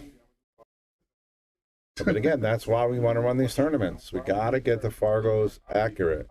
Like, I think APA, for most part, Billiards were pretty solid. Everybody's pretty... You run APA 5 days a week here, so it's like you have your opportunities to get your experience in and everything else, but the Fargo, it's a little tougher to get, so I like that idea entirely. This tournament's a great example of the demand for that. What's going on, Sean Bear? Not much. What's up? How are we doing in man, it's good, here? man. Thank you guys so much for letting me host here, man. That's good. Everybody's enjoying the tournament. I made some mistakes and everything, but I apologize. I pray they come back. But everybody's having a good time. It's running smooth. I think we're almost 50% done with the tournament already. Yeah, I think we're pretty close. We're keeping updates on you. So we're getting updates on scores. We're moving around tables. We're getting a little bit of all your actions. You guys get a little piece in there, Yeah. A little something. That's a good shot by John right there. Anthony Petrozelli. He's a strong player. Yeah, he's a strong player. He took out the biggest horse. Yep. I know. I think Anthony's right up there, too, for sure. John took down the sink or swim team over at Town Billiards, 20-plus players, skill level 4, 5, 6. Okay. Very nice. Yeah, John took me out multiple times. He did, huh? Playing in the league. I mean, I spot him a few games, but if I run the table, he's running behind me. Yeah, I can see him. I can see he can make shots. I can see. Yeah, his position's not the greatest, but he's only a 4. Sometimes you got to be a shot maker before you become a position player. Yeah. I agree. I'm not picking on him by any means, but There's that shot making I'm actually right proud there. of him for getting something like this. You know, usually small tournaments, he's like, I want to get in. I was like, okay. Yeah. I think you marketed it exactly correctly. I was just having a conversation with Bobby. A tournament called Get Your Fargo Up. Yeah. And Bobby's over here, so we're talking about having like a 16-person single elimination every other Sunday. Just for this same exact purpose. Yeah. Get your robustness, get your Fargo up. We got to get Connecticut's Fargo's accurate. Yeah. We're not even close. No. And you know, and I know some people were upset about certain people playing. I'm like, listen, a lot of people, players are like 5'6" in the APA. They're not a Phil Davis or a Sean Dixon. There's people, you know, No. they're saying they're not even the 600. Let them play. You know, you're not losing your house by betting in this tournament. Right. You know. Right. Play. What was the entry fee on this? $60. $60. Okay. You know, the first place for the tournament is $12.80. $1,200 for the tournament? For the first, it was playing top 8. First place is $12.80. Wow. Second place is like, I think, $7.56. Wow. And then Calcutta first place is $14.40. Wow. So you're talking $2,600. Somebody's getting paid. That's but for here, a low handicap tournament, that's pretty good. That's great. And here's the thing. I mean, literally, this is the bad part of being a tournament director. No matter who wins, they're going to be like, I knew he was going to. This is BS. Yeah. No matter who it is. Because I can tell you right now, it could be, I think, one of 10. And as we were talking about with the chat, I think a lot of people have a chance. Like, anybody gets hot in this tournament, Bill they the can crush win. out. I've seen him come up through the losers Dude, bracket Jeremy many times. Cranes was, I think, the third highest bid player. He's out. And no, he's in the losers bracket. And I almost had him. He just had two He was down 2-0. Oh, so he came He back? had 2 9-ball combos on me. What can you do with that? Yeah. You know, you give him. I think he might have just lost, though. He was down 2-0 on the. Oh, he was? He was. Dude, I'm telling you, you could think somebody's going to win. Look at Oscar. Everybody, Oscar, $300. That's what I'm saying. Had you say he took him out 5-1 or 5-2? I mean, come on. Yeah, and now, what's his name? Anthony made 2 caroms on it. Yeah, he's the problem. 2 caroms. He made 2 great caroms. Like you said, it's anybody's day. Anthony and I have gambled before and I beat him.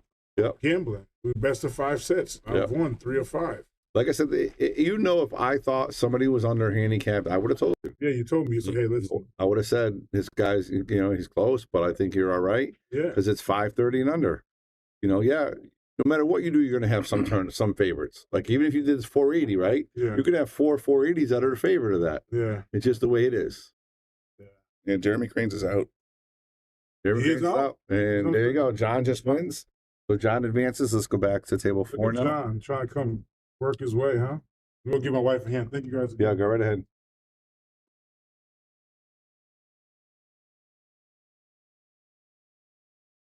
All right, and go to last scores.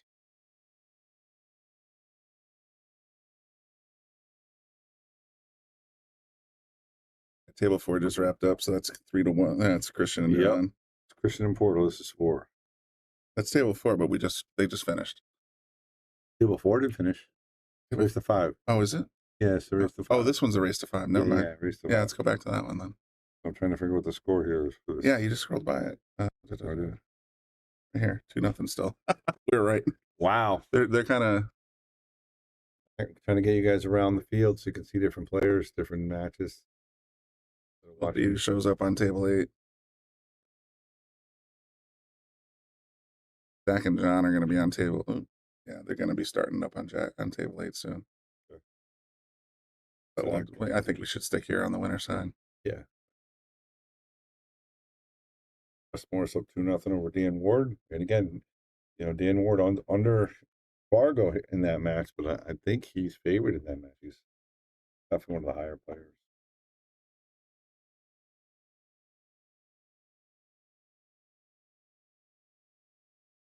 Christian looking really good here to go up to true. Perfect speed.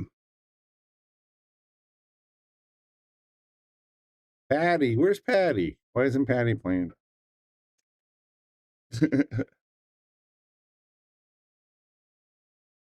Said because I was on the stream, she just wanted to stay home in her PJs on a recliner.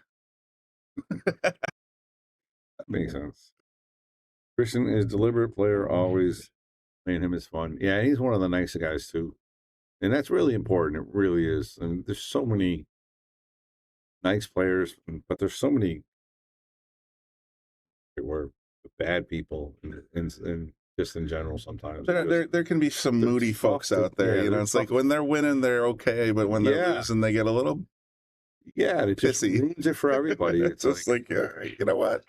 Yeah, so Can't win all the time. No, and then Kristen is one of those guys. If he wins, he loses. He's going to be the same person. Porto as well. So both of these guys. You lose, just shake hands, you walk out. You know, whatever. Yeah, and try to take a lesson from it. Absolutely, bro. Take a lesson. At table 11, we can't get to it, but that's Javier Colon versus Zed Wright, and that's going to be to. Ooh, I wish that was up front. That's good. That's big. That's going to be a big match. Yeah, it's going to be. It gets to the top 4, 8 of the winner side. So, and this one is as well. We call ourselves Diet Bobby and Brian. Yeah. So Diet Bobby and Brian. I get the irony. No one like outside. Is it? It was just not doing anything. Doing everything. Snowing out here in I Connecticut. literally just went out for a cigarette 20 minutes ago and it was melting. Like a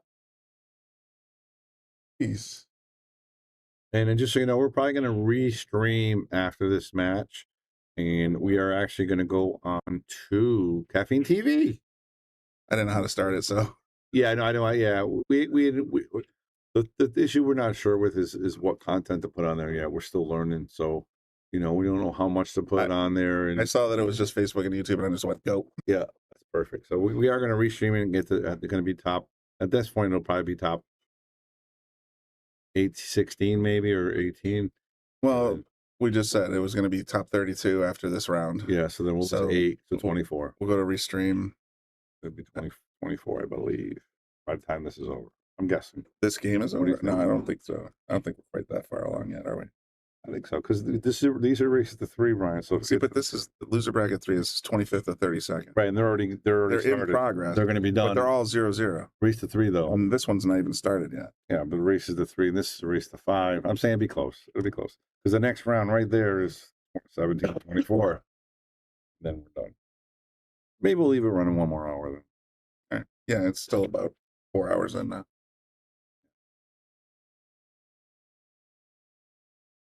I'm gonna step out for a minute, Brian. What you know I'll be right back. Of course you'll be right back.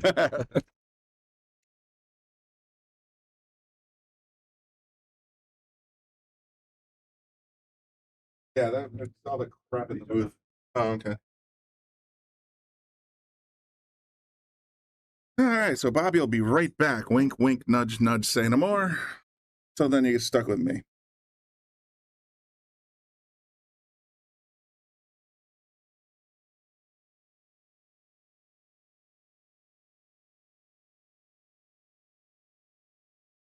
At least he was in the booth long enough to give me a time to go out and get some fresh air, so to speak. I can't believe it's snowing again out there like that, though. It was literally, you can see everything melting.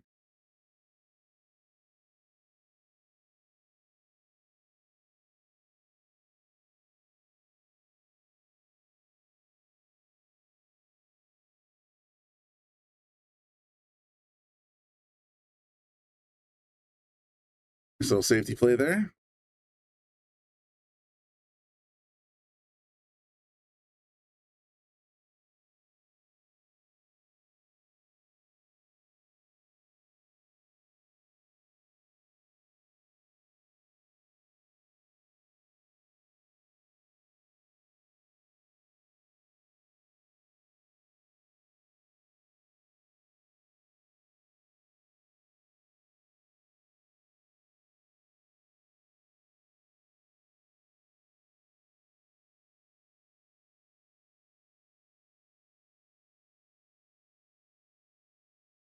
Left himself a little bit of a tough cut here.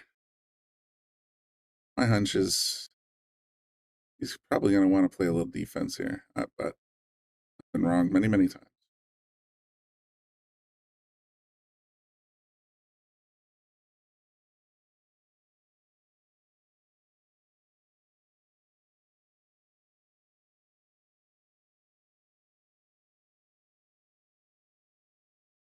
Boom, cross corner shot. Perfect position. Not gonna lie, that was a nice shot. Really nice shot.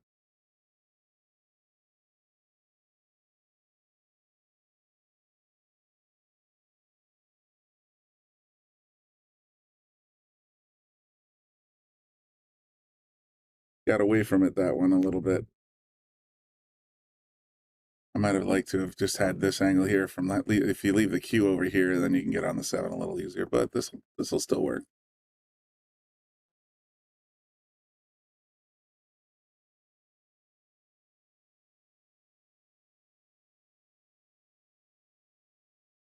And let the cue get away from him there.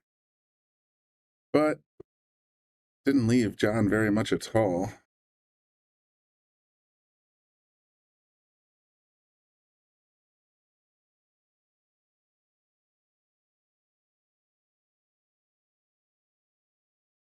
If that was the intent, but the result was okay.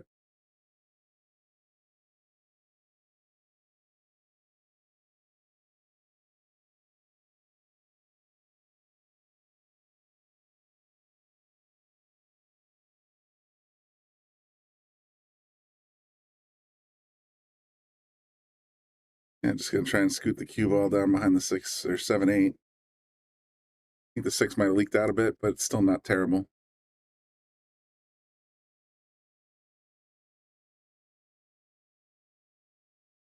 Oh, I think he kind of swerved it a little unintentionally. Just whiffed.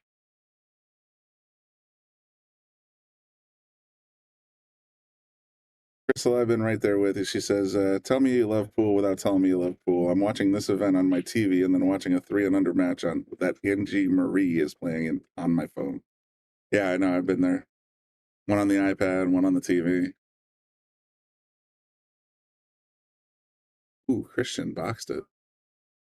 Uncharacteristic for that one.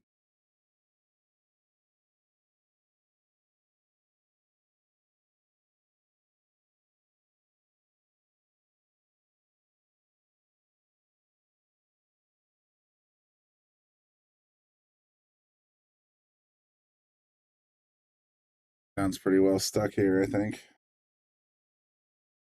Got any new score updates? Oh, Daniel Ward and Chris Crestmore, Farquhar son. They're tied at 2 in the winner side. Tony Blaze is leading Josh Gross 4-1 right now, also on the winner side. Will Alley is playing against Corey Sharp. Ooh, that's going to be a good one on table 7. Will Alley is up 2-0.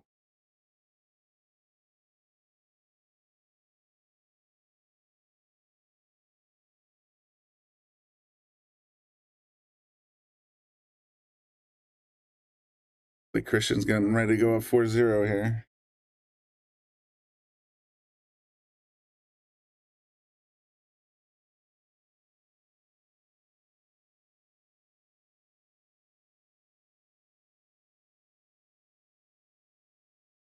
There you go. 4-0.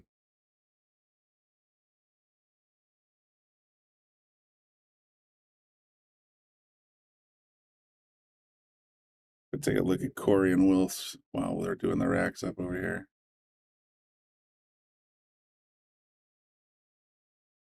There's Corey, there's Will. Current score is 2-0 Will.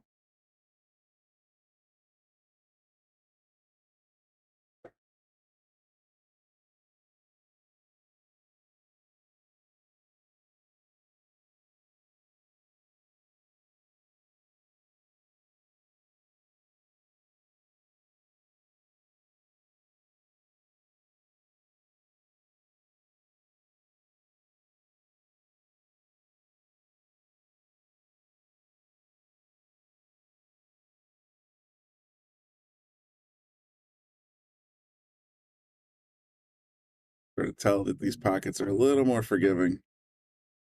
The tournament blue tables.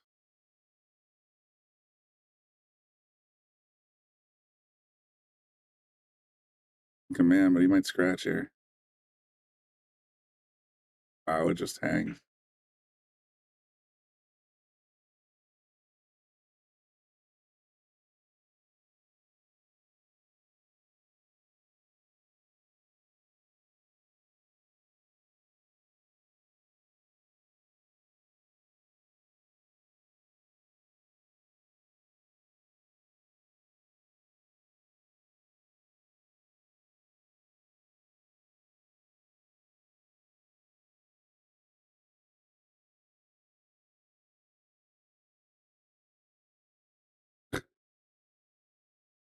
Don't worry, I'm keeping an eye on the Christian game. But I am curious about this one just because I've actually gotten to know Corey and Will pretty good, so.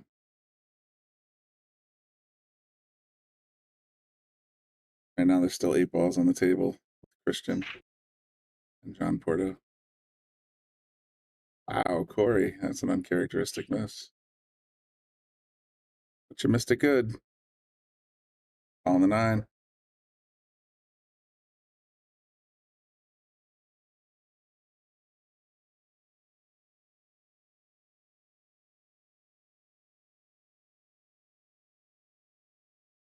Give Will the boom. That'll put Will up 3-0. Anyway, back to table at 4. This is John and Christian. Christian's up 4-0.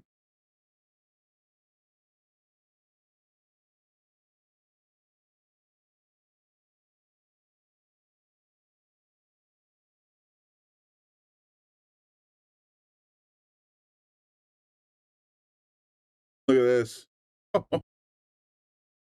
little bit of luck, a little bit of bad luck. Unfortunately, he did make the 5, but he didn't get a shot at the 2. But are you seeing what I'm seeing? I guess he's not seeing what I'm seeing. Thinking 2-9 combo off the rail. Pick combo.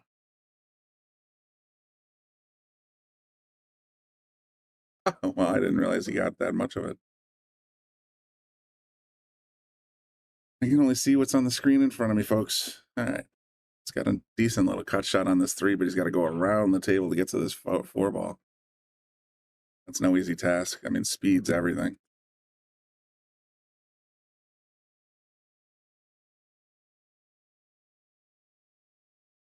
Probably going to come up short side.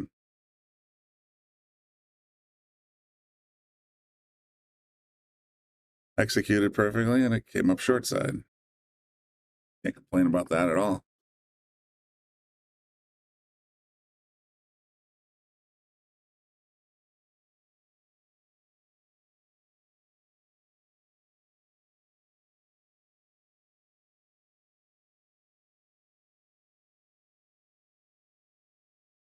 All right, Christian making moves here.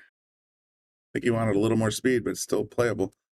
6 in the side, go up and down for the 8.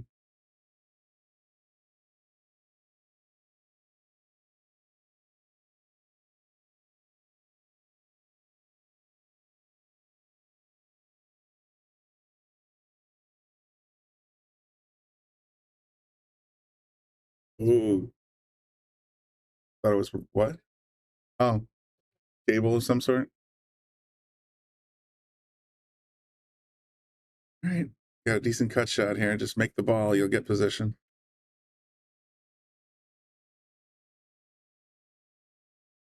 Thing to me is how high his bridge is off. Normally, I rest my palm on the felt. He's got it all. He's got it way up in the air.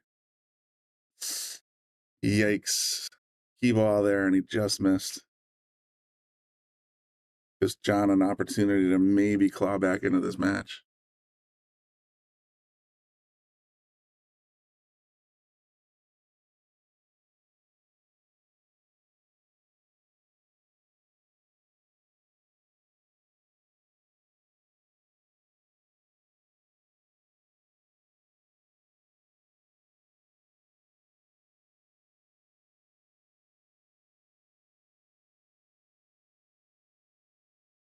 Oof.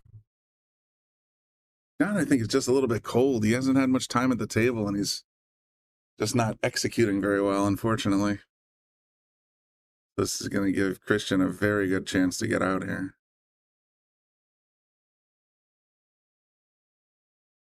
Good ball speed. 9 in the corner for the win.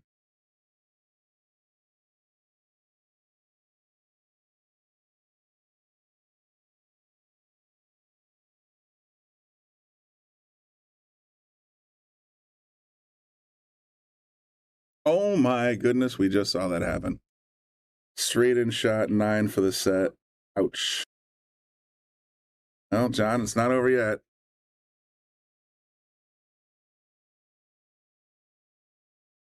What do I got to do? Kick it in? Yes, I do. Great shot. I'll give you the replay because that was pretty cool. 1, 2, bango.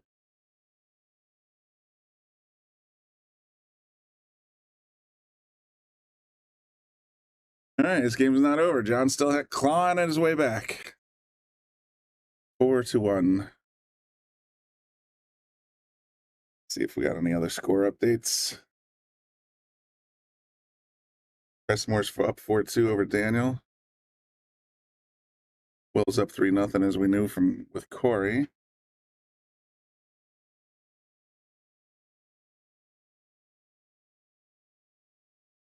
Zach Curtin and John Baylor tied 1-1 on the one-loss side, so there's race to 2 there.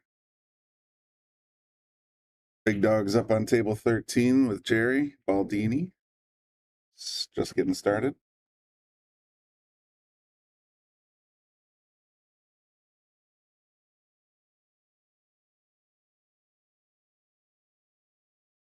Nice break there. Made what? 1, 2, 3, 2 balls. Oh, he's with this 2 ball.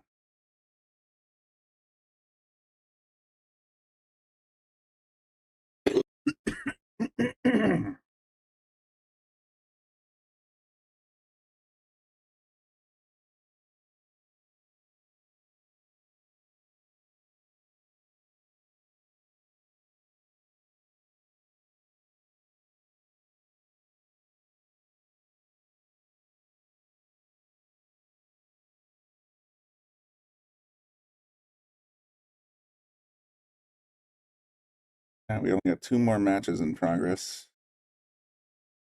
So we're down to 32.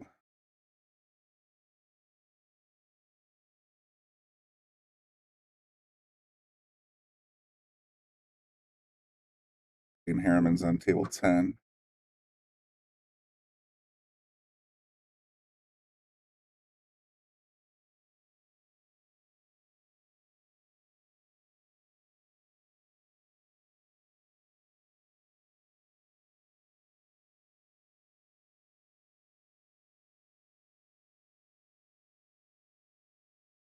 All right, so Anthony Will Alley just moved up 4-0 over Corey Sharp. Winner to play Anthony Petrozelli, who defeated Oscar De Leon 5-2. That was a bit of a shock. Oscar's a pretty good hitter, but Anthony was looking good.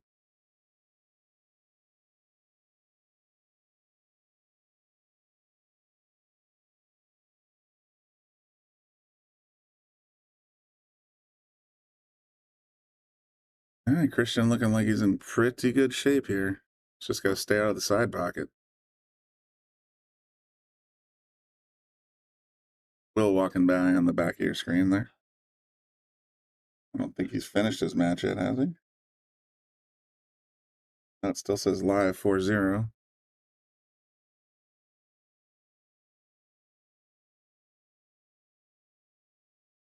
Nicely executed. Stayed out of the side pocket. Nice angle into the corner. Just hope he doesn't repeat what he did last game. This time just smack it in like it had eyes.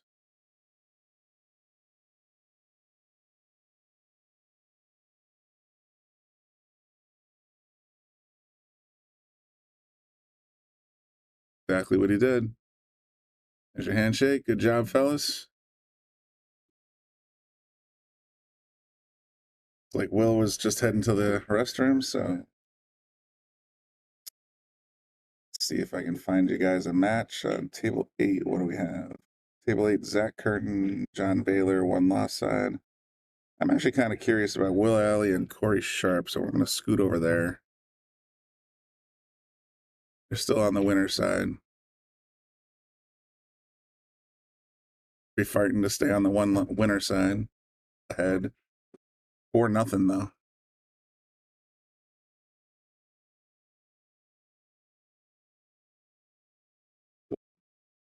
Hang around here for a moment.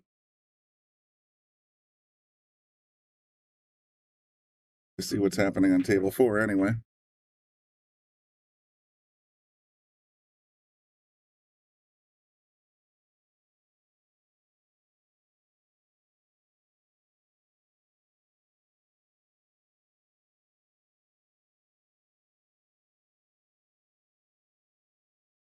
These guys coming in, Corey and favorited to. Oh my goodness, that happened.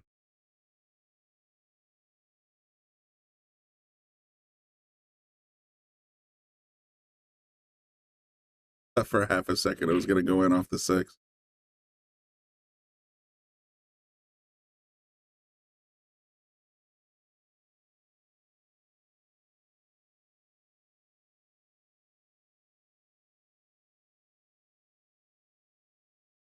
Looks like he's trying to play the 4 all the way up in the corner.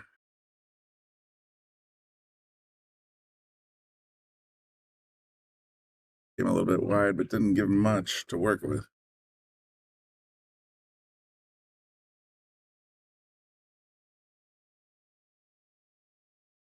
Bill's probably going to go 1 rail. He got the contact, but not the make.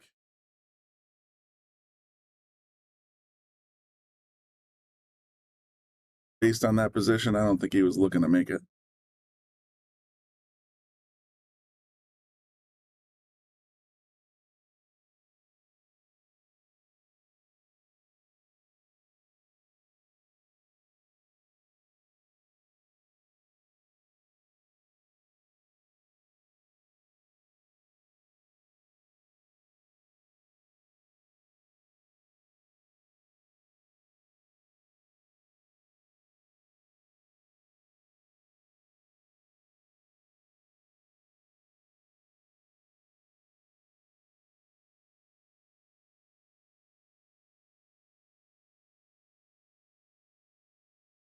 And yet on 4, keep you guys posted.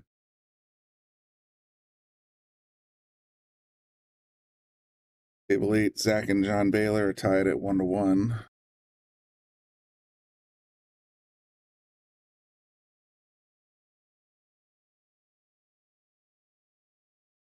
Hoping we get another big match on 4.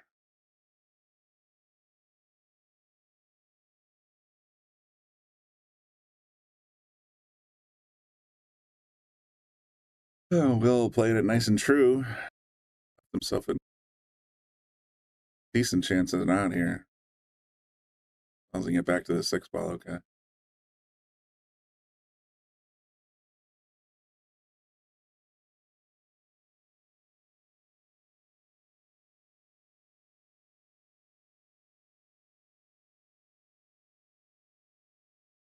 Pops it in the side. This one's all but over.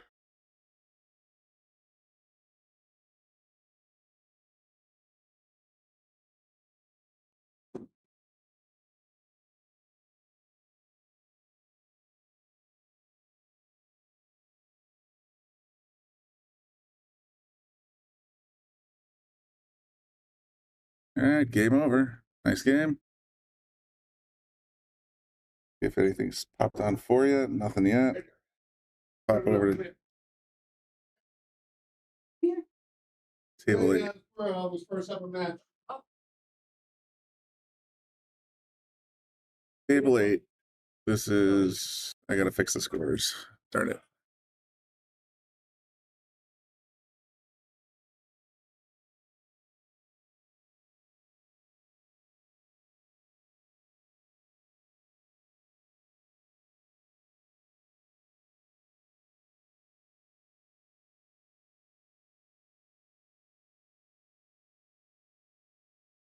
Got Kurt and John Baylor. Oh, so John Baylor, I just got to fix this one.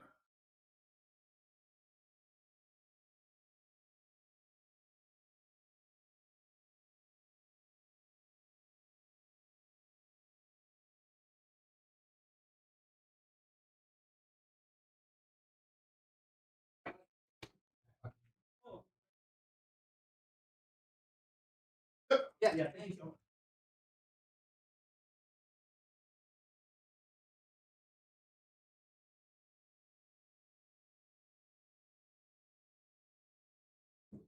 No, he went. We put Petrozelli and Will Alley on 4. That's a good game. Petrozelli and Will Alley, that'll be a great game. Yeah, hell yeah. Give me like. I told him to take like 5 minutes, and then I'm putting him on 4. I'm just tuned into 8 right now. Yeah. We'll go right to 4 then. Right after that, it's a great match. All right, you heard it here first. Sean's giving us Will Alley versus Anthony Petrozelli on table 4 coming up very soon. That's going to be a winner side brawl, so make sure you tell everybody it's coming up probably in about 5 minutes.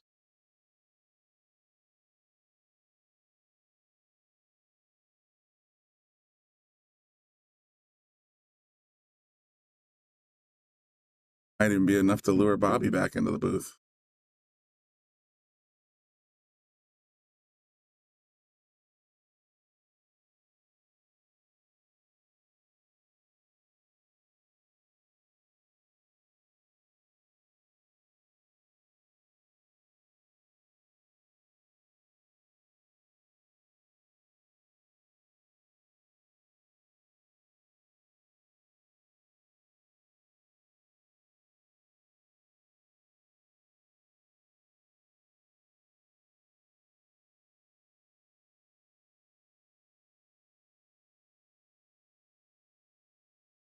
Let's see if I can grab that and get it set up. That's why I'm kind of quiet. I can only do 1 or 2 things at a time.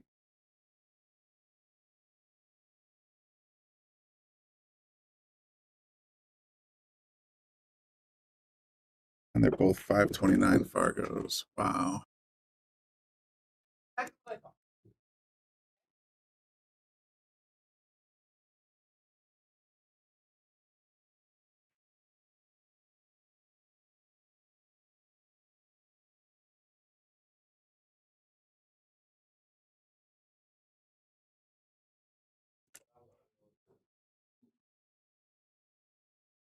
So we'll have that coming up for you right after the results of this match.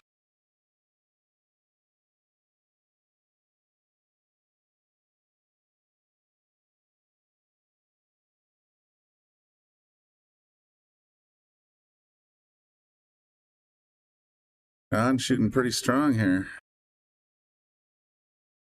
Might be able to put this away.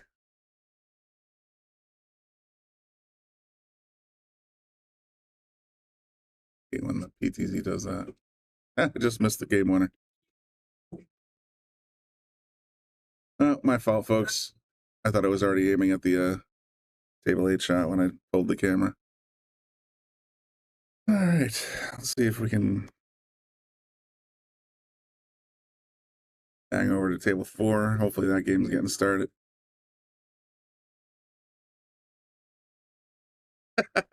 Patty. Yeah, you're right. I'm fired. I should go home. Don't threaten me, monkey. I'll go home. While we're waiting for that, let's see if there's anything else we can poke her.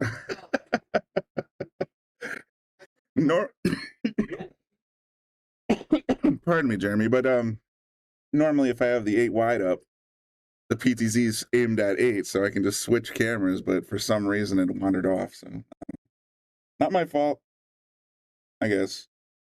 Sort of my fault.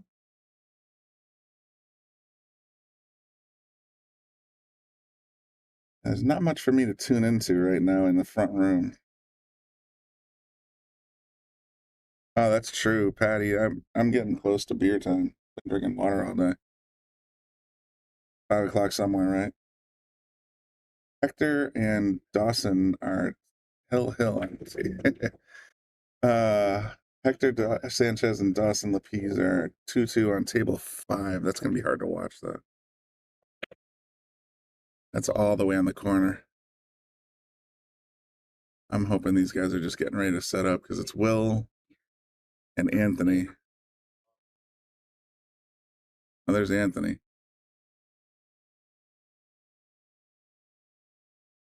I think Will wanted a little break, so we're going to go see if I can give you a little bit of table 5 because that's Hill. We know our underdog friend Hector.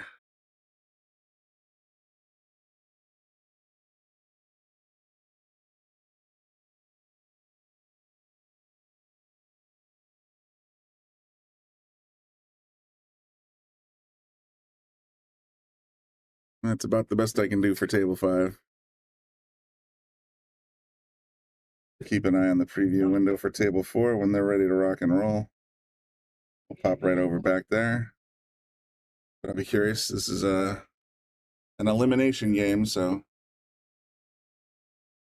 very important for both fellows.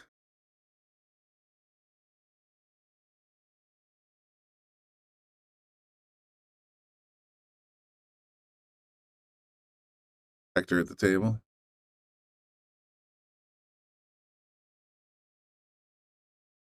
Giving up ball in hand, it looks like. Rough.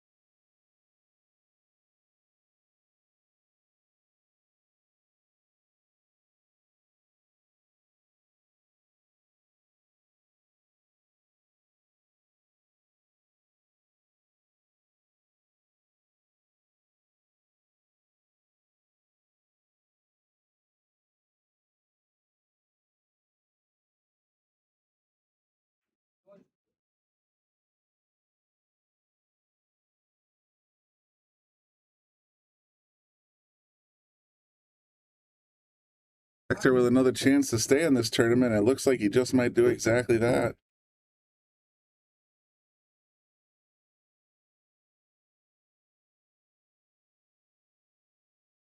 Two very nice shots to get on the 9.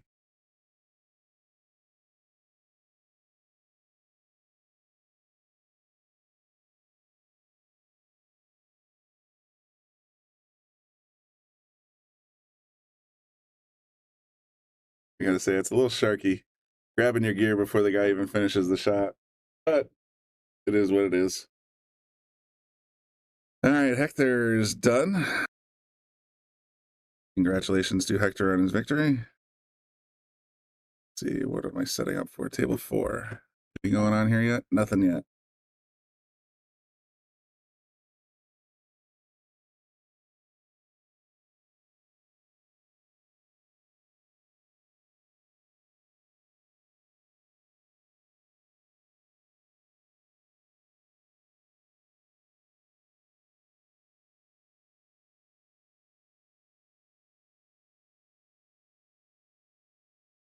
Carlos Duque and John Porto are getting ready to play on table 8, but I'm definitely going to stick around on table 4 for this match. So as a matter of fact, I'm going to take 5 and go get me some more water, or maybe even a beer. It'll probably be a beer.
Okay, folks.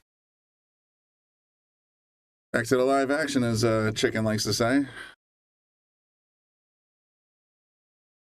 Yeah, Will Alley and Anthony Petrozelli. Somebody notified Debbie that her hubby's on TV. Again. She doesn't want to miss it a second time, I don't think. But yeah, I was had to take a little walk, sitting in this closet. And a few friends of mine have newfound appreciations of the word closet when they came to visit me here. So the reality is, you got to get up and walk around every once in a while. Even your Apple Watch will tell you you've been sitting on your butt too long. But this should be a great match. Both of them, Fargo 529, both of them favorited to win this tournament, actually, in terms of the top 5. So going to be a heck of a game. Will was just shooting very well. Anthony just pounced on Oscar De Leon to advance to this level. Or no, it was the level before. And so they're both shooting very well so far. This ought to be a fantastic match. Bring up the brackets real quick. So Anthony Petrozelli, yeah, Anthony beat Oscar 5-2. Will beat Corey Sharp 5-0. So this is going to be a battle of the Titans, I think. Very good match. Make sure you get the word out there. Should be awesome.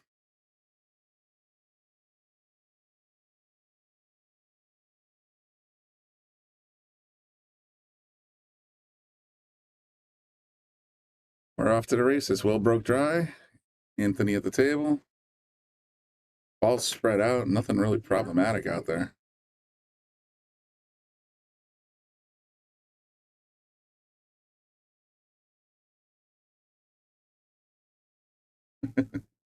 Crystal trying to tag Dabby in. I'd have to send her a Facebook Messenger thing to get a notification. Sometimes comments don't work, but I know she was, I wouldn't say yelling at me. She was concerned that her husband was playing live on table 14 and he wasn't on the stream. Now that he is on the stream, ooh, that would have been a great shot. Just hung up a little bit.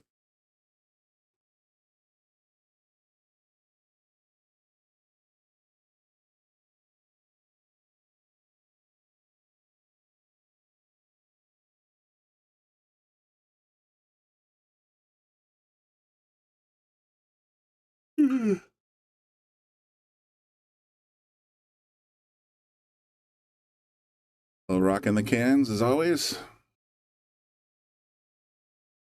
Going up in the air. Nice shot. And look at this promotion of the 4 ball. It might have been fortuitous, but it looked good nonetheless. Heck of a jump shot.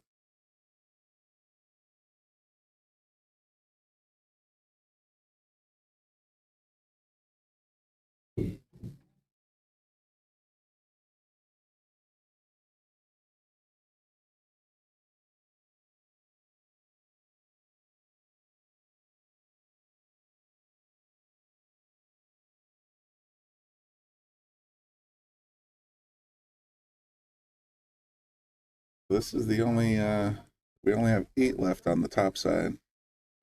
And that would be Tony Blaze versus Christian Cabrera, currently taking place on table 2. Christian's up 1-0. Crestmore is waiting for the winner of Javier Colon and Zed Wright. They're playing on table 11. Javier's up 3-2. Of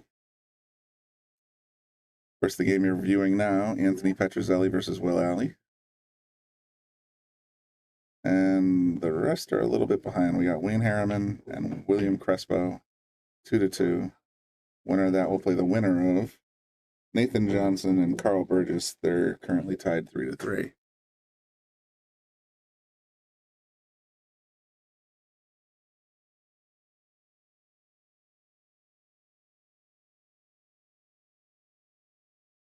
Yeah, Will's been playing real sharply. Remember, we were just watching his game on table 7 against Corey. Shut him out. So seems to be in his zone here. We've got a little bit away from him there, but he should be all right.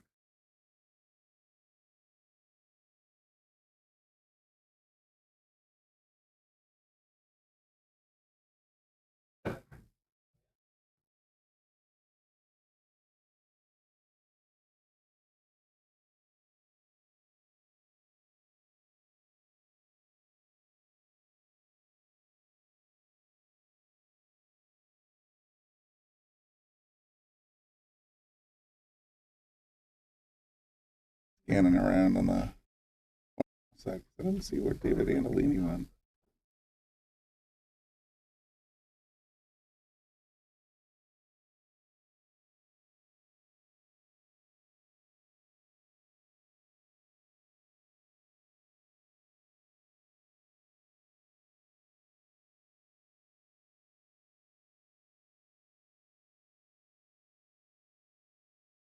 Oh, Dave.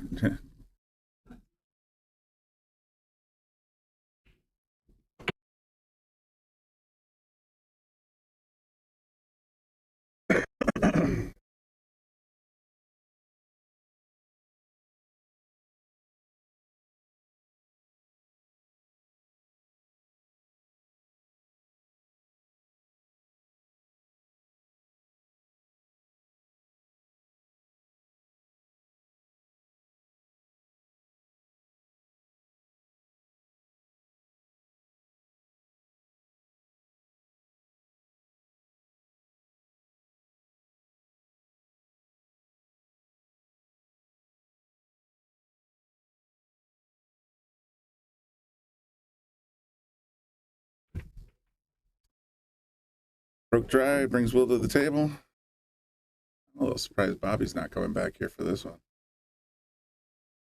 Crap, I can't tell what the score is. Will makes the one ball. Boy, that pink four is tied up in a bunch of traffic, though.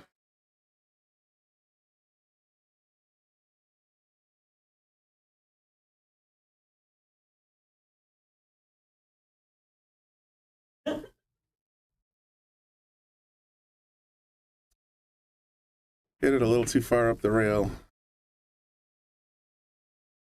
But as Bobby Hunt likes to say, there was no reward for making that ball.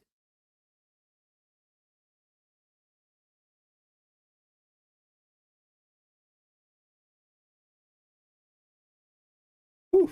Neither one of them wants to get on the four ball. I don't blame them. The four ball's a big hot mess.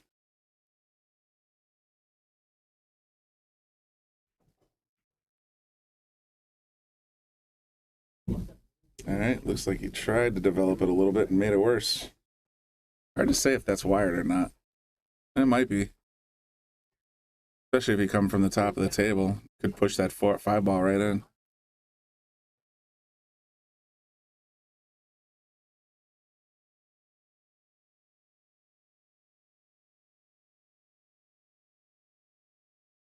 Hope you guys are enjoying the stream.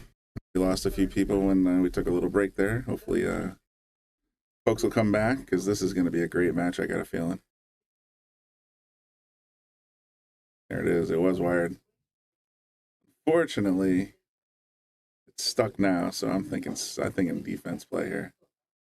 Nestle the cue up behind the 6, maybe. Yep.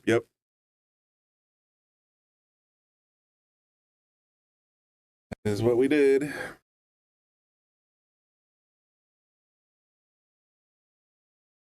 It's like Will grabbed his I forget what he called it. It wasn't jumping jack, but it was some kind of pull cue, and it's pretty unique.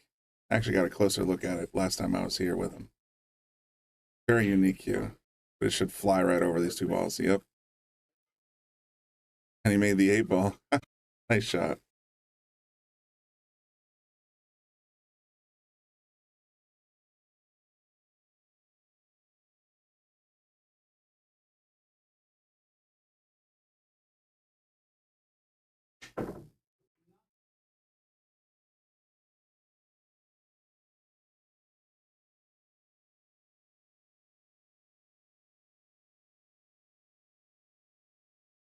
See if he can clean this 6, pluck this 6 out of there clean, because the tricky part is getting on the 7. You're either going around the world or you're going to try and just slow roll the 6. He did neither.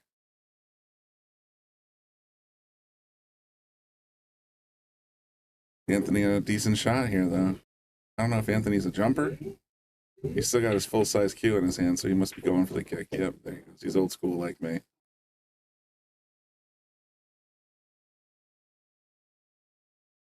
Hell with your fancy pants jump cues. Take it like you mean it.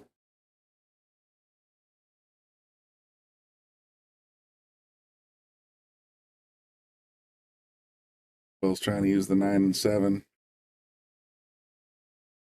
Guessing Anthony has a look at this though.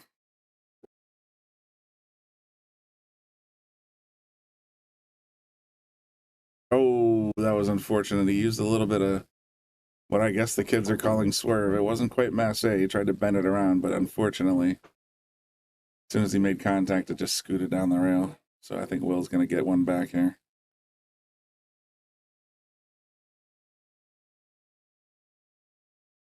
Trying to decide the best way to get there.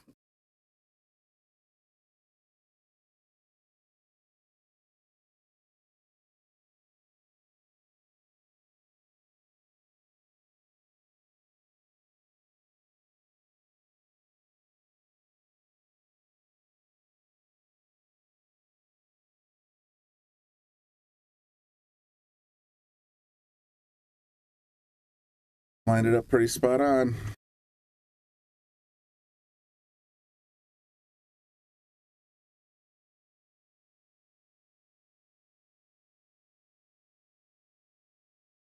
Tie game 1-1.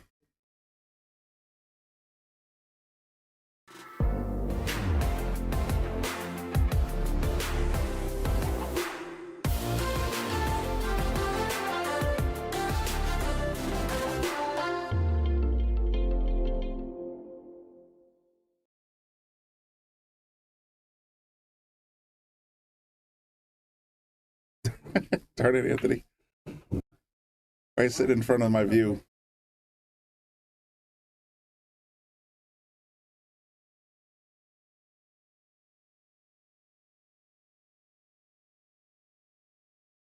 Anthony and Will are not updating on digital pool. It looks like, oh, I just got a glimpse of a 1, so I'm correct. It's 1-1. Let's do this one.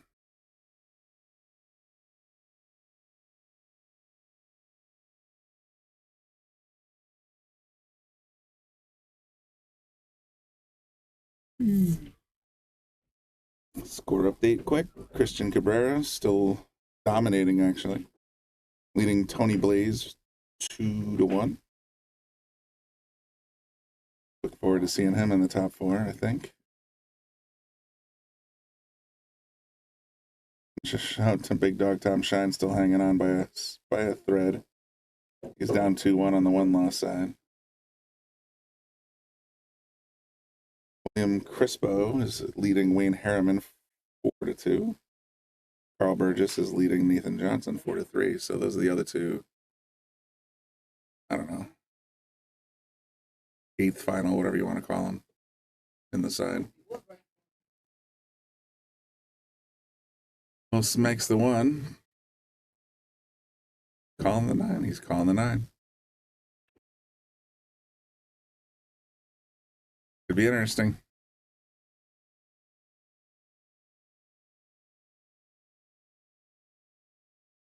I think he was trying to play it off the 6, but got a little too fat.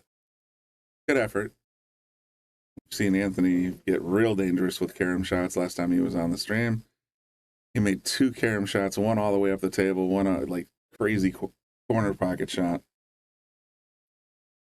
So definitely want to give him a 2-9 opportunity.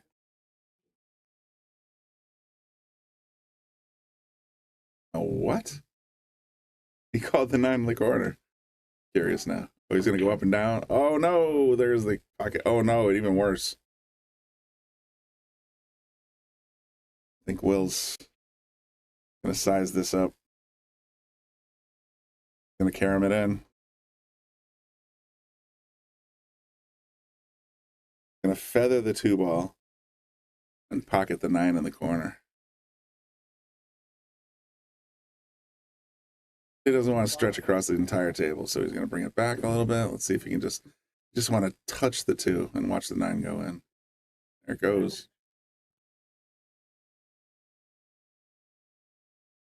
Well, with an 31.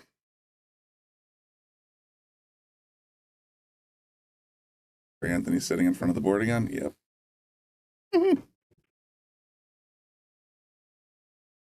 we go. 2-1.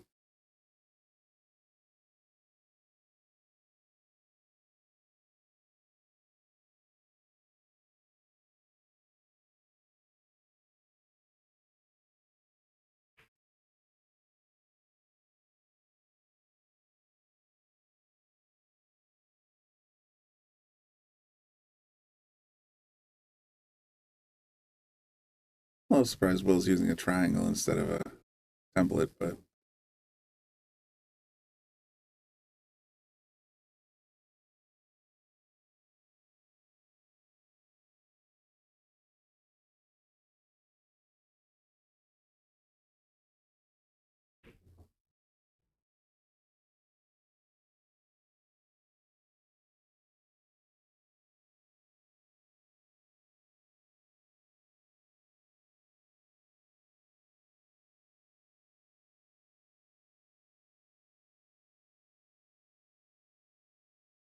nice break. 7 goes straight in. 9 hanging dangerously close to the corner pocket again.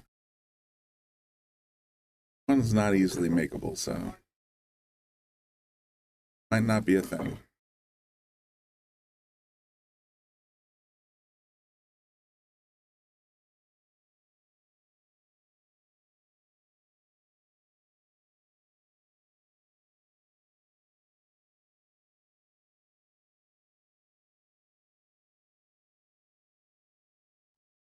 He's calling the 9. Looks like a back bank, maybe. Sending both balls.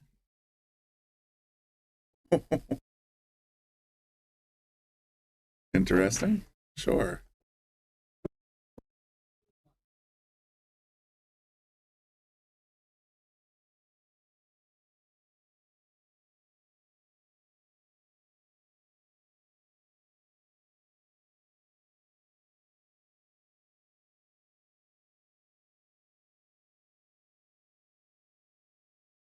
This is a tougher shot than it looks. Not gonna get it.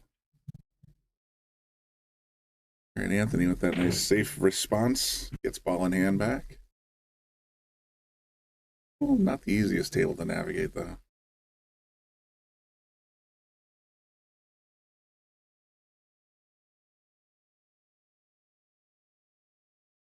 Oh, he's gonna stick him for 2. You're on 1. There you go.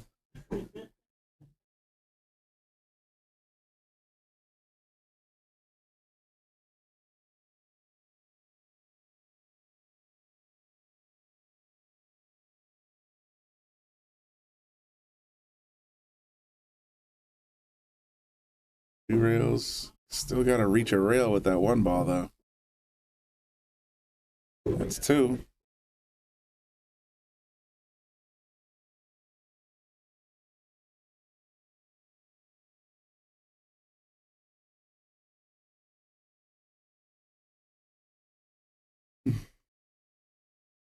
It doesn't look like he's even going to try and run a couple balls. Yeah, I'd be thinking make the 1-2. Then toss the 3 up table.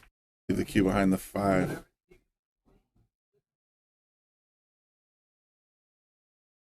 And so he's going to do something like that. He's going to make the 1 and the 2.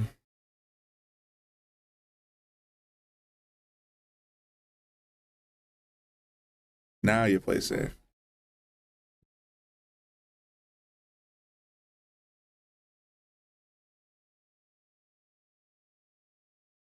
I don't think he's going to get him with that shot.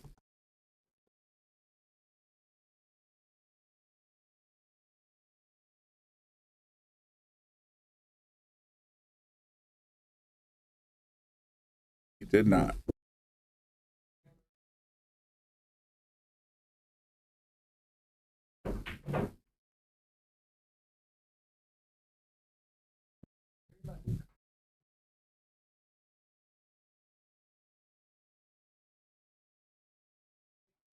A bit wide of the side. Back of the table. Now the balls are a little bit more open. This could be interesting.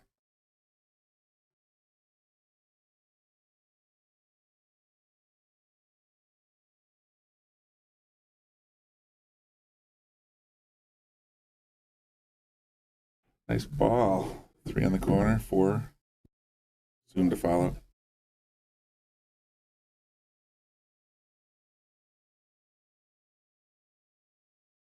Ooh.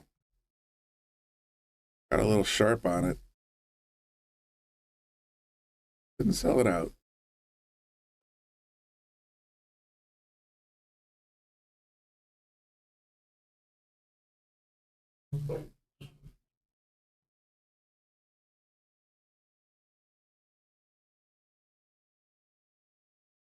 What? What a shot. That was awesome. Long rail back bank to line up the 5-9 combo.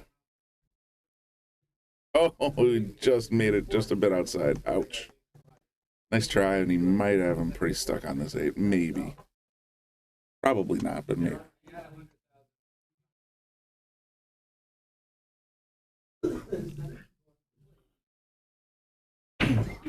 I'm guessing he can cut it all the way up the table here. It's like, ooh, came a little wide.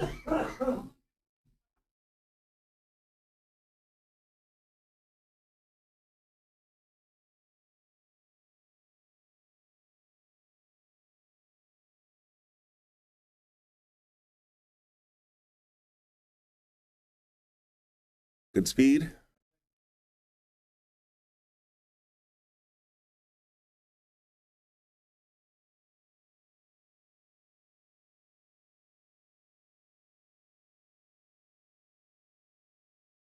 All right, Anthony should be able to close the door on this one, make it 2-2.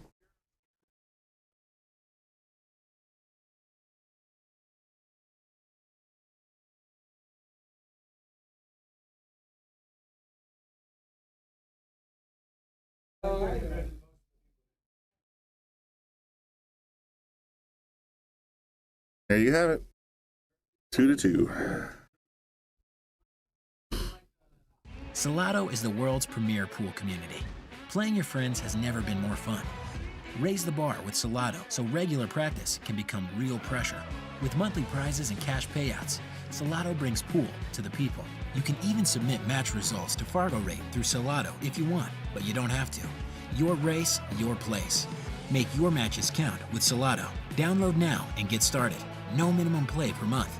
8, 9, 10 ball. You choose. It all counts.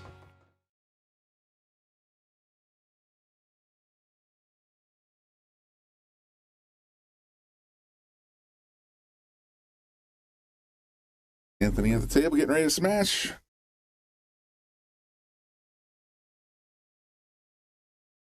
Ah, big dog in the comments section. Just came back from 0, guy on a hill. I crushed it and won. Oh yeah, I was looking at the score updates over here, and I saw that you were basically on the felt, but you took Jerry out instead. Good for you, man. Keep on fighting.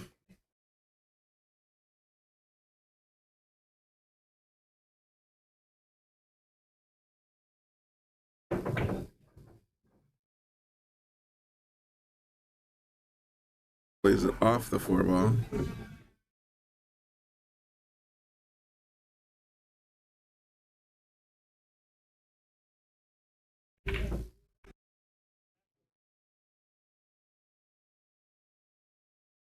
That is an unorthodox shot style. I mean, his hand barely hit the felt before he pulled the trigger. Like, downstroke up.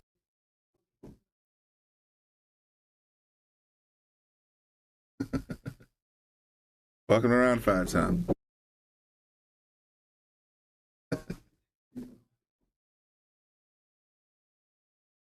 All right, what do we got here? 4 in the corner. 5-7, maybe?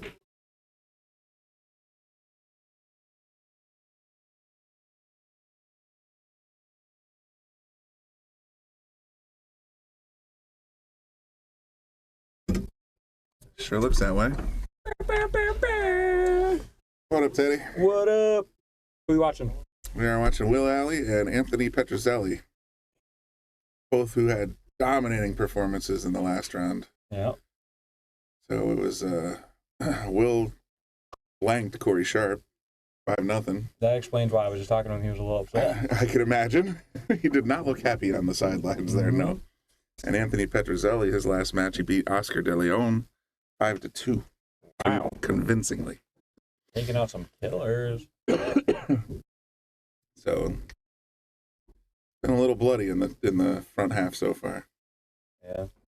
Will's not shooting. He's shooting great. So, you know, I was watching him with Corey, and it's just, you know, I was able to spin a PTZ around, and he's in the zone. Yeah. If Will bears down and he's shooting well, he's a strong player. Well, as the name of the tournament implies, get your Fargo up. Yeah. The next time we have this tournament, he may not be allowed in it. Looking at the numbers right now, no way. He's got 529, 529. Yeah. Neither one of these guys are gonna be able to play. They could both go out right now, and they're both gonna be a good 540. Possibly. I mean, Oscar in his last tournament victory went from 497 to 526. Yeah. That's pretty big. Yeah, there were a couple people who were upset about that one, but it was a pretty big jump. Yeah.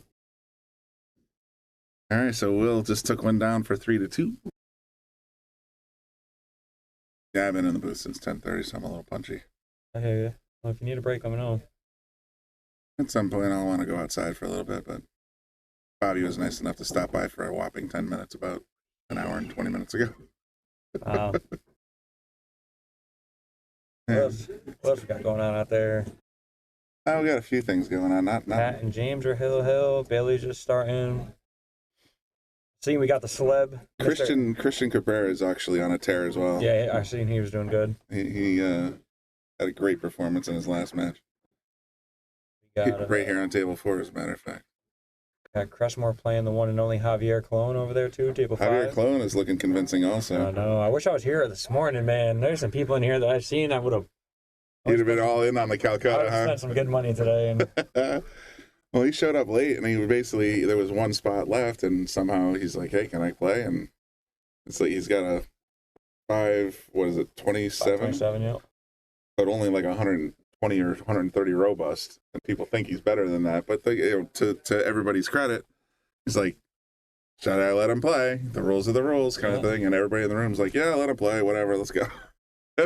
It'll be, all those guys are going to be complaining after he shows up in top 2 or something. You know what I mean? But it is what it is. Well, but there was if Sean didn't put anything on there, it was like you need a minimum robustness. You can't. He did. Oh, did he? Minimum 200. Well, what are you gonna Not do? a huge robustness.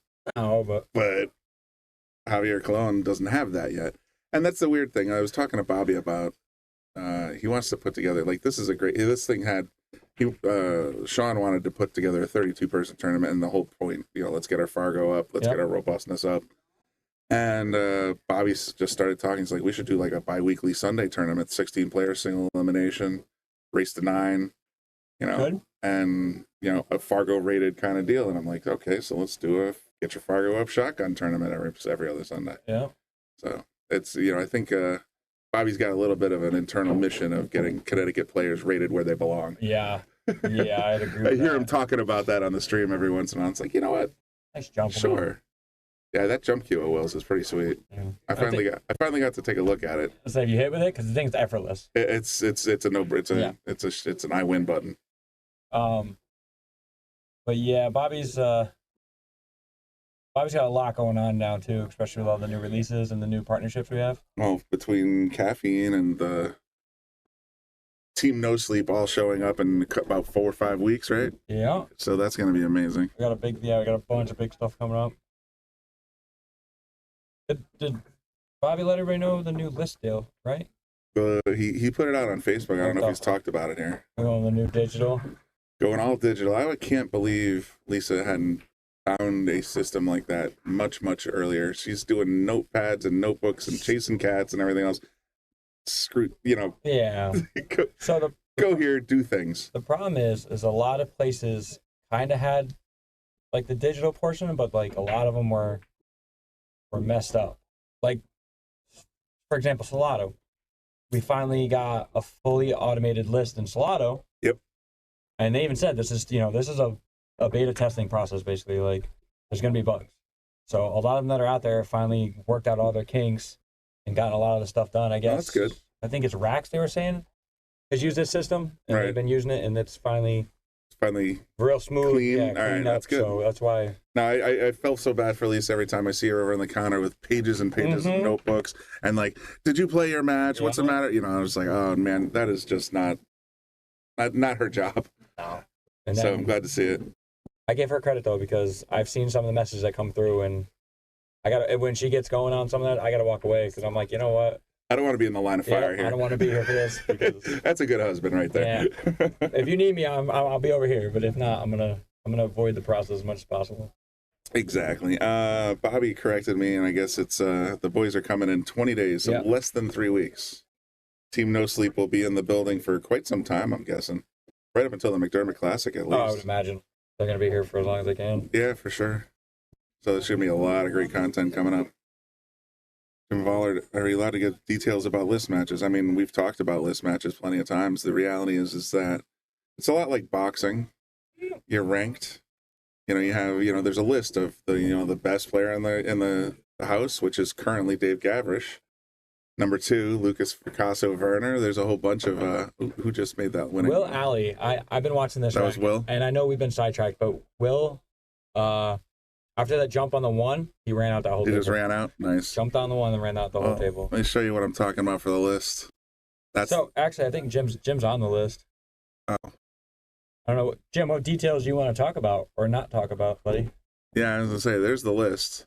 I like how Lucas, you can't even see Lucas's name anymore. I know, it's blocked by the light. Dave Gavrish. Sponsored by Littman. The Littman light. Oh, about the new system. No, I don't know anything about it. It's something that, if you go to Yale Billiards list info, Lisa's posted extensively about how it's supposed to work. So the breakdown of it is real quick, like the short version, is it's all going to be automated.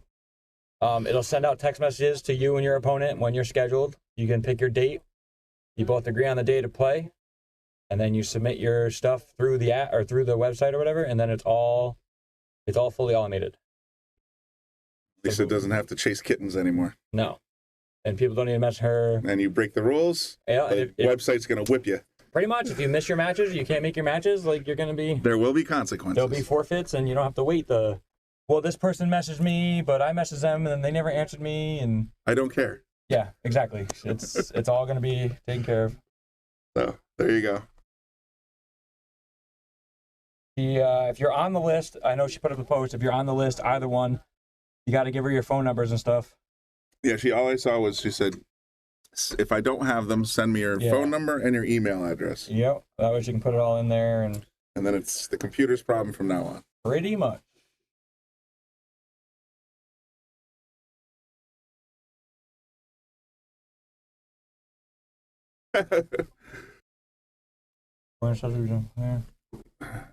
Bobby says, perfect, Teddy. There you go. Win-loss percentages. It'll be nice to get stats and stuff like that, too, and trends. This one's trending upward 5 spots. This one's trending downward. Oscar sold a spot for, well, never mind. I won't say that. Jim, I don't know if it's Fargo submitted. Nope. There it is. Bobby said no.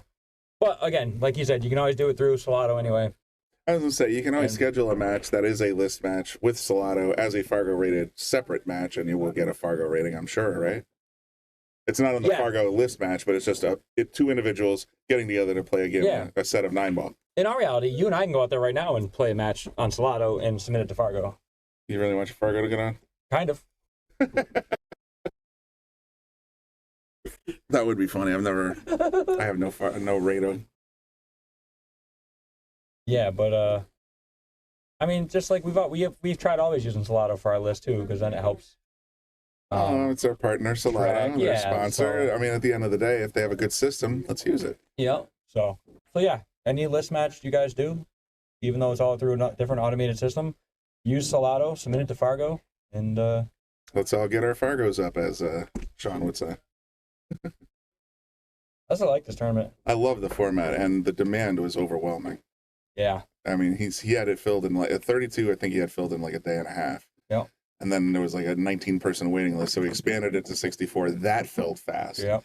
And there was another waiting list, so it's like there's obviously a lot of demand for this 5:30 and under format, where people can actually come out, get a nice set of competition, and get their Fargos up. So I think Bobby's kind of whiff of that. We might start seeing that 16-person shotgun thing happening on Sundays. Crystal's volunteered to run it. I might help out because I can run a laptop from here and there. Whatever, it sounds like fun. Can someone point me to the written details? I'll tell you what, if you're on Facebook, look for a group called Yale Billiards List Info. It's a private group. You can ask to join. Doesn't usually take long, and inside there is all the stuff you need to know. At least that's what I figured out on the way. Yeah.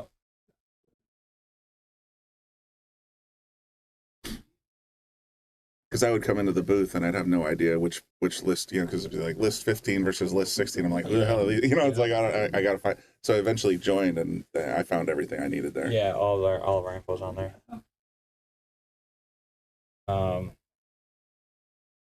Yeah, I like this kind of tournament. I don't know. I have a tournament coming up in March. I filled that in like 2 days. Because a lot of people, unless you get into like Fargo area tournaments like this, you can't do pushes and jumps and 9-ball. And so I got a 32-man coming up in March. We're gonna see how that goes, and if it fares well and a lot of people like it, I'll adjust accordingly and make it 64 and try to keep up with the underdog they got going on. Underdog coming up April 27th. Underdog 8. It is 8. Thank you. Somebody was in the chat section was saying, isn't it like 10 or 11? I'm like, I just did 6 and 7. I don't think I missed one yet, so it had to be 8. 8, yeah. Underdog 7 was the Halloween one. Right. So. Right. And Underdog 6 was the power failure one. Yeah, I forget why he couldn't even be here. I think I was on vacation for that one. It was hot. Oh, I'm sure. Thanks to our local in-house electrician. Things are fixed now. Hopefully come summertime, we won't lose power into AC. Let's knock on wood, right? Yes, sir. I think Anthony might have just burned himself a little here. Oh, maybe not. It goes by, but I'm worried about the next ball. I think you can play this one rail. Plays it soft, doesn't even get to the rail like that. All right, well, you know what? Yep, stop, follow. Just drop back of 3 balls and you're in business. You just want to give yourself an angle to head towards the 9, not away. Yeah. If that's the case, he's done with this set. Big stretch. Yeah, he's got plenty of stick left for it. See, that was the angle I wouldn't have wanted. But I understand. You don't want to miss either. He could just take he could just take what the table gives him and just leave the cue up here. You know what I mean? I don't even know if will it go that far? It'll definitely go that far, but I thought it had a better angle. What up, Kev? Right. Not a bad shot. I would. No, I'll take it all day. On the hill? Just for set. What's got going on? Javier's up on Crestmore 2-0. Wayne's up on Bailey 2-0 on the 1-loss side. And unfortunately, that's on table 5. Yeah, there goes Will. Quick, decisive win. I'm shocked. Yeah, table 5. We'll be able to get those up soon. We got that new PTZ we got to install. Oh, you gonna really? Yeah, you haven't seen it? It's like this big. Oh, Jesus. Robbie the robot. So, but it's going to be a lot better. I just got to, basically Joe's going to blame me if he hears me talking about this, but I have to find time to get out here with Joe and hold it in the air, find the right angle, find the right height, cut the threaded rod back down. Right. Which, Joe, if you're here or anywhere close by, buddy, I have my truck. So I have all the tools we need to do this. I mean, today, right now, it may not be the time, but... During a tournament, you want to go up there and mess with my PTZ? That sounds like a great plan. No, I'm just saying today in general, you know what I mean? I'll go out there and unplug the PTZ right now. I'm sure you would. I'll go out and get in my car and go home and go to bed. We got 6 matches in progress. 1's in the back room. 2 are in the back room. We got 1, 7, 6, and 5. Dude, table 6 has got Oscar. And he's up 1-0 right now. That should be a decent match. On the 1-loss side, let's go take a look at table 6. What's going on 8 still? Nothing. No one's on 8? Let's scroll by. Whee! Nothing. Oh, nope, left a hanging 9-ball. So we got Oscar yonder. Oscar's on 7 right there. You can see Javier from here. And we'll just leave it on this zoom level then, so you can see both tables. Mike Gould over here. Bailey's in the back right there. So we got what we're looking at in the table in front. That's Oscar De Leon, 526 versus James Tedford, 493. Oscar's up 1-0. Behind them, next to the wall, you got what's his name, Javier Colon and Cressmore Farquharson. I think I said that right. It's close enough for me. Javier's up 2-0 in a race to 5. Oscar's in a race to 3. I'll give you live scores, but I don't want to deal with it.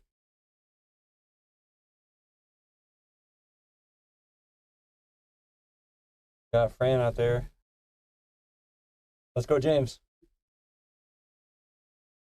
I'm personally biased to Oscar, but you know how in the booth, we're all unbiased. We're completely unbiased, of course. Mike the Vet. Mike, formerly known as the Vet. Oscar's going to get, a double kiss off that 7 ball may have him a little safer than it was going to be. Oh, James is her husband. Aww.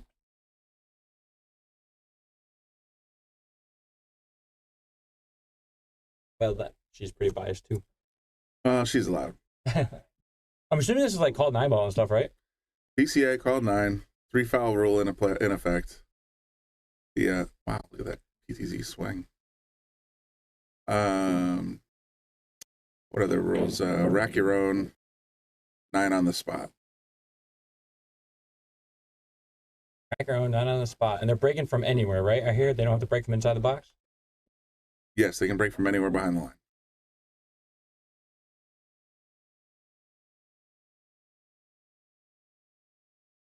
Cool. Oscar's trying to keep as much distance as he can between that 7 and the cue ball. Not a bad plan. Especially when you can't make it. Was that Brian Charlton? That's Brian Charlton in the back room, too. Brian. Yeah, over there on table, what? 13? Look at this, got the double bank. Wow. Brian at least wants to set up a 2-man tournament soon, so I gotta go talk to him about that. Big break right here. Oh, look at the 9 ball. Table's at 7. Wonder where that cue ball ended up. Oh, geez, yeah. That's 7 down low. He didn't go for it. He had a chance, though. He's going to try and play it at another ball. Yeah, I mean, that 4, the 3 or 4. Who's playing on table 7? I don't even know. Table 7 is Michael Gould and Zed Wright. AKA Mike the Vet. James ties it up 1-1, table 6.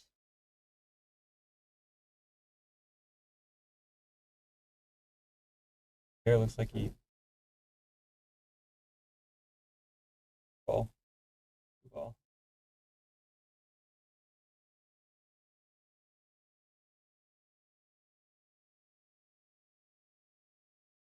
Getting ready to kick off a match on 4, it looks like. Yeah. We got on 4. Carlos and Josh. Carlos and Josh. That was 526, 512. Let's go cover that one. One loss side races to 3. Yeah, but they're both pretty heavy hitters. Yeah, it's just letting the crowd know. There we go. All right, so I gotta go fix this. Hi, Crystal. Andy Gow's out there too. Andy Gow in the house.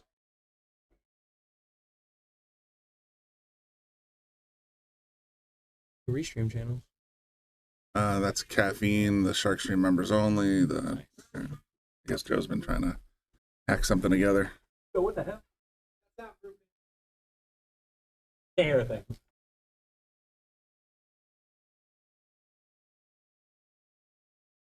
Boy. I'm gonna take a lap and get a drink real quick. I'll be back. Do you think? I will not leave you like Bobby does, I promise. That's all right. I'm used to it.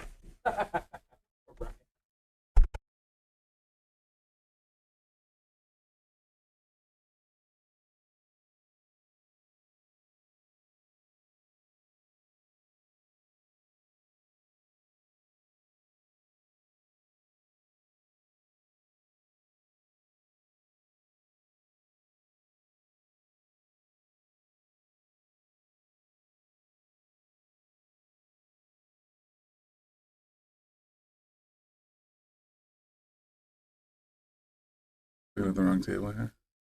Oh, there you go. Just overwhelm the shark deck.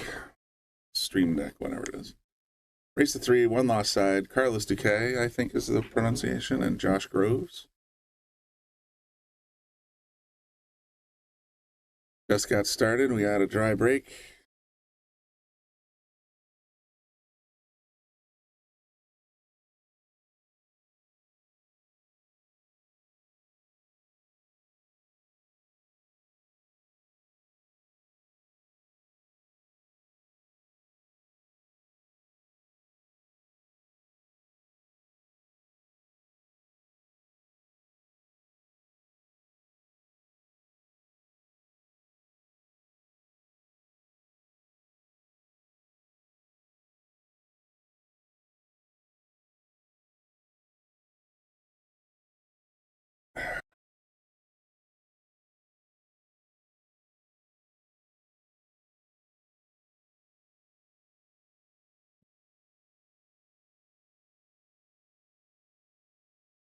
Nice shot on the one ball there. Got himself position on the 2. Probably good position on the 3. Then you run into a little traffic scenario. Carlos, obviously. The name Duque written on the back of his jersey there.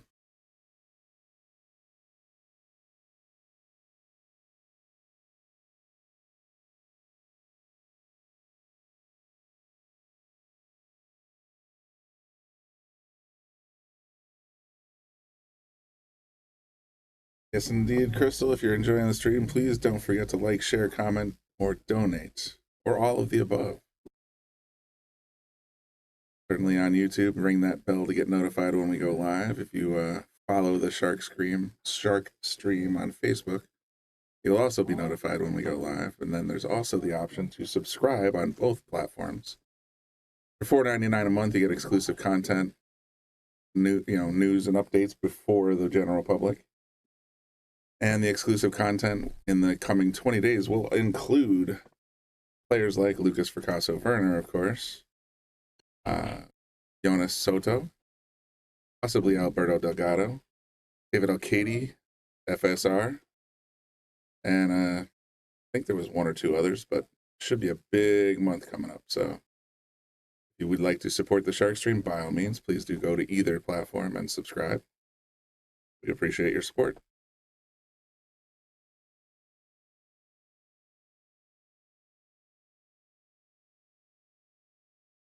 Subscribers also have the benefit of having monthly raffles, generally speaking. We had some milestones that we wanted to hit, 200, 400, 600 to raffle off some cues. We raffled off a $500 McDermott Cue already. Sounds like there might be another $500 McDermott Cue coming up soon.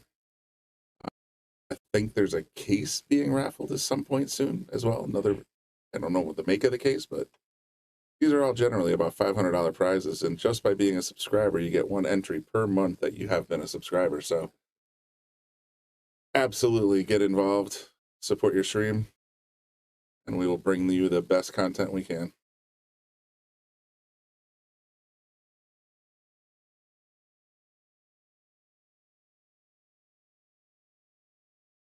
Carlos going for the bank shot and coming up a little wide.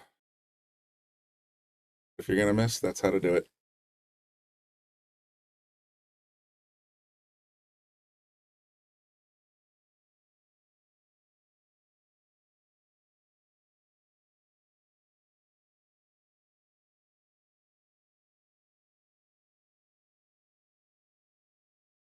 Nice response.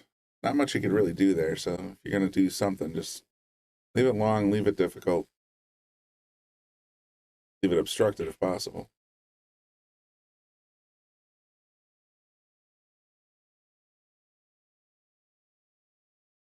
Just a smidge thin. He's going to scratch. That's unfortunate. Especially in a race of 3, man. Every game. I mean, in every race, every game counts. But in a race of 3, boy, you find yourself pretty deep in a hole with just 1 game behind, I do like this format Sean's put together. It's really nice, actually. Race to 5, race to 3 seems to be moving along pretty quickly. So we're hopefully we won't be here all night. And the benefits of being in this tournament are just sweet. Get your Fargo up. Get some nice competition with other Fargo rated players.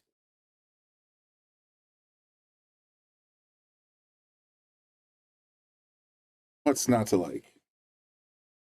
And he's a super nice guy. Take a look at the players list.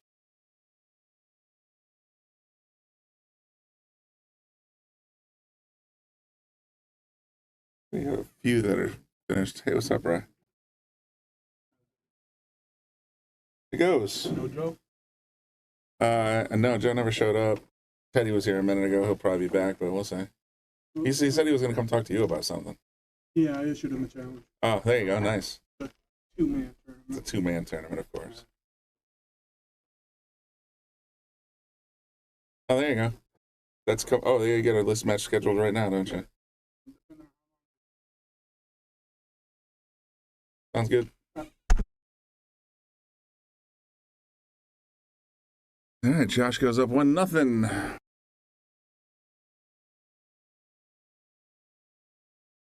Fun of being in the booth. Pretty much anyone can drop by anytime. Could lock myself in, I suppose, but then I'd have no air.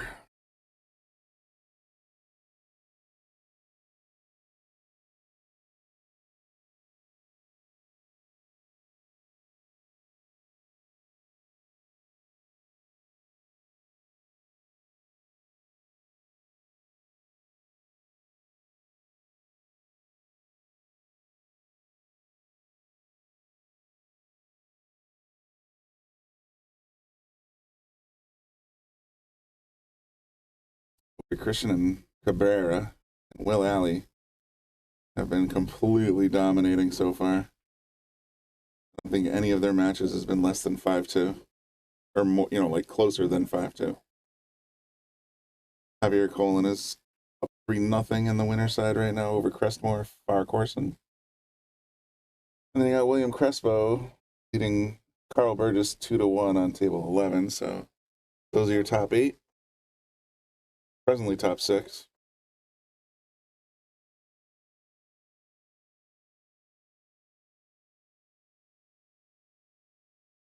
But stay tuned. There's still a lot of good pool coming up as we get closer. I think after this game, as Bobby said, I think I'm going to go ahead and shut down the stream. Start it back up as top 24 or whatever. Wherever we're at, top 20, something like that. And we'll get it all refreshed because we've been streaming now for 5.5 hours. We're coming up on the limit of how long YouTube and Facebook will let us have one long stream. So when this is over, that's the plan. Please do come back after that. Look forward to seeing you. But for now, we still got at least a couple more games on this rack, or on this set.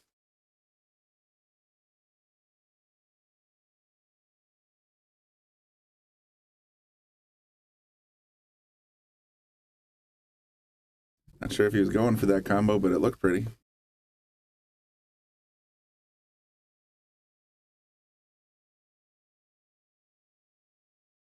And Carlos down 1-0. 9 balls on the table.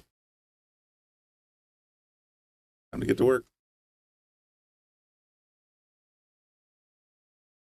I thought for sure he might go cross-side on that, but he decided to go safe instead. Turns out it was fairly well played. Josh has to kick on it to get a chance.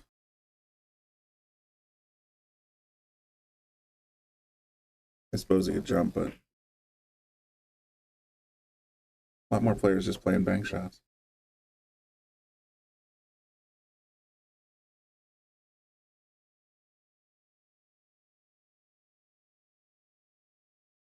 Does a pretty good job just smashing that one in the face. Left it long, left it tough. Might have even left it obstructed.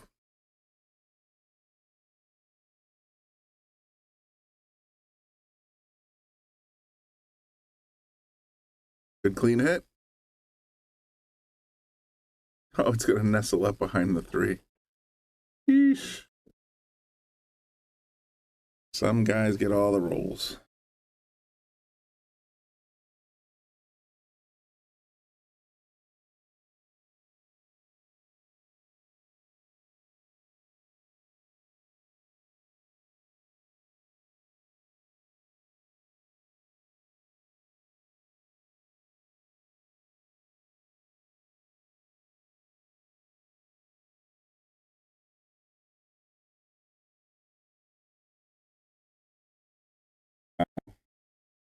I'm looking at Digital Pool performance tab on this tournament.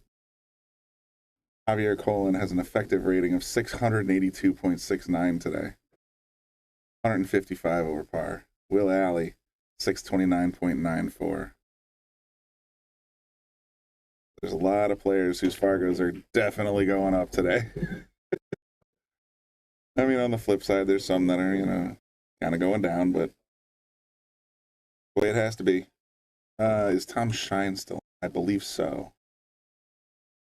Flip over to the bracket.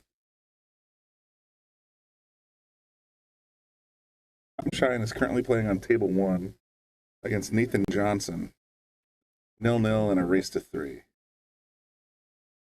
To answer your question succinctly, which I always ask my wife, a simple yes or no will do. Yes, he's still in it.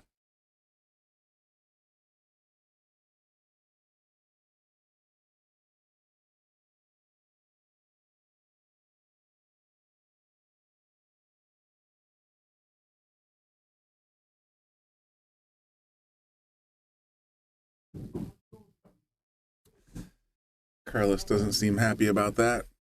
I can tell you why, because it's going to basically lead this shot. Yeah, I mean, it's all good. People ask questions in the comments. I'm happy to check and see.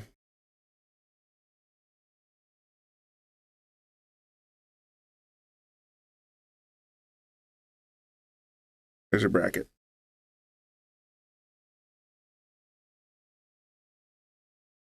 I think that's going to be a little bit thin.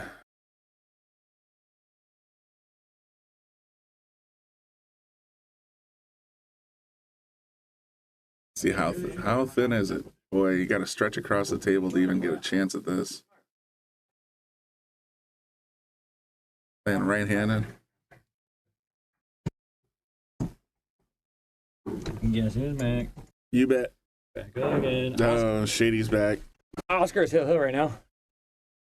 Oh, I can open that a little bit. No, it's been fine all day. It's okay. Heavy hitters from table 8. What you got? Javier Colon and Christian. Ooh, that's going to be a big match. Let's go. Like that. I like that. Let's go. Big match. Table 8 too? Which you for venue? That's me. That's you on top? Yes, sir.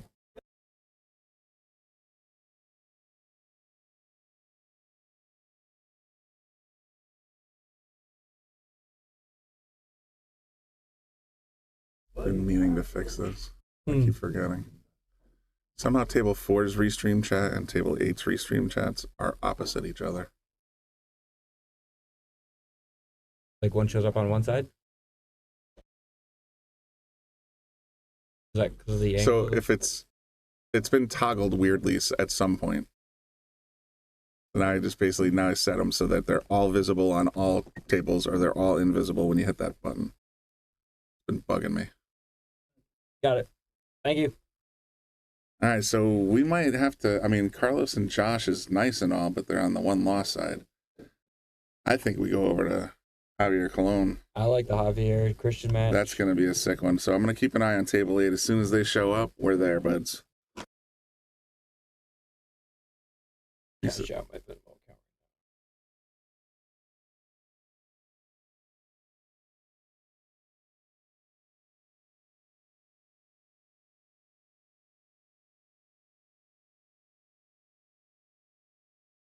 Set that up now so that when they're ready, we're ready.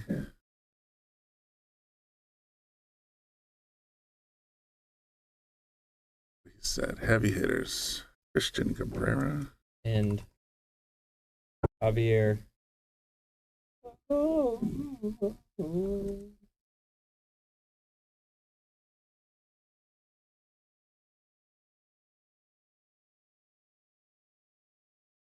Fargo's real quick.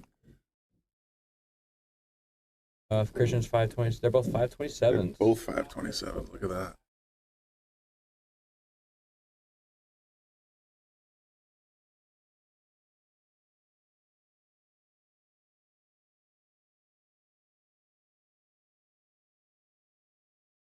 Friday Gavish out here in Massachusetts in another tournament.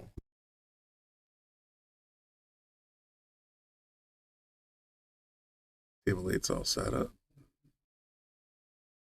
Data testers needed for what? Some kind of enlargement pills. I try it anyway. I like my butt rubbed and my pork pulled. Talking about barbecuing, right? Yeah. There's Traeger grills. Not to plug Traeger. Traeger grills. You want to grill a smoker? Yes. Just to clarify. Do you love barbecue? Yes. If I think about it at least once a month? Yes. Did I hit yes on that one? I gotta start over. Yes, Patty, he is doing the juniors. Mr. Dave Gavish doing the juniors with Riley, streaming. Yes. Looks like Carlos is going to tie it up. It's cold. I can put you on a wait.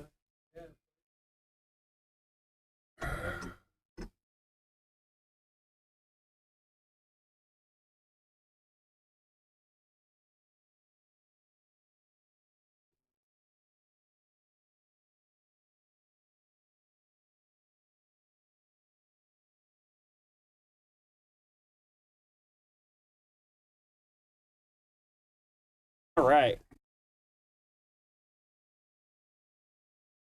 We got it over here. Or 1-1. 1-1.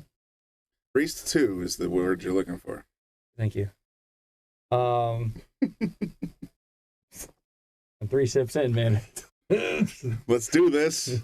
Did your wife make it for you? No, Jamie did. Oh, okay, even worse. I stick to beer. I know what's in there. I know what's in here too. I know you do. Oscar was just Hill. Do we know how that match is finishing? Oh, that's a good point. Mr. De Leon. I saw you had the internet up earlier. Setting up table 8, so Oscar Scott. One loss side. Oscar won 3-2 over James Tedford. That was a Hill match. That was one is pending, so he will be playing Mike Zingarella, 493. He's gonna work his way up through the one loss side, I think. Yeah, he does. He lost early, so he's got a little fire in his belly. And he's starting to see some activity on table 8. I can't wait to see that, man. They're just warming up. They know they're on table, and Javier now knows these pockets are tight as can be. We'll go with that.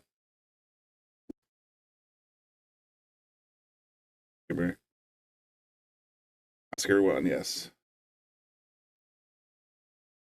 Good stuff. This is how they get me. They want me to pay for a sticker now. For what? For this barbecue deal. Oh.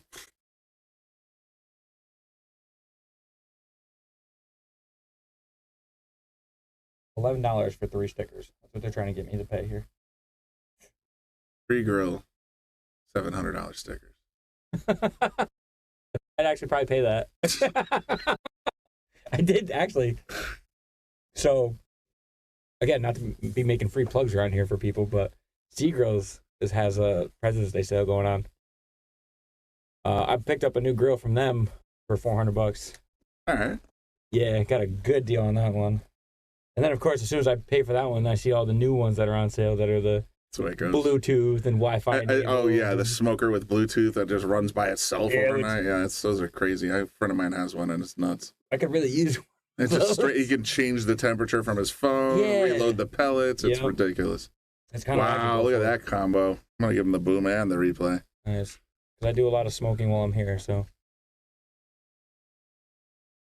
Just fired it in. And Bang zoom.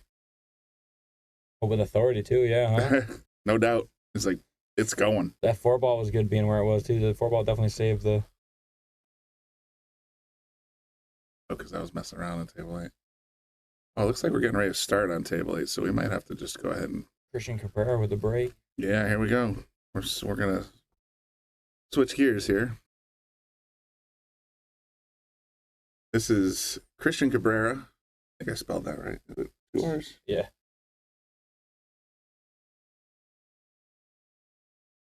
Cabrera. Yeah. Cabrera. I spelled it right. I didn't. For some reason, I thought there might be 2 R's. And Javier Colon. Yes, sir. So speaking of Christian, you want to talk about a pre-shot routine? People who are very repetitive and do what they do. If you watch Christian shoot, before every shot, he makes the same motions. I did notice that in the last couple times I saw him on here, and I was like, wow, I gotta say, golf's the same way. Yeah. If you can get into an exact strict routine, you know when it feels wrong, you know when it says, when something's not right. So just, get that little cadence in your head. Yep. Checks the shot a couple times, lines up, a couple strokes to the cue. Once in a while he taps his finger.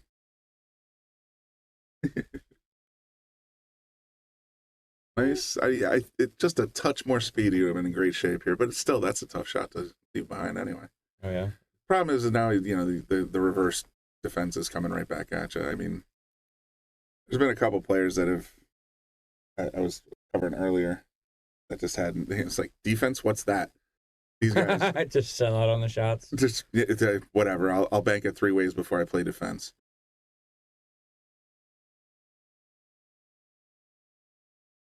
It took me a long while of Bobby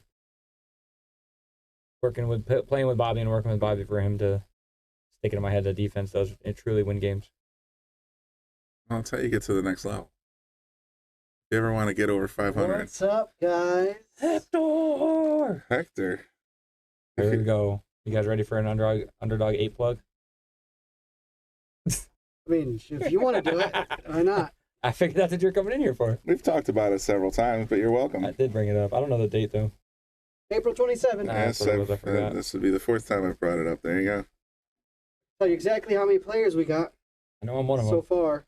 Paul Mucci, I'll see you Tuesday, bud. Gonna call me out on the stream saying I'm ducking. I'm playing him on Tuesday. Now. That's it. It's over. Currently at 53 players. So already? we got 11 spots left. Didn't we just put the poster out yesterday? Yeah. That's awesome. Good for you, man. To get that kind of support. 3 in a day. Yeah. Yeah. Got to get my games in over there while I can. Till you get booted out. Got my Rhode Island people coming back in. Oh, that's great. Is Junior playing in it? Yeah, he's got to defend his, championship. Never mind. I don't know if I'm playing it now. Got it, bro. That's the plan, man. 22 for your tournament. Oh yeah, I'm not even playing in my own tournament. Are you kidding me? Gotta play in your own tournament. Nah, I don't want to. I don't need to walk in and steal it as a 4 and people start yelling at me. So just gonna let it ride, let other people have fun. And when I do it again in 6 to 8 months, then I'll jump in on it. I play in the underdog tournament. Yeah. And I've only cashed twice out of 7. That's right, you missed one. I cashed my first underdog, which was exciting. I think that was the first big tournament I actually played in too.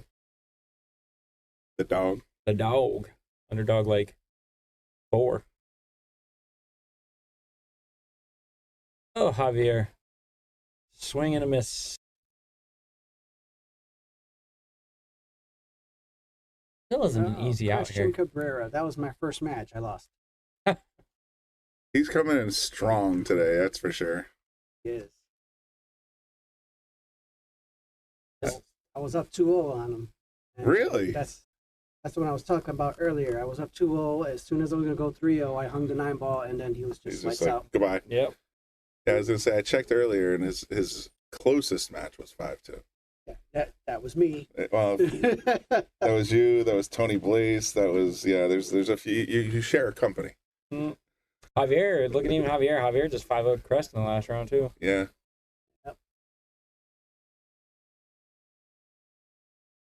We're getting close though, huh?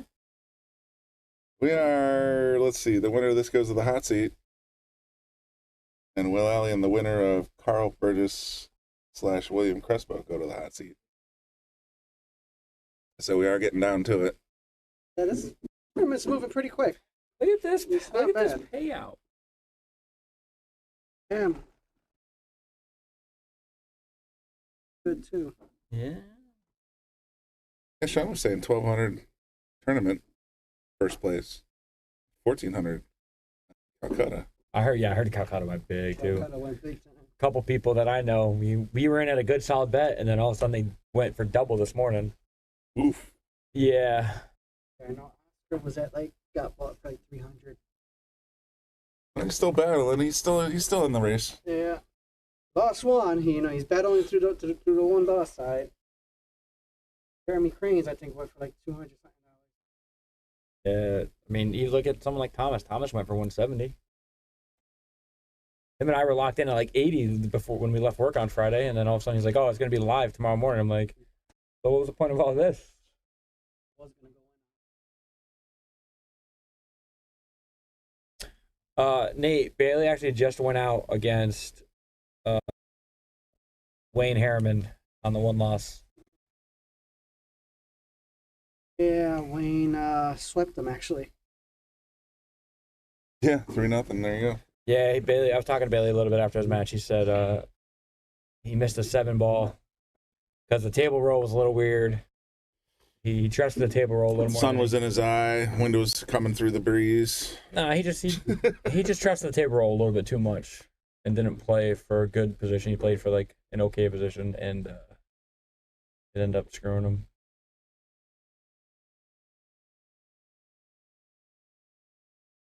All Sinks says Bryce Thomas went higher than Delano. Don't get me wrong. I think Delano played really well in his last tournament. I mean, getting up against Oscar. But I would imagine if they went kind of close to each other, I wouldn't say it's a huge surprise, in my opinion.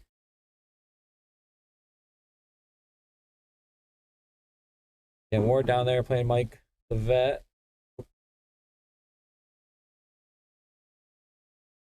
For a 64-man field, we are getting through this pretty quickly.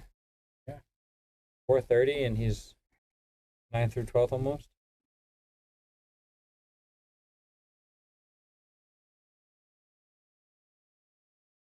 I'm gonna take myself home. You guys take it easy. Yes, sir. We'll be seeing you real soon, I'm sure. Underdog 8, everybody. Anyone 5 or under? I got 11 spots left. Hit me up. You might want to check Facebook. You might only have 8 spots left at this point. It has been 3 minutes, so. Later, buddy. Leave it open.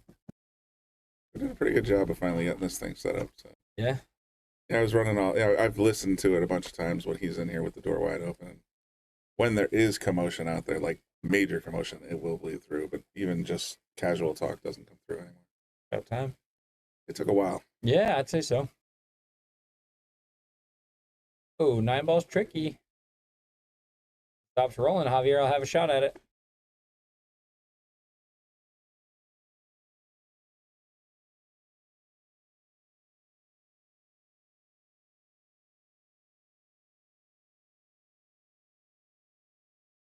Steve Abernathy. I love him. He's hilarious.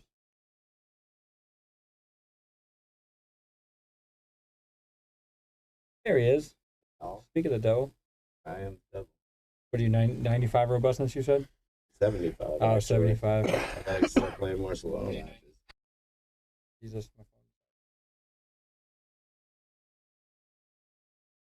Excited for yours. I got you. Mine will definitely go to Fargo.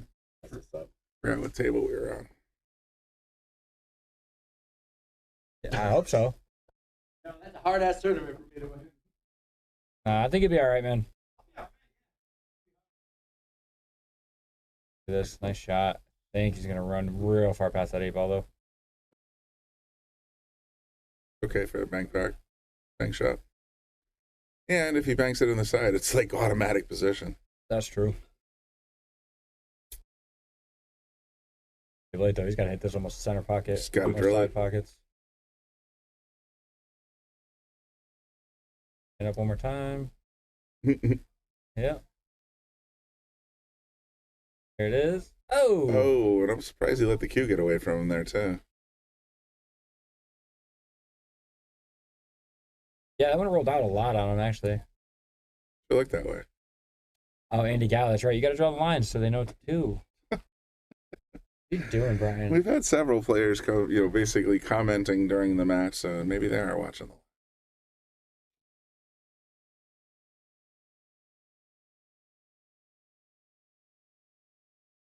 Makes this. Oh, boxed that's it. tough on that table. Great spot on the 9. Not the worst leave. Seen worse. Christian does have a good chance to make this, but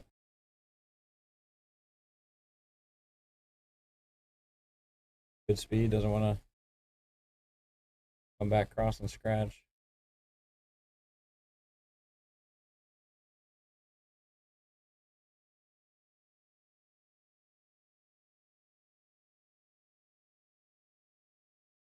Down. So intense. Shake. Yeah. Got it works. It works. Little inside to do it for you. Like I said, he's got a pre-shot routine that he sticks by. No questions asked. Tick. Every single time, no matter how easy the shot is. 1, 2.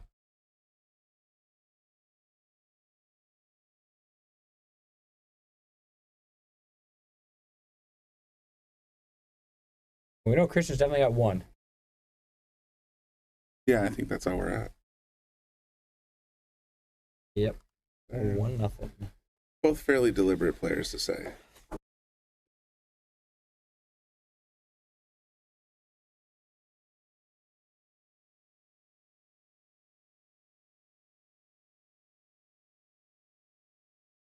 Oh, excuse me.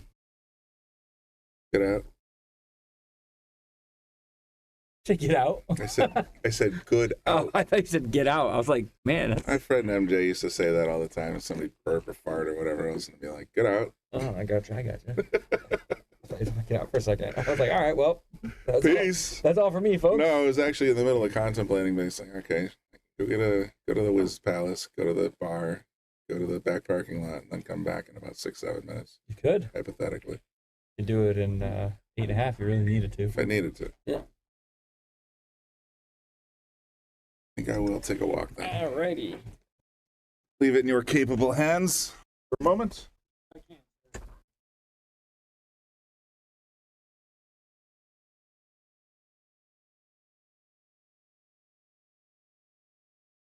guys want to see lines? All right. Now that I got control of the thing, watch this. Watch all the camera angles we're going to see. And I'm going to close the door because I want to. Overhead brake cam. Get you guys some action going on here.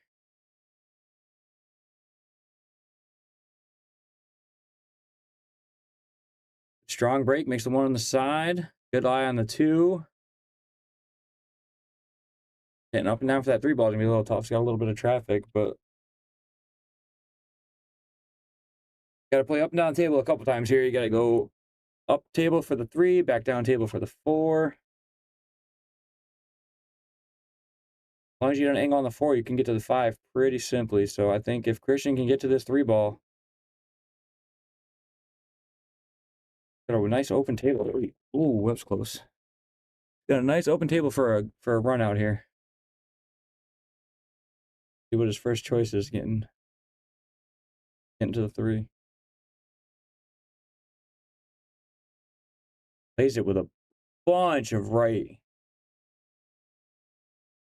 That was a great shot. Good position, too. He's got some angle. He's going to have to juice this one, too, a little bit. A little more angle would be good for him, but gonna have to. He's got a decent angle, actually. He can play this. He's going to run into this head rail. So if he hits it with enough top outside, he should be able to come this way, this way, this way. Oh, he's looking like he's trying to get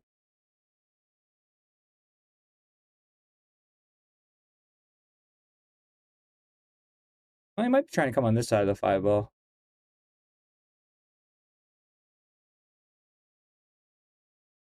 What he decides to do here. Close to the rail, definitely playing this one with top, so gonna lose a little bit of angle. Oh, plays it soft. Opts for the clean the line on the ball. Ooh, a little harder might have been better. He might be able to see this though.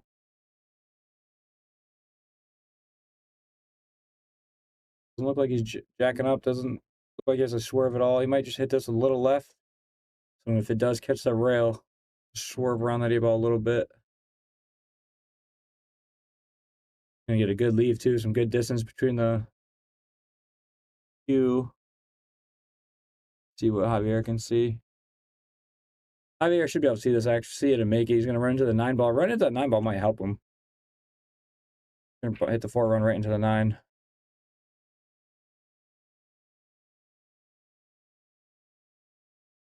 Just misses the 4 ball. Might get a good bounce.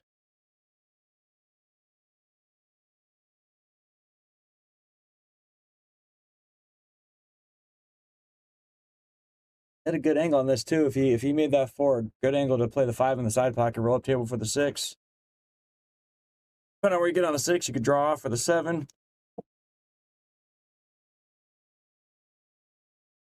Going here, what do we got going on? 5 scores.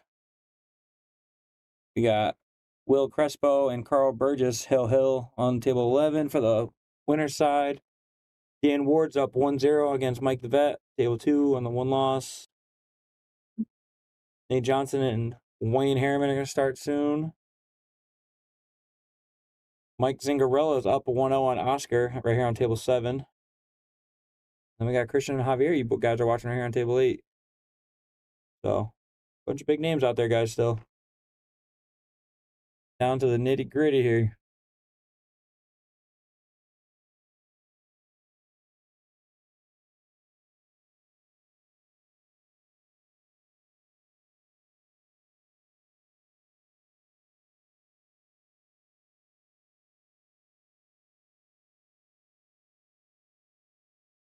Javier just missed the 4 ball, but leaves Christian to bank. Although, from here, he should be able to bank it and get right back on the 5 ball. Good position on the 5. You know, guys, for a rack that I said had easy potential to be a run-out rack, been chasing 1 ball around for just a little bit.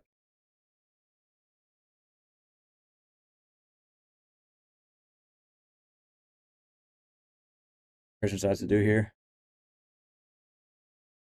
Could opt for a safe, could go for the bank. Really a player's choice at this point. I think the bank's nice. Might be playing for a double. Rolls off a little short.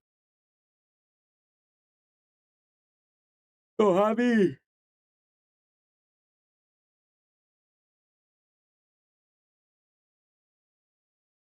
Whoever's got the split screen working. Who's got the split screen working?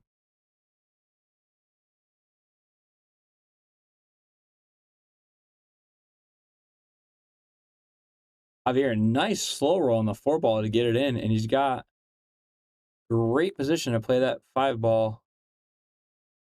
Side pocket. No action going on over on table 4, so we will go back to strictly table 8.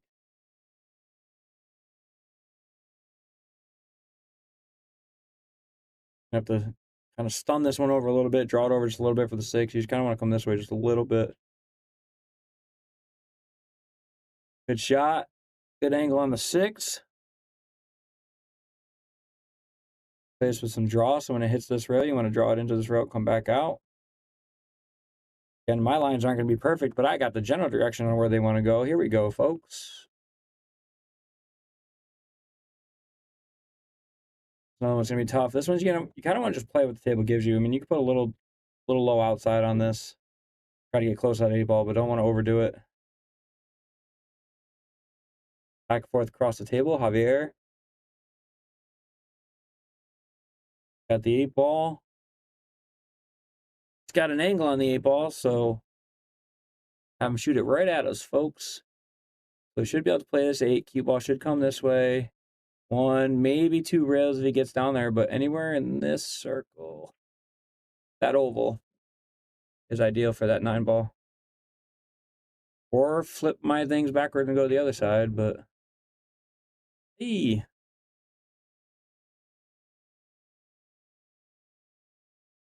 gonna go opposite side, so go opposite side. Javier with a good cut on the 9, makeable shot, tie it up 1-1. Just a little bit. Good shot, Javier. Ties it up 1-1. They're going to rack. We got time. I haven't seen a commercial yet. Let's see the new sponsor, new main title sponsor for the Shark Stream, McDermott Cues.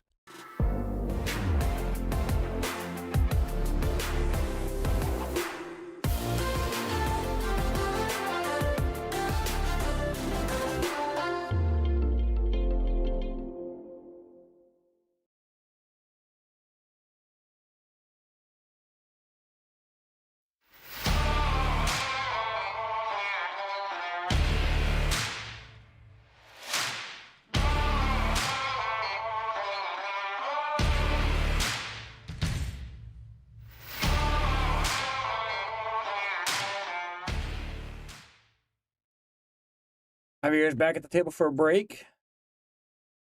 Breaking from the right side of the table.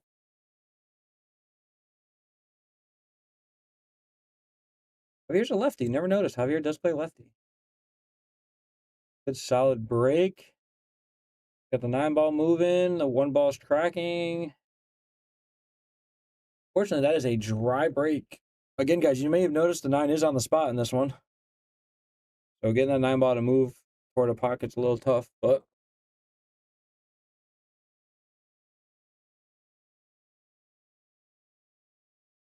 Christian Cabrera back at the table with good sight on the 1-ball.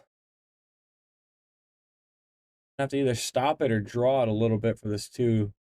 It's kind of a narrow window to get to the 2-ball.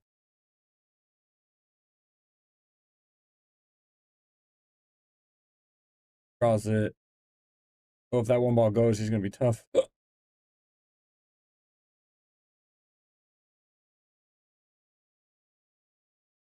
Beard's got the same deal now. He's got a thin cut on this 1-ball. To get back over for the 2 might be a little difficult.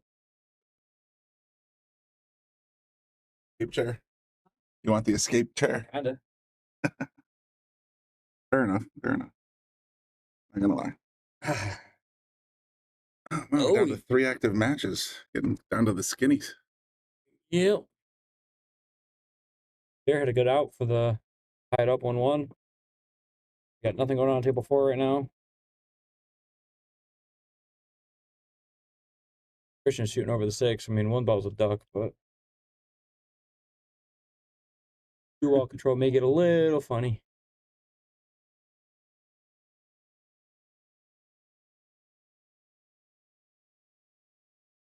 Yeah, I just Googled Javier.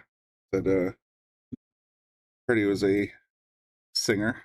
Oh, yeah. Several people before in the comments section. I'm like, okay. And then someone else commented he won season 1 of The Voice. I'm like, yeah. Seriously? Oh, yeah. We got ourselves a freaking rock star in the house here. So what the, or I guess he's folk, kind of acoustic folk, kind of whatever. I was Googling. I was like, holy smack. Yeah, he can do a lot, though. Want to edit his Wikipedia page. It's also a professional pool player, Yale Billiards. Mm-hmm. We went to a show this past year and the year prior.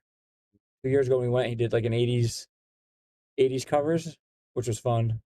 He's got like 4 or 5 albums out there. This year he did a lot of his own original stuff. Good shit. Our stuff. Yeah. So pretty neat when you find out that kind of information. It's funny. And he can hold a stick. We were all up in the balcony this year, and we had a little fun, as we do. And we're up there screaming his name and letting him know that we were here. And you can see him peek out in the lights and be like, "Is that Bobby?" He called Bobby out. He's like, "Is that Bobby Hilton up there? I hear you, man." So that's cool. Awesome. Yeah, it was cool. We had fun. Good times. They put Will Alley and Will Crespo on table 5. I would have thought that'd been like a nice table 4 match. Would have been. We got Petrozelli and Daniel Ward, Dan so Ward and it's also a good table 4 match. Yeah. Down to the nitty gritty though. damn near hot seat time. Like we were saying before, the winner of this goes to the hot seat, right? Yes, winner of this goes to the hot seat. Same thing with Will. Yeah, Will Alley's. Oh, he just got his men's, right? Will Alley and Javier, or Will Alley and William Crespo. The battle of the Wills. Will is headed to the hot seat. I'll put money on that. If anybody wants to take some side action on Will going to the hot seat. Anybody wants to sweat Will going to the hot seat, I'm here.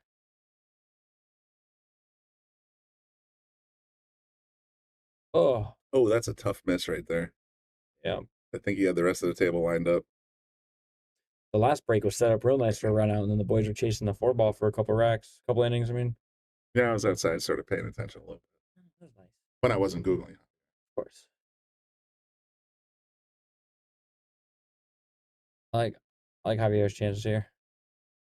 Some similar brushes with fame like that was repairing pool or pinball machines, believe it or not, as a sort of side gig. Mm-hmm. Someone gave my card. Draw.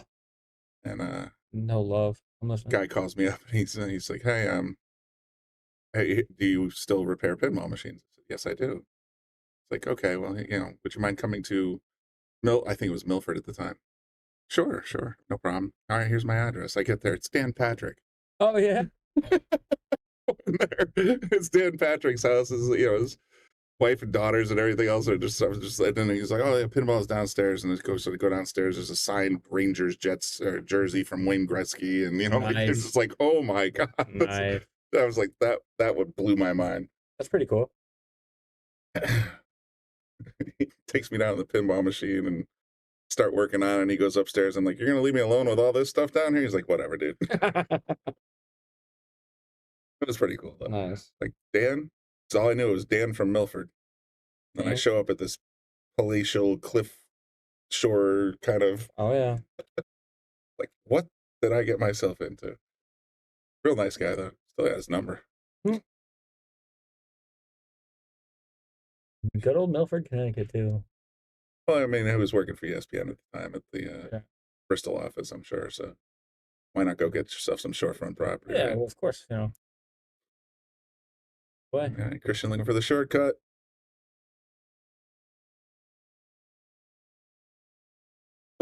He played it right though, so it doesn't hang it somewhere. Yeah, you never want to play it soft. You want to make sure it doesn't sell out afterwards. So that was a good play. Oh man, earlier, what's his name? Anthony Petrozelli played 2 amazing carom shots to win 2 9-balls out of 5. Just locked them up. It was pretty stellar. I was impressed. Raymond would like a word with you, Teddy. Ray, are you here? If you're here, I have a wager for you. Which I know he's here because I know he played on a Sunday team. Then he'd be here. Well, no, it's Saturday. Oh, that's true. He does play on Sunday teams. It's Saturday. It could be.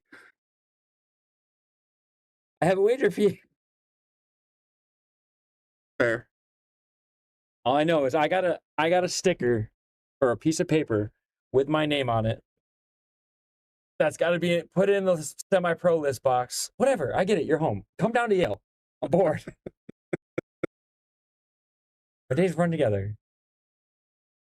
Anyway, what day is this? I was saying, I got a strip of paper with my name on it that should be in the semi-pro list box right now. So, trying to get my spot back. I was number 3 for about an hour. Soon there will not be a paper anymore for you. So you're gonna have to. No, we're still going to keep track on the wall. Oh, on the wall. On the wall, yeah. Yeah. I want your spot real bad. I want to play at 4:53. I don't know, Ray. How far away are you? Yeah, I was number 3 for about an hour, and then I was silly enough to wager my spot away. Oh, Bobby, you want to come in? I got to come in. I have to download a flyer. Oh no! For the show. Event. We got new things. Hang on. Next time I can show you what we got to do. You probably should learn just in case. Yeah. Pay attention, Brian, because I'm going to ask you how to do it later. Ah, fair. It's a good match here, right? So far, so great. Yeah, this is the top whatever, right? These are going to the hot seat. Bobby's phone is kind of explosive. It's ridiculous. I'll tell you what though, Bobby's one of the bravest men I know. Thank you. Walking around here with a raw dogged phone all the time. Oh, no case, no protection. I have case on it. There's not a case on that thing. 100%. That's a case? Yeah, and the plastic on the front. And a screen protector? Yeah. All right. I'm not that crazy. Not as brave as I thought. No. You make You it can look at that so- monitor. Oh yeah. Thanks. You make it look so delicate. Good. Internet was open. Yeah. To the plus side. Where's all my little things up here? I got rid of them because it was annoying. I need those. Shit. Those are all saved for like a personal. Well, no, okay, fine. They're in your bookmark thing. Was the start of it kept switching tabs when I kept pressing buttons. So Yeah, I know that's what happened. If you just close the internet and reopen it, will it? Yeah, well. Yeah. That's it. Thanks for pointing out the easy way. You're welcome. Don't worry, I'm the tech guy. It's fine. Oh, it didn't. So I'm the a-hole. All right, what do we do here to get your bookmark? No, not that. Okay, this is favorites. Yeah. You That wanna was go- the first one. You want the caffeine? Yep, that was the first one. Oh, is that the? Yes, we need that one. Yeah, we need another one now. Facebook one. Digital pool one. I already have digital And pool. then the shark stream. Facebook's all the way up top. Javier. Javier! See, that's how he knows where Bobby is all the time. I was just telling Brian that story. If he wins, I'm gonna go out there and Javier. So you got Facebook, you got caffeine. Digital pool we had up there. Yeah, Well, digital pools, I have it on the bracket. You need it somewhere else? No, I mean, I don't remember exactly what we had, but we had all the stuff that we used. I think the shark stream was up there. Facebook shark stream. Yeah, that was not right there by Javier. Switch it over to the shark stream. Right here, top. This guy here. Yep. Yep.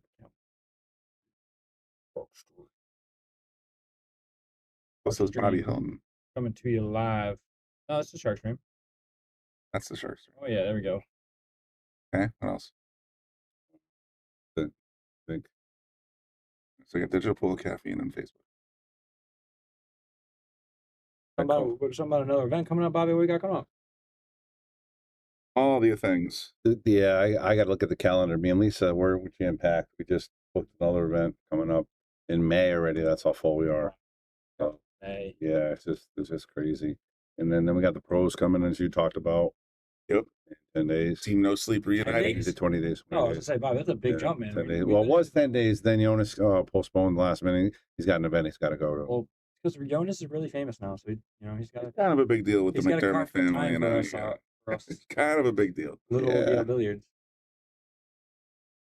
Well, let's see here. I don't know what that is. I don't know what that just opened when I rebooted. So, yeah.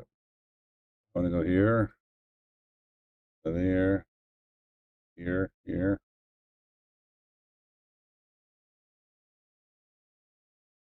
Oh, okay. If you want to switch.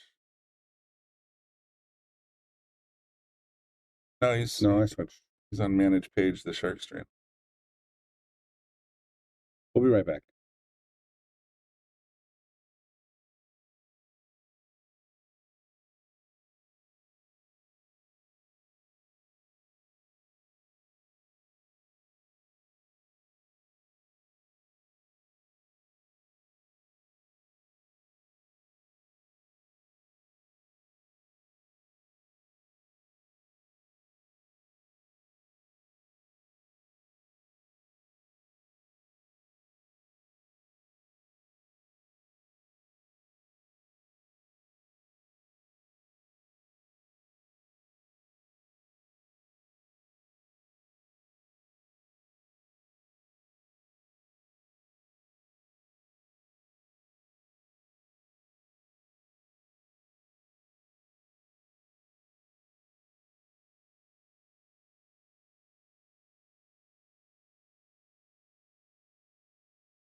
All right. All we missed was Javier taking care of business. Playing pretty well. Got a little funny on the 7 here, though. Setting everything up for the restart of the stream after this match.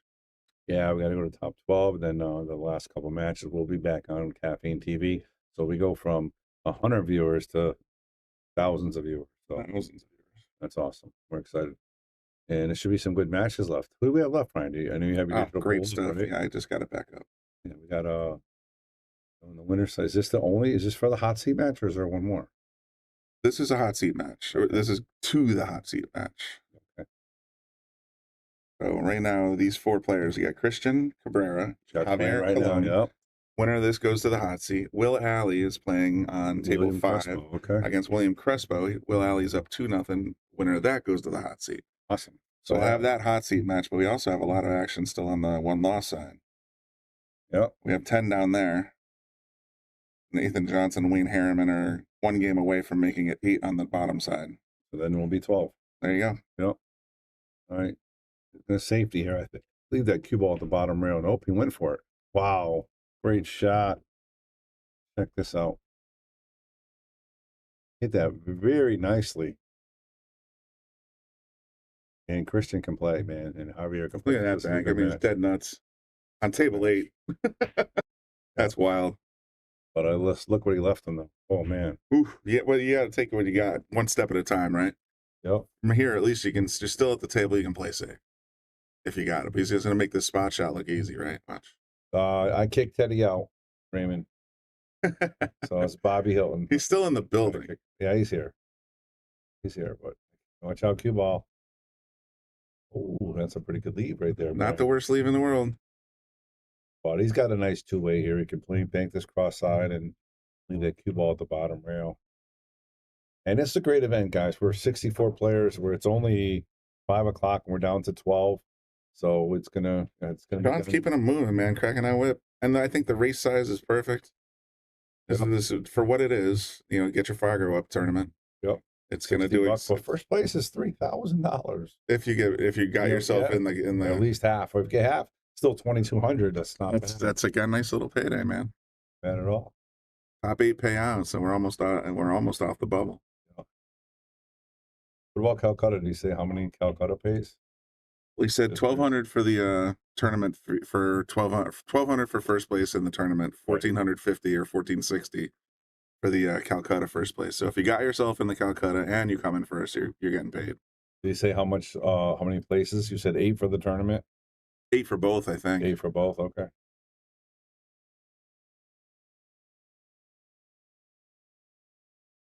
I gotta say, Brian, billiards is picking up. I've never seen anything like this. It's getting some momentum. Yeah, you can throw any tournament literally almost out there, and it fills sometimes within a day. Look at that shot by Kristen, and it's gonna get a bone for that.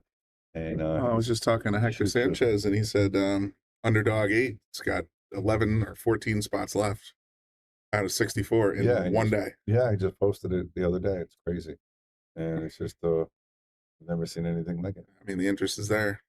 Yeah. And, the interest with all these players, some are going to get better and better and better. And it's going to. How it works. Yeah, it's pretty awesome stuff.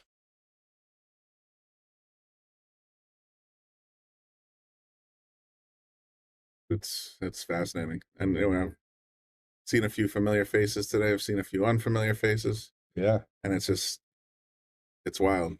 And that's what I do notice, that there's definitely a lot more older faces getting back into it. So, there's a little bit of money to be made here, and start playing. I might have to grab my cue again. We're gonna start seeing John Yale down here pretty soon. John Yale, if you get him back here, that would make me so ticklish. That'd be so funny to see the Roach running around again. So Kristen's breaking again. It's rack your own, 9 ball on the spot, 2 ball behind.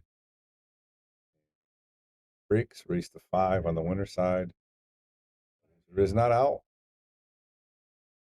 Guaranteed top 3, whoever wins this. No, I'm sorry, top 5, because still one more match after this. Pretty strong, big match. And the other is Rush break you. I know he's a Viking guy. He has a lot of Viking cues.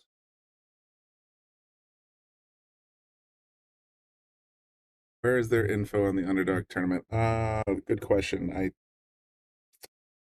have a group on my Facebook that Hector put together. Underdog something or other. Let me see if I can find it for you. And Christian breaking. Looking dry so far. And he's going to leave Javier a shot. And for those who don't know, Javier Colon is the actual winner of The Voice Season 1. How amazing is that? An actual superstar musician here playing in our event. Very cool. So there is a... It's funny, if you type underdog, that's not going to get you where you want. That's going to go to the old cartoon. However, there is a private group, 287 members, titled literally Underdog Tournament Group. So that's where I get the information about the underdog. We also do have posters and flyers that'll be coming to the Yale Billiard / Shark Stream feeds, I'm sure. So you can keep an eye out there. But the quickest way, that's a group run by Hector Sanchez, and I'm sure that's the way to get the latest information.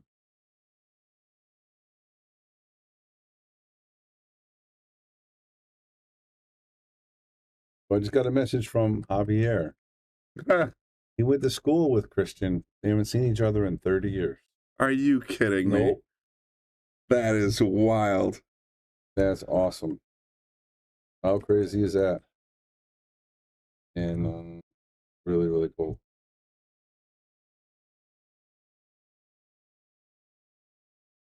Small world, right? Yeah, definitely small world. Really different. I mean, pretty wild. Yeah, I mean, Christian's got a family growing. Javier's got a family, music career. He's very successful. So, and here they are meeting together 30 years later on a pool table. Hanging out and playing pool. Gotta love it. Gotta love it. So you just posted where it is.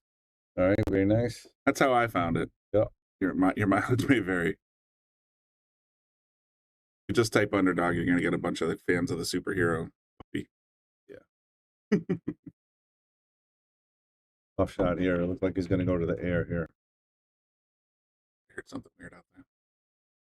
Calling the 9? He just tapped the corner pocket like 5 times. Really? Yeah, I just telling you what I saw. So it looks like he's going for a jump kick then. A jump kick combo. Oh, I went for the combo. All right. He did. He tapped that pocket like he was interesting. Absolutely calling it, but he's just basically like, I'm gonna take a flyer, I'm gonna jump it, and we'll see. I'll call the 9 somewhere. We'll see what happens. You never know. Never know. Never know.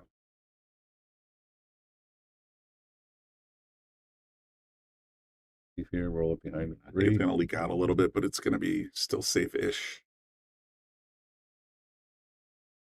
Can you get a little feather on that?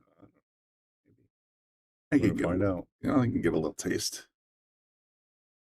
He can just roll that cue ball right by the 7. Just calling the 9 ball. Calling it again. I'm gonna bank it into the 9. Grip it and rip it, right, Brian Merrick? Yeah, Flying Brian would be proud. Oh, he scooted right on by. You know what that's going to set up? Does Javier play it now? Javier is just going to put the cue right where he was. Yeah. Yeah, this is... You going to run out? It's a pretty simple run out, Brian. The only issue is... It's not as... I mean, there's... You're right. There's nothing. But there's still an 8-ball run out. Or... Yeah. There's plan B. Flying Javier Colon. And he's a friend of Flying Brian. I know him from... Oh, that's shooters, so he knows. Yeah, this is... I had a feeling he might take this opportunity. Big part in the tournament. These guys are getting down to the nitty gritty here. Oh, who doesn't want to be in a hot seat? Yeah. Worst you can do is top 4. Yep. 3. Top 3. Top 3 here, right? Yeah. Top 3. Lining it up here. I know Javier for a long time now. Great player. He's really a student of the game. He really wants to learn. Pete Genovese has taught him a lot. Really? That's awesome. Yeah, he went to Vegas with his master's team, Pete Genovese, which is really cool. So he really loves the game. Oh, he just bled it off a little bit, though. Combos are tough in these type pots. Oh, look at this. Look at this result. How about that? Turnabout is fair play, says Gate Christian. Yeah. These are so tough, man. Oh, long distance. Long distance combos into 4-inch pockets. Yeah. Sweet, right? Well, someone out there decided to design this table to be a glutton for punishment, so. Yeah, we did. We did. This is to help Lucas get in the Moscone Cup 2024. Oh, he went for the cut. Hey, I'm all about supporting the kid. Makes sense. Yeah, I mean, if we get Lucas in the Moscone Cup, it'll be well worth it.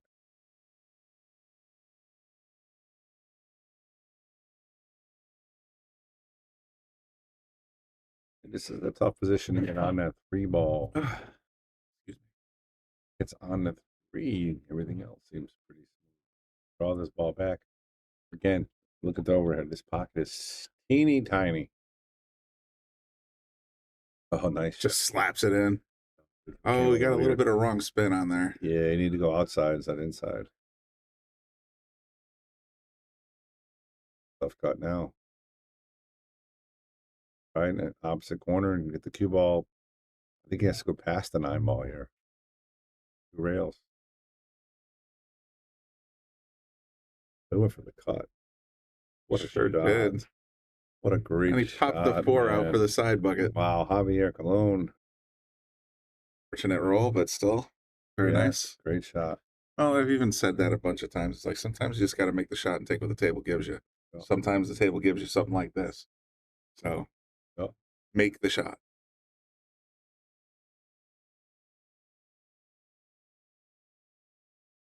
Ball start, 5-yard penalty. Yeah. I like that, though. He's taking his time. Well, sometimes if it don't feel right, you got to stand up and reset. Yeah. Broke. That's pretty good. Just made a harder cut. Yeah. Yeah. I like this to get position for the 6. Might run a little bit long here, but yeah, it's going to be all about speed. Yeah.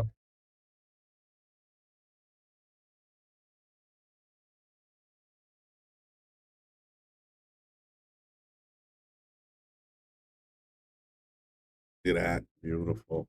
Perfect speed. That is a great shot. Pocket speed, as they say. He's playing really, really well. He's just going to put every ball on the table in that pocket, right? Yeah. Almost looking that way. This one should go to opposite, but and again, Javier is a 5'27", just like Kristen. And it's good to see these guys playing this strong, even getting close to the finals. I was thinking about it. I was having a mental moment a minute ago. I'm like, a lot of these guys that are in the 520 to 530 range that are still in the tournament will be disqualified from the next tournament because, as the title of the tournament says, their Fargo will go up. So Javier, again, in between his shots, is texting me. Is he really? Yeah.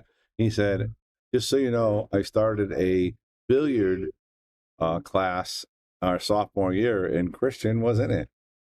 That is insane. Yeah, we needed when Javier was singing for us and he was on our show.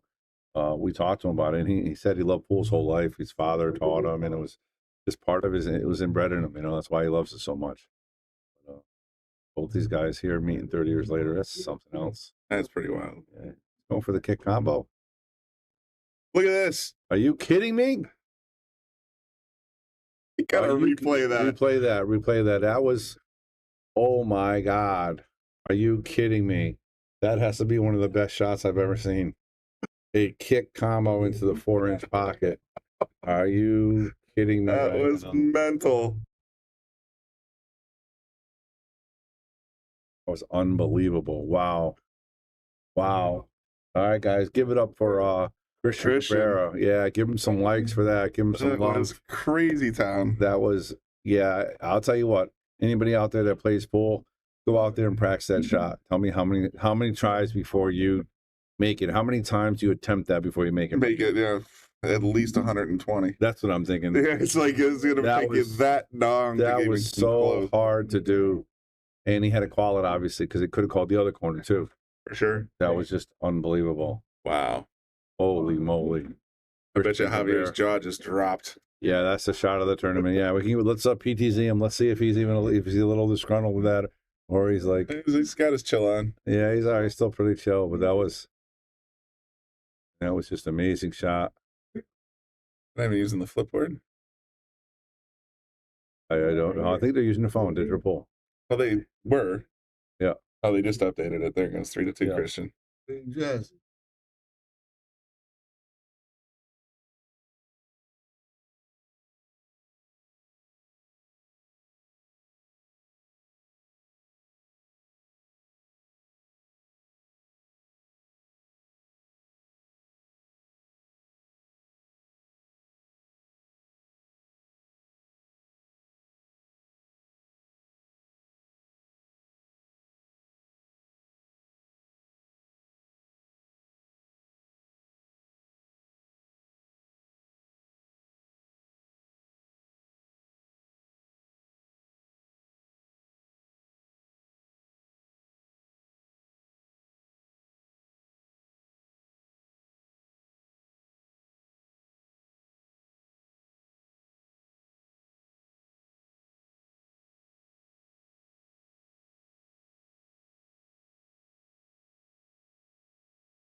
Give these people what they want. All right, guys, we had a small business issue to handle, so sorry about that. We're back live.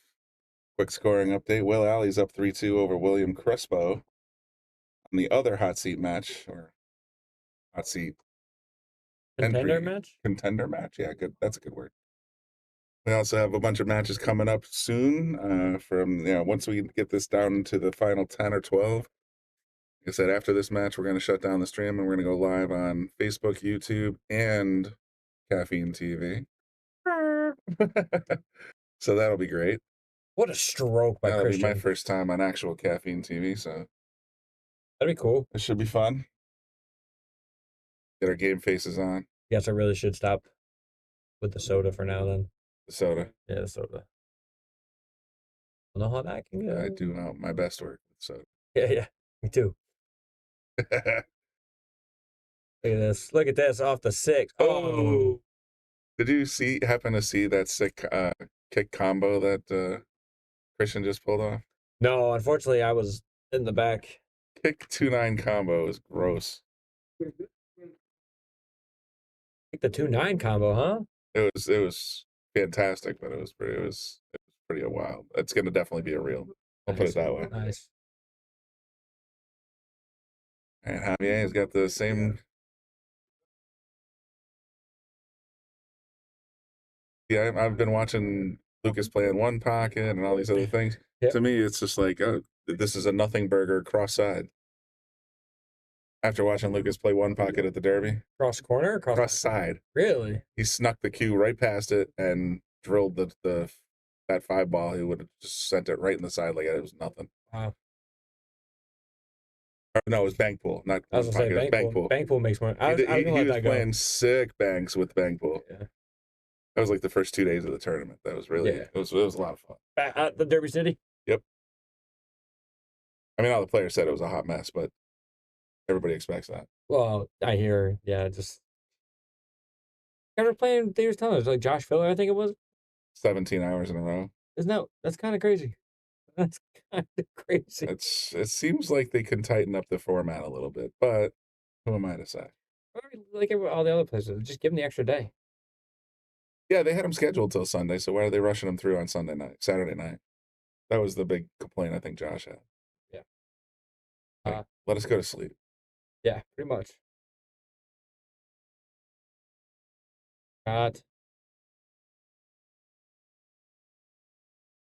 You wanted a little less of an angle going toward the corner there. Again, it's one of those things. Make the 7, take what the table gives you. But at the end of the day, yeah, he wanted a little bit of the opposite angle. You get what you get. My buddy texted me. Am I at Yale? Raymond's been calling for you. Yeah, he messaged me. He got a hold of me. We decided to postpone our match because when I beat him, I don't feel like coming down tomorrow to have to play Kimbo. So he's gonna play his match against Kimbo, and then I'll play him for his number 2 spot. Ooh, there you go. At least that's what I'm telling myself. You know what I mean? That's a good attitude. Did you play Brian yet? No, I just told him. I said, let me know when you want to play. He wants to just do a money tournament. Little challenge match. Yeah, that's the word I was trying to get to.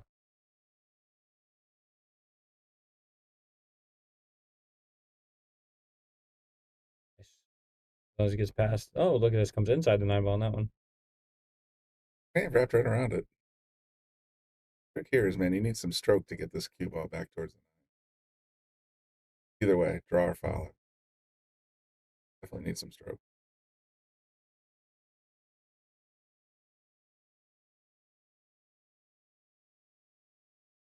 Yeah, but he's got a good 3 rails. Nothing wrong with that at all. No, I like it. Oh, Christian went up 3-2 while I was gone, huh? Well, Alley's up 4-2.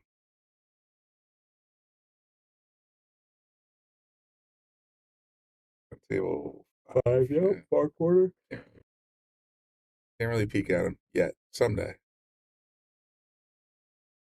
Bordeaux lost his match. Here, center pocket. Just drains it. We're at 3-3, race to 2. Oh. Let's see.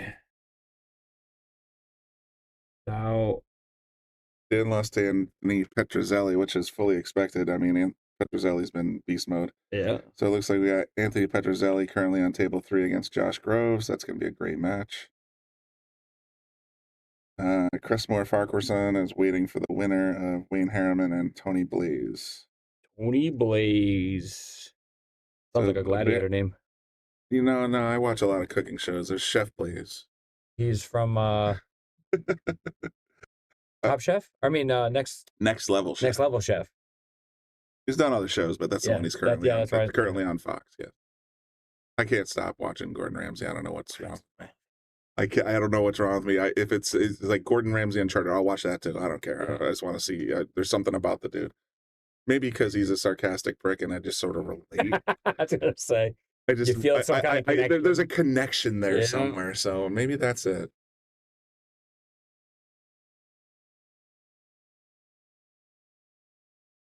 Yeah, like on my home media server, DVR, whatever you want to call it, like every episode of every Gordon, including MasterChef Junior. I just started watching a bunch of old episodes of MasterChef Junior, and it's just like the kids are so cute. Yeah. Nice. Heard he's nice to the kids though.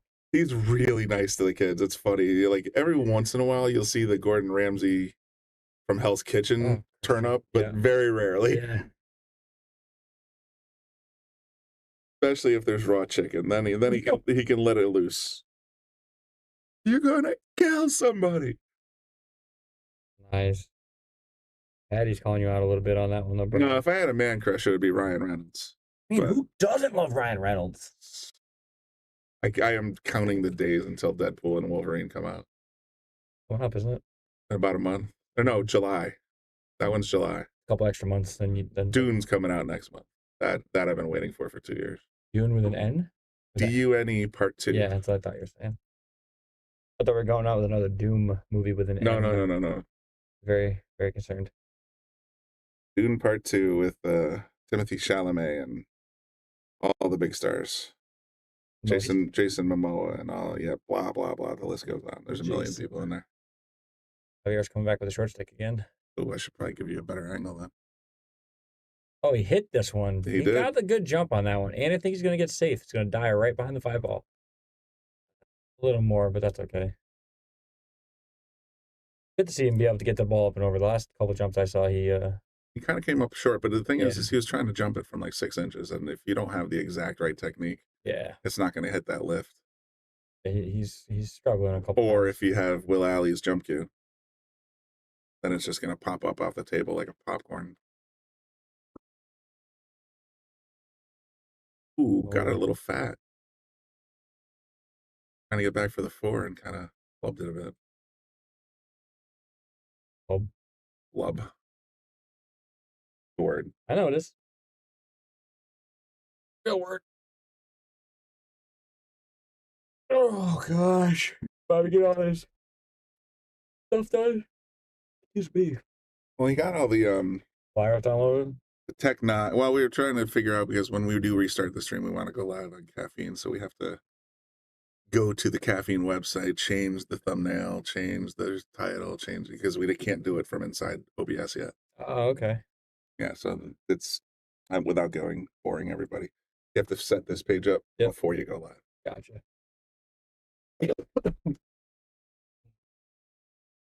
Eddie, dude, you need a nap, ZZZ or 2. I could go for a nap. Oh, I could go for a nap. I told you guys at the beginning of the broadcast, I went to bed at like 11:30 last night and stayed there staring at the ceiling until 5:30 in the morning. Nice. So I am shot. That's fun. Yeah. Oh, I don't know what happened.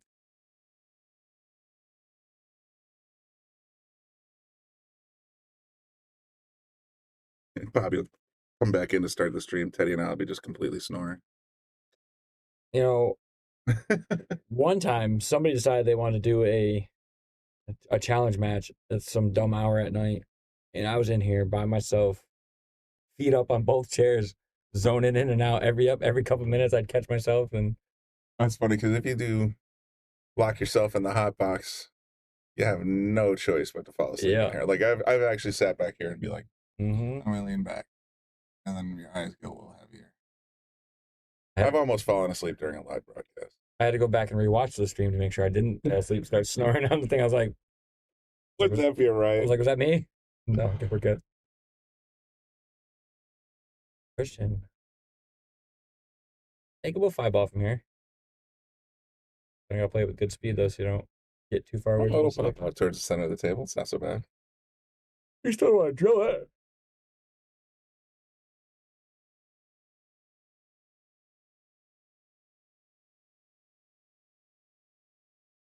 Ooh, use the whole pocket though. Look at that. Even got outside angle to roll up towards the 7. Christian's not. I mean, I've been watching him. This is the 4th match I've streamed of his, and he's on point today. It's gonna be tough to beat. Yeah, if he's another one though. If he's on, he's on. Another one where he uses a bit.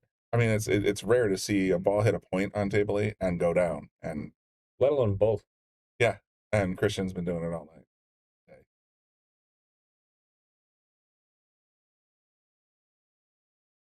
Oh, Patty said you had too much sugar before you went to bed last night. You know, I don't eat sugar. I just literally I have nothing sweet in my life. It wasn't sugar. I think it might have been something else, like I don't know, anxiety about something that I'm not even aware of. Who knows? I'm not looking for a therapy session, but it was just I was tossing, I was turning, then I'd turn on MasterChef again to try and fall asleep or something, and then it was weird. He said it could be exciting, but I don't want a therapy session. Oh no, Patty will engage me to all lengths in the chat section. I know this. She'll get it going. And if I ignore her, she'll start hitting me up on Facebook Messenger because that's how we roll. RC, here you go. I did have a big bowl of spaghetti before I went to bed.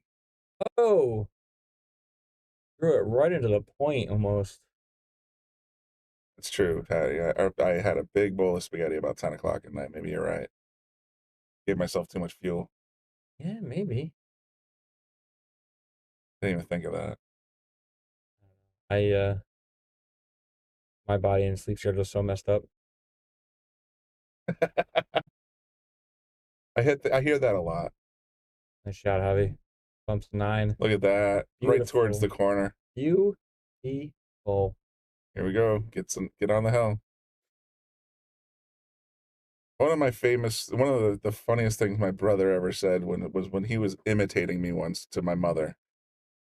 And he's basically he's trying to do an impression of me, and he says, "I'm not an egomaniac. I'm above that." It's kind of funny. I like, oh, damn, nailed it. Center pocket, Javier, to get on the hill. All right, note to self: 10 o'clock spaghetti is a bad idea. Yeah, I'd say so. I hadn't eaten all day, and then I found myself like stomach grumbling, and I'm watching a food show. Yeah, you'll get hungry. So I made a bowl of pasta.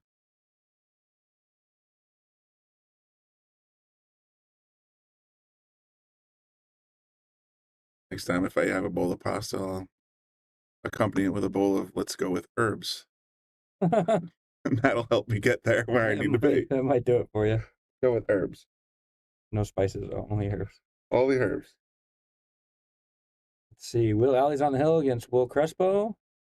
Oh, well, he was up 4-2, so William just clawed one back. Josh Groves is up 1-0 against Anthony.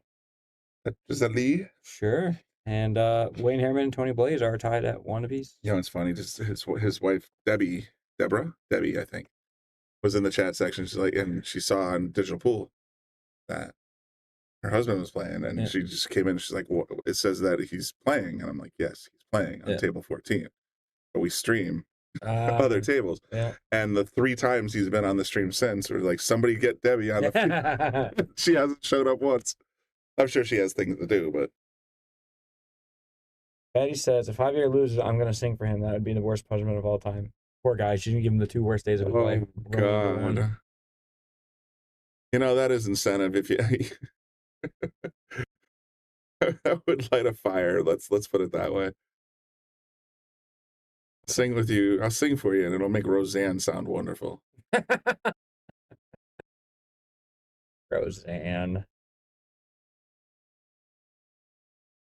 Nice hit. What's up with this 4-9? Tired. Crestmore was playing. I don't know if he's still in the tournament, though. Let me check. He's not on the table right now. We'll put it I that hear way. Will Alley just knocked down. All right, Crestmore is waiting for the winner of Wayne Harriman and Tony Blaze. And Will Alley just knocked down Will Crespo. He did? Oh, yeah, Will Crespo's in the bottom. Okay. Will Alley advances to the hot seat. So, yeah, the hot seat on the front side. The hot seat match.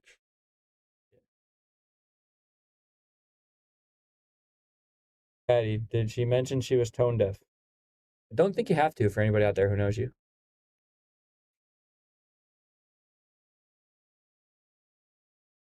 Welcome to the Bread and Talk. Brian and Teddy. Ready. The Brian and Teddy Comedy Hour. Ready. We eat carbs after dark. We eat carbs after dark. We also drink on Saturdays and stream for no reason.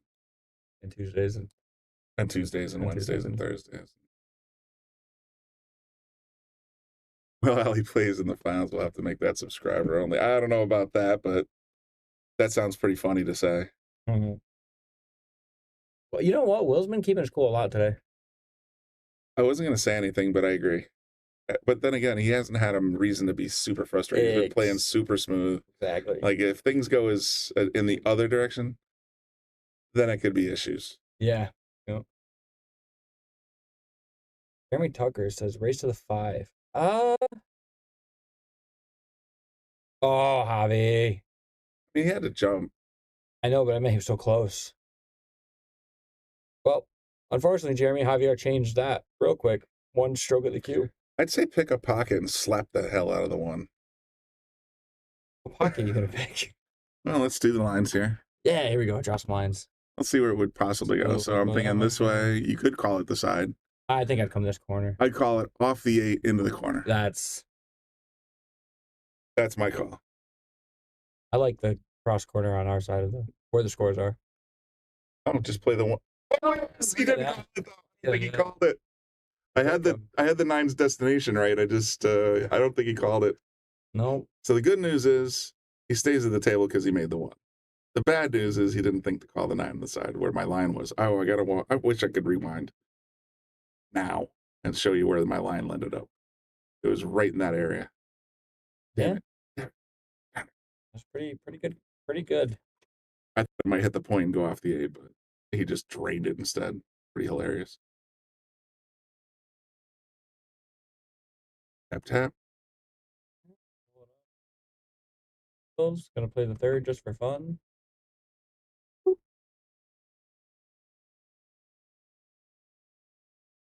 know, Patty, you should come down and commentate with us.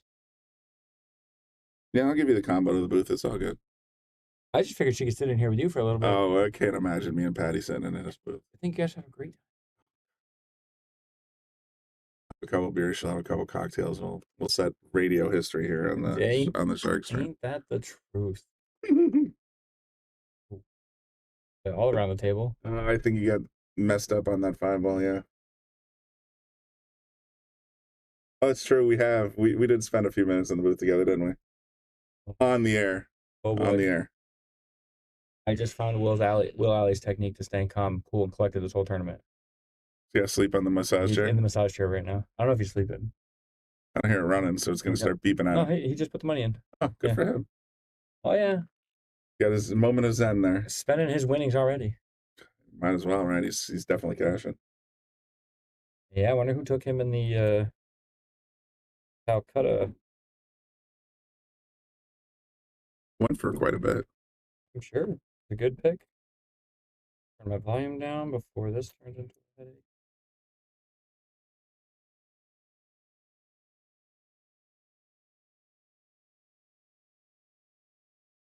Got it. Straight in the corner. Oh, he got a little rub-a-dub. I didn't think it passed the 7.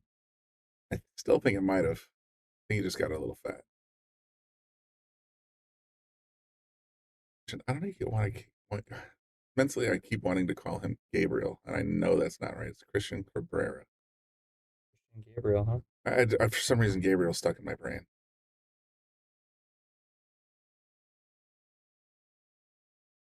I think so. Archangel. Into the whole religion thing.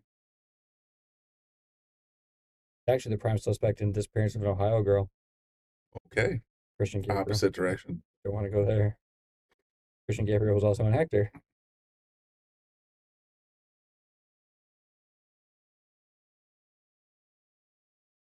He popped up a little on that one because he doesn't usually miss that kind of shot. Not today. Oh boy. No, Tom, it's not. We're just decided to rewatch the highlights of it and wanted to give you guys a new outlook on We wanted to rewind about at least 20 minutes to make sure you guys were fully entertained today. This is live. Is this the real life? Is this just fantasy? I think Tom Shine took your advice and had those herbs that you I wanted. had a little bit of extra herbs with his pasta. Yeah. Just a little bit though. Oh.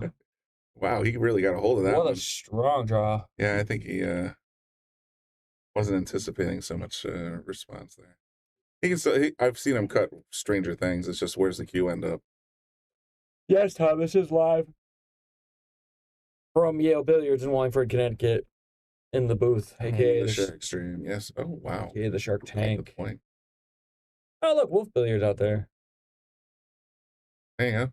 Tom says he's stuck. Yeah, I noticed. Stuck where, buddy? Huh? Stuck at work. Don't I know it, man? Everyone asked me today why I wasn't playing. Same deal. Like I had so much going on. Finally get a day off and still don't have a full day off.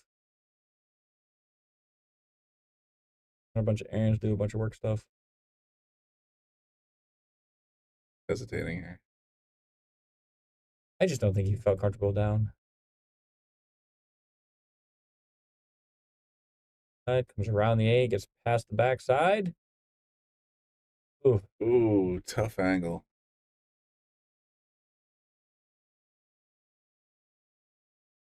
And with Javier on the hill, you really don't want to hang this up or anything.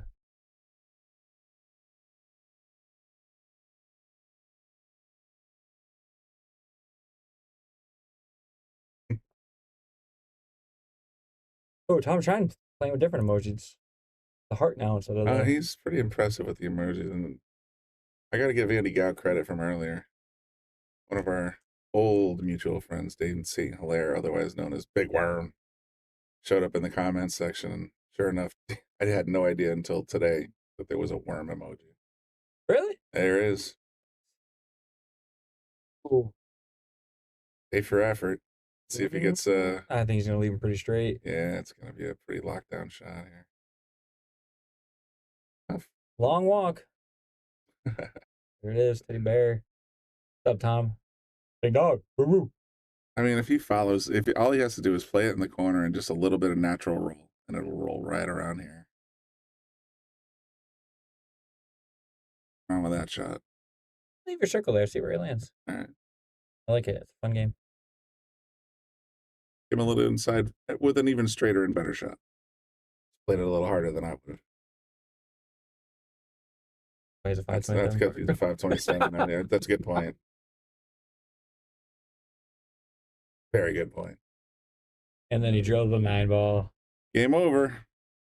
Javier headed to the hot seat match against. All right, folks. We're going to go ahead and shut down the stream for a little bit. We'll be back very soon. Definitely, like I said, like, subscribe, all that good stuff. Get your notifications turned on so you'll be ready for the next match. And we'll be right back following no messages whatsoever.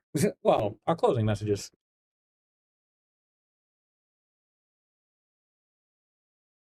We want to give a shout out to all of our sponsors here on the Shark Stream. You have Connecticut APA, Sigma Wear, Agency One Group, Jacoby Custom Cues, Women in Pool, Mabel's Tables at Michael's Deli, NM Billiard Sales and Service, 11 Hall Avenue, Wallingford, Connecticut, KM Maintenance, JT's Pool Cue Repair, Salotto app, Mark Anthony Home Improvements, Tommy's Tattoo Supply,